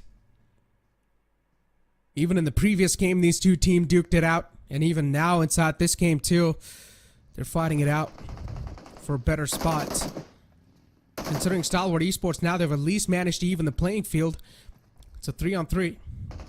4 Miracle Vibes. Doc in the close quarters of IC. But does IC know that Doc is right there in front of him? Doc's also pulled out a nade. And this nade might just land perfectly right on top of him. No, exactly was it. But this time, Doc gets knocked out. Stalwart Esports, now they're able to get the playing fields in their court, and things are starting to look like they're starting to stack up in their favor. All they need to do is take out 4 Miracle Vibes right here, and they will probably be the champions. Aren't they going to be able to do so? Nearset knows exactly where the last man is too, on top of the church, but he's not able to get that line of sight onto Apex. If Apex makes it out alive in this situation, it's going to be a bad news for Stalwart, because the more points racked up, then maybe there's a chance that they will be able to steal the first spot away. I mean, yeah, the first spot, I think that's pretty much solidified. It's just about satisfying their egos. The top 2 teams in the server just going head on against each other. And bear in mind, Stalwart's lifting the trophy. It's going to be a 3-peat. The last year, in 2022, they won both the fall and the spring splits. And now they're on a path of getting this one again in this particular split. As Praveen spawning out, Mondo just cracks his skull open. Has that high ground advantage favoring him, as Jiggle barely surviving with any HP at all, as IC gets exploded in the part of fray. But Highvoltage DC, a little bit of a kerfuffle. They really need to recuperate, get their players back alive, but before doing that, Jiggle needs to heal up. Gotta say one thing. Now the playing field is starting to get even more bloody. Aegon I8, even they spot out a couple of teams trying to make the rotation. It's in the name of DRS, as Delta lost out. A man who put up so many numbers in the previous game is not going to be in their belt anymore. And it's going to be in the name of Aegon I8 who take him out of the game. Before Stalwart Esports, they've almost managed to take out the enemy team. They went from terror and fear to find that sweet relief. And also maybe the championship's in their hand. As Aegon I8, they're able to take out another man in the back lines. This team is really able to get the kills underneath their belts. The eliminations are starting to stack up for them. And this time it's going to be against the players of Magnus. Oh, surely, 2 Pakistani teams going up against each other again. That similar bait and switch strategy being followed on by Aegon I8 does not work out as faster. Just explodes gravity out there. As Aegon I8 need to kind of re-strategize in this particular fight, as Magnus certainly refusing to bow down as gravity meets his maker's finisher, getting that confirmation as Uzum from the backlines trying to provide the cover fire. Faster gets knocked out. But still, Aegon I8 kind of a little reluctant in trying and going in for the push. Will have to certainly try to commit and get inside the circle, which I believe they're doing right now. Magnus still there in the back lines. And as soon as Magnus decides to leave this spot, they're going to be met with so many bullets right on their faces, and that's what happens. They ram their vehicles in this compound, but too many bullets to try and dodge. Aegon I8, those 2 players inside the building, trying to fight back for their lives as Uzum gets knocked out. But out of nowhere, the entire enemy team of Magnus, they get taken out of the game. And now even the wall of death is starting to close up. Right behind the players of I8, it's starting to close in. And I8, they need to find a comfortable spot yet again. But this time, they might just crash against 2DK. Ooh, things are starting to heat up over here. So it's just about to crown the champions as the circle forms in front of us. With Leo Esports taking over the Everest, they know they have to calm down. IHC just holding on to the squad houses, and there you go. For Miracle Vibes, they're out of this game. And with that, they're out of this contention for the top spot. It is now set in stone as Stalwart still live to fight, and yeah, then they're gonna enjoy their glorious moments. Could prepare for the party tonight that awaits these lads. What a comeback has it been. The hat-trick coming in, tops the last player alive, and surely he's just smiling, knows that he's gonna taste the victory, is going to be the first player to have achieved this trophy, the South Asian Championship trophy, for the third time, a hat-trick, which no other team has managed to accomplish so far. For now, though, Quantum Rage getting approached by Illuminate Viper. But the instant refrag is there on the board. Goku able to also get the confirmation instantly. Leo Esports 2 now wanting to chime inside the action. Get a little piece for themselves, too. Woofy's is low, but safe and sound for now. Too many teams in the similar vicinity. And even if they're not here, they're also getting shot at in the back line. So you need to watch every single angle possible. And then you've got nades as well just raining down upon you. Woofy's too much pressure to deal with. And eventually even he gets knocked out of the game. And Illuminate Crew, they follow it up. And even Quantum Rage, they're going to get knocked outside the game. Leo Esports, king of the hill so far. Oh, indeed they are. But the moment the zone gets away from them, they're going to be on the crosshairs of every single team down below. Clearly need to have all the smokes remaining. We'll have to find out a way to sort of get through. But, alright. Cloud is inside the waters, enjoying himself. Highvoltage DC, they had a phenomenal start into the grand finals, but really fizzled out pretty soon. And I was kind of surprised that I really expected a lot of this, a lot of good performance from this particular team, especially having so many veterans. And there have been moments where we've seen them explode, burst out. Those games where they've kind of got 18, 19 eliminations, chicken dinner. And could not just be consistent, as Top, still enjoying himself, Yeah. has managed to accrue 3 finishes to his name. The big question is, how far can he go? How long can he withstand so many teams around him? Top left last on the naughty list. And now the nades are starting to chip away some damage. Does he know that there's one man way too close and personal in the name of H2SO4? Top trying to spam away, find that lucky connection through the smoke, but so far he isn't able to do so. Finally spots him out, and now we'll get the connections done. H2SO4 try to tossing him all the top, force out Top from that spot. He does so, but unfortunately also doing so, he digs his own grave and gets taken out of the game. Stalwart Esports Top. This man single-handedly is able to manhandle anyone that stands in front of him. And he's also able to cause so much ruckus. This man is not scared of causing any type of sound. Even though he's the last man alive. He's on a mission. Still also taking shots against Leo. This is absurd. How is this man still breathing? Have team forgotten that he's just one player and all they need to do is just push on him.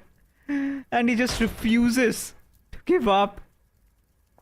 As the moment of truth finally dawns upon us. The circle about to take that little shift. Ooh. Leo, this could be their game. One Yeah. game that they have been waiting for so long. Like I said, right? They always find themselves in good position. All they need to do is just kind of confirm their standings as Liquid, just avoiding a run over. But Sandesh will still make sure that he goes falling down, as T2K, they're on the climb. And Leo, they look to be on a fast retreat, as Sandesh just looking to blow them all over. But no, doesn't make the distance there. Yeah. The nade accuracy not exactly on the point. And T2K looking to breach inside the territory of Leo. For Leo, they of course have a huge advantage. They've got the high ground secured. T2K, it's an uphill battle for them. And what a nade! Oh, this man is always able to find those openings like that. And Leo Esports, now that the opening's found, they'll probably try to press upon it. Rick's still knocked out. At least he's safe, he's revivable.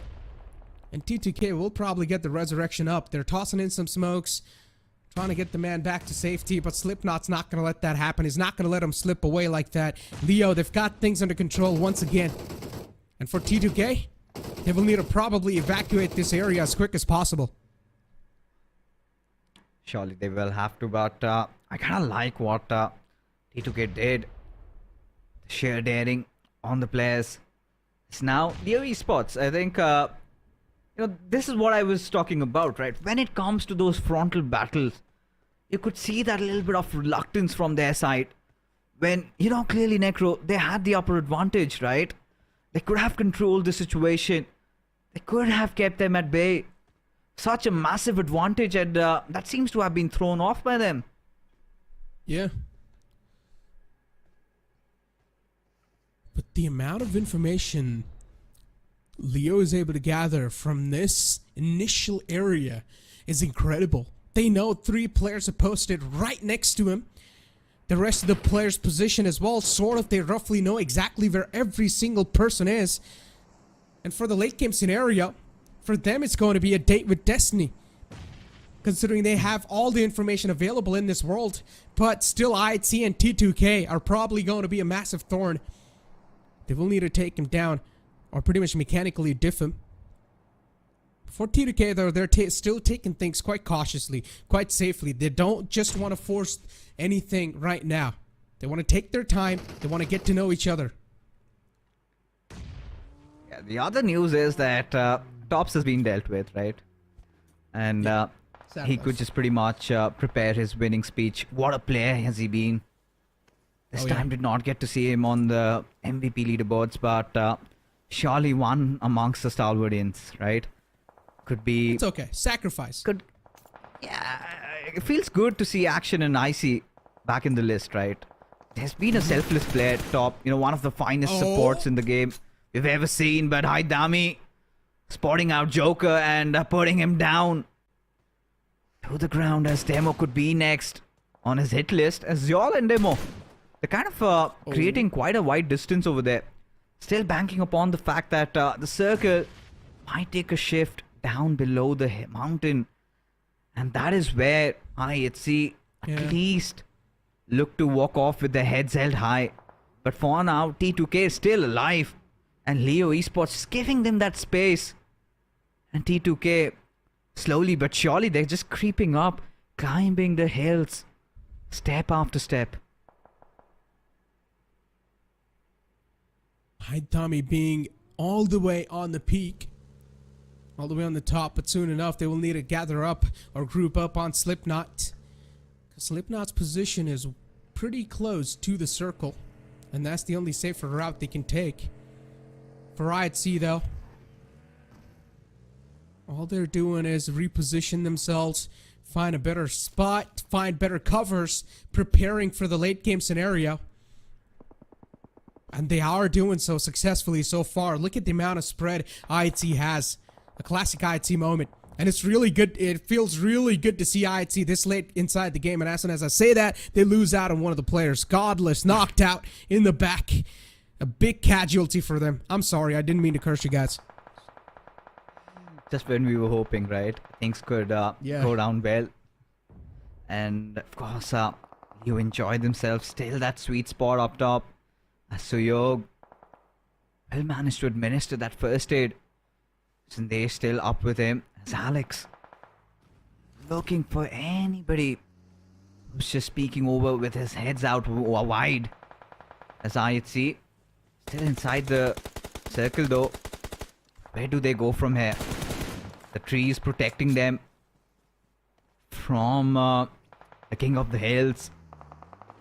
Rather slow game over here. Top 3 secured. IHC taking some massive amount of damage on Zeol. Leo Esports in such a commanding position. T2K still somehow surviving. I do not know what's going on in this game. These fights are just so awkward. And finally, we've got something on our hands here. Leo Esports able to get their hands bloody early off now in these final circumstances. Only 3 teams alive. And we've also got Godless getting knocked out. Leo Esports able to just stack them up on top of each other. I'd see 2 more players to go, 2 more players left over, but they can't be a game changer if played properly. For Leo Esports though, every step has to be in the right direction. TDK as well. You can see them wrapping around from the back lines. They're probably going to try to third party this entire scenario that Leo Esports has created for themselves, and they need to watch out on their backs because TDK, they're sort of also looking over them. They should not try to be way too crucial or eager to find those confirmation on the players of IHC. And once again, the dust's going to start to settle.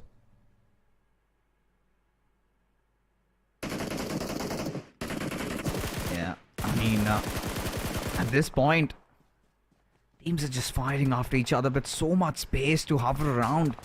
But Alex, quite unfortunate, just when he was kind of focusing his attention on the players of T2K. Leo strike, and this is it. Maybe Leo would want to commit in for that push. Look at that little spread. Have that 2-1 split going in. But same is the case with the players of T2K, with Jane just holding, watching out for the flankers, while Sandesh and Suyog kind of have that little ridge to play around, that high ground advantage. And in the 9 zone, a lot of it shall be clear. Whoever has the biggest chance to get a chicken dinner in this one. But for now, Aidami just slowly slithering his way. And IHC haven't really paid attention. No. Demo just out in the open. Aidami gonna show no mercy. Shifts onto his DBS. Surely have to get a bit closer as Alex gets the trade. And this is the moment that T2K, they have been waiting for. Yeah, the moment of truth, ladies and gentlemen. And this is where both the teams are quite vulnerable. TDK to strike in. They spring back into life as they have swung into action. But a couple of knockouts have happened on both the sides as Jane goes down and Suyog now is in the front. Even IHC, they're able to spring back to life once again. Both the players are back up on their feet. Alex and Demo. IHC, the weight game so far, the patience game sort of has worked out in their favor. Leo Esports, Slipknot, the last man alive, the final glimmer of hope, as Suyog's gonna close on up towards Jane to get the fallen man back up. Maybe he will be able to do so, but now Slipknot will peek out and get him done. I'd see the 2 players also having the man advantage stacked up with them. Slipknot, the last man alive for Leo Esports, but a world of trouble to face. Oh my goodness. Where have we come down to just when we thought it is gonna be T2K, but suddenly things have changed in IHC. The winds have turned into their favor. Taking on the high grounds, clearing all the edges. Trying to find out the whereabouts of Slipknot. As there you go, the grenade does the deed. Wow. As IHC get the final chicken dinner. But you can clearly see, not quite pleased with themselves. Surely no, they could have performed better over here. They were still fighting for that top 3 though. But that being said, ladies and gentlemen, IHC get the chicken dinner, but I think the moment of truth is finally about to be here, Necro. Yeah, and we all are waiting for that. The moment of truth will be revealed soon enough. We're here to find out who will be the champions of the South Asia, and I guess the results are quite clear to us as well. We pretty much know who the champions are going to be as well, and soon enough, you guys will be able to see that. We're just waiting for the announcement, all right? We can't announce before the time occurs, so we're just waiting over here, Fixes. You've got some final choice of words you want to say? I mean, it was quite a tournament, to be honest. Considering what we expected from Stalwarts, sort of winning it back-to-back. Previous years was completely theirs. This year also, starting with a shebang. And there have been teams, there have been a lot of squads that had, tried to put up a fight. It seems like there is still going to be some time whilst we face their true competitors. Could be for Medical Vibes, could be somebody from Nepal, maybe from Pakistan. But for now, I think it is the Mongolians that still reign supreme in the South Asian region. What a tournament has it been, especially with that rough start they had with For Medical Vibes just exploding at day number 1. But Comet's day number 3, it was Stalwarts just doing what they have been doing time and again. They have been tested. They have been under severe duress, severe pressure, but somehow they always manage to find a way out and glorify the fans. Everybody just thumping their chest with pride And not just the Mongolian supporters, right? They have support all across the globe. And such is the kind of respect that they command every single player whenever time arises. Even today in the game of Sanhok, look at what IC did during the SA finals. Yeah. Look at what Nirzed did. Every single time you need somebody to clutch, there is that one player. You need somebody to rely upon. You've got a player like Top. Action, yes, there had been those phases where we had seen that dip in form. But when it was needed, when we wanted the true Stalwart to rise, he was also there in the mix of things. And when you combine every single aspect, every single element together, you're looking at an unfathomable force of nature. And that is Stalwart Esports.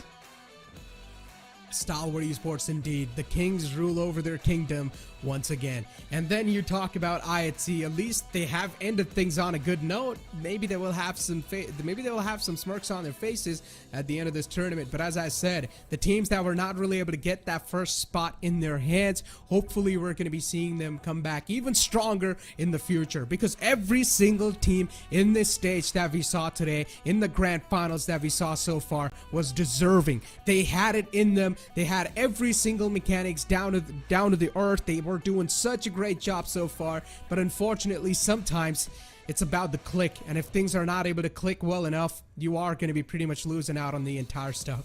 And that's probably what has happened to a lot of teams. Crack under the pressure, so many things that can go wrong with a lot of those teams and with a lot of those aspects. But as I said, every single team has given it all they had. So there's no need to hate if your favorite team did not win. Just make sure that you're supporting them emotionally, because that's all that's going to be needed. But ladies and gentlemen, soon enough, the moment of truth will be in front of us. And yes, we've got the champions in front of us. It's going to be Stalwart Esports. As I said, the Kings rule over their kingdom once again, Defending their title, and the hat trick comes home. Stalwart Esports, the Mongolian team, ever since we've seen this roster, you know, they have been reigning supreme over the entire region of South Asia as they book their golden ticket for the World Invitational, and looking forward to conquer it as well. The Mongolians, with such rich past, such heritage, and Stalwart Esports at the front of it all. Every single player take a bow coming in from action. There's it, IC and Top. To top it all, everybody had their moments just when everybody thought that maybe this time it would be somebody else. It would be the other Mongolians for Miracle Vibes. Stalwarts bounce back from the ashes and claim what was theirs. once again, Stalwart Esports. As you said, now they've got a chance to represent the entire South Asian region and also the Mongolian region in the PMWI, and I'm pretty sure this team will make us proud. There's so much to come in the future, ladies and gentlemen, and I'm pretty sure every single person that's currently watching this stream is going to be excited for what the future holds for us. So you guys better brace yourselves, because if Stalwart Esports is able to perform with such sort of a bang inside this tournament, I can already imagine what's going to happen in the PMWI. But Fixes, we had this full-blown conversation about 4 Miracle Vibes too. They are also one of those deserving teams, and I definitely do not feel too good for that team, man. Yeah, I mean, that's the learning curve, right? That is the sacrifice you need to make. You know, being ever so close to touching the trophy, and yeah, that's where it kind of broke, a little brittle. Surely need to work on that. But overall, I mean, this was a wholesome tournament. Did not really pan out the way we thought. Yeah, for Miracle Vibes, too much for them to handle.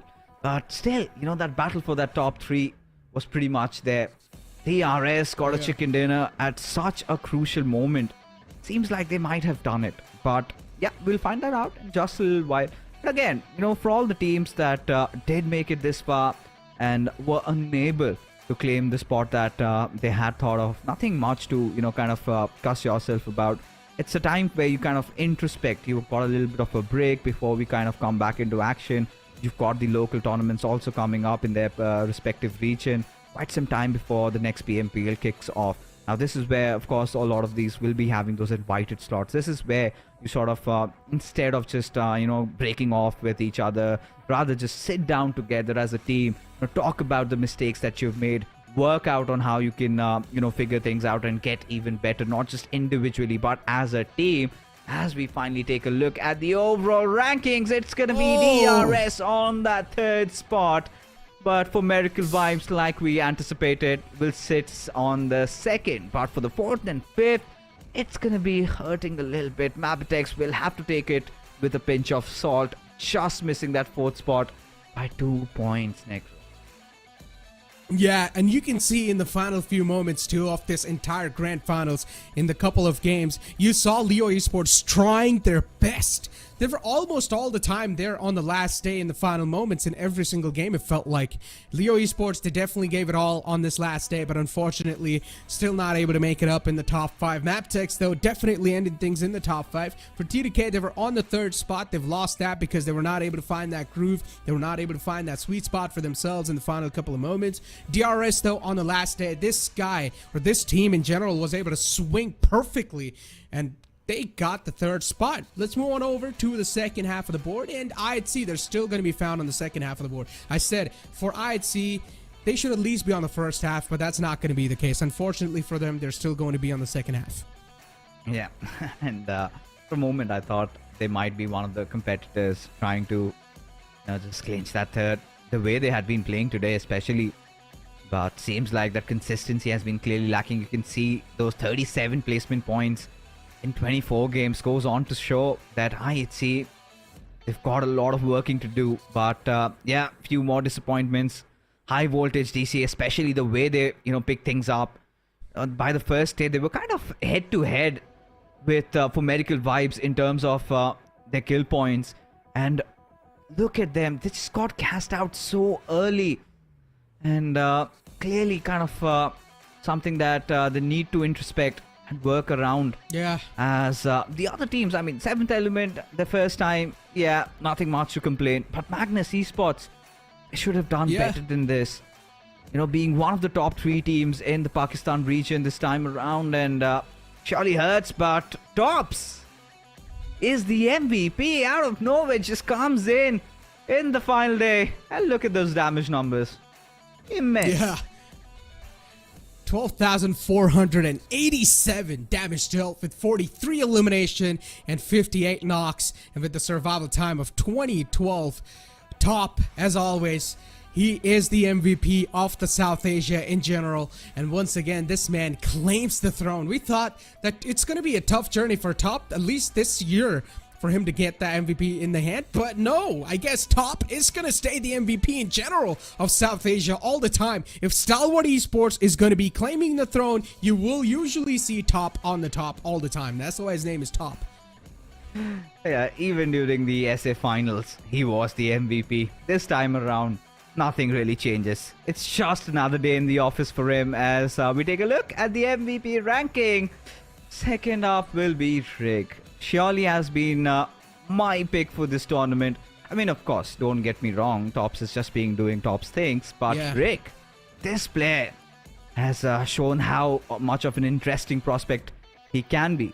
And he was there. I mean, he has been playing a lot of tournaments, he had been performing, but not the way this time around. He's done wonders, especially in those individual clutchy moments. But then you've got Doc, another player watch out for, along with East. But I see Nirza also making it into the list, along with Killer and Refuse. Killer, surely the one firepower, bringing in the heat for DRS. Had such a crucial role to play in all the games that they managed to win. 36 finishes is where he's gonna find himself at. I'm quite surprised that we're not seeing Delta over here from DRS too. I mean, usually he's always there in the MVPs as well, and I'm way too used to seeing Delta over there as well. But this time, I guess Killer YT is going to be the only man from DRS to be on the MVP list. But Fixes, I'm not gonna lie, it's been quite a hell of a ride. And with every single viewer as well that's currently watching in the chat, it's probably been a hell of a ride as well, a roller coaster of emotion, if you guys would like to say. A lot of teams that we expected greatness were not able to deliver to the expectations, but teams that we knew exactly would be able to deliver, Stalwart Esports and 4 Miracle Vibes, they lived up to their name. But once again, whenever I take For Miracle Vibes' name, oh man, they are definitely a deserving team, and I feel like they should be there in the PMWI. But Fixes, I guess it's time for us to close on up the show as well. Have you got any choice words, any final words that you want to let the viewers know? You know, again, it was a privilege casting this tournament, and likewise, you know, reuniting with you guys. And yeah, it has been a spot of emotions out there for every single team, every single fan out there. But eventually, I guess everybody got what they really wanted, right? Wanting to see the championship team reclaiming their throne, and Stalwart do that once again. Everybody seems to be happy. Yes, For Miracle Vibes did garner a lot of fans. Maybe it is going to be another day where they finally lift that trophy. But till then, what a show it has been. Came down till that final day, but eventually it was Stalwart's with it. Yeah, exactly. Ladies and gentlemen, thank you so much for tuning in inside this stream of PMPL South Asia Championship 2023. The grand finals come to an end. Thank you so much for stopping by. It's going to be me, Necro, and Fixes taking leave. You guys have a great night.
Shut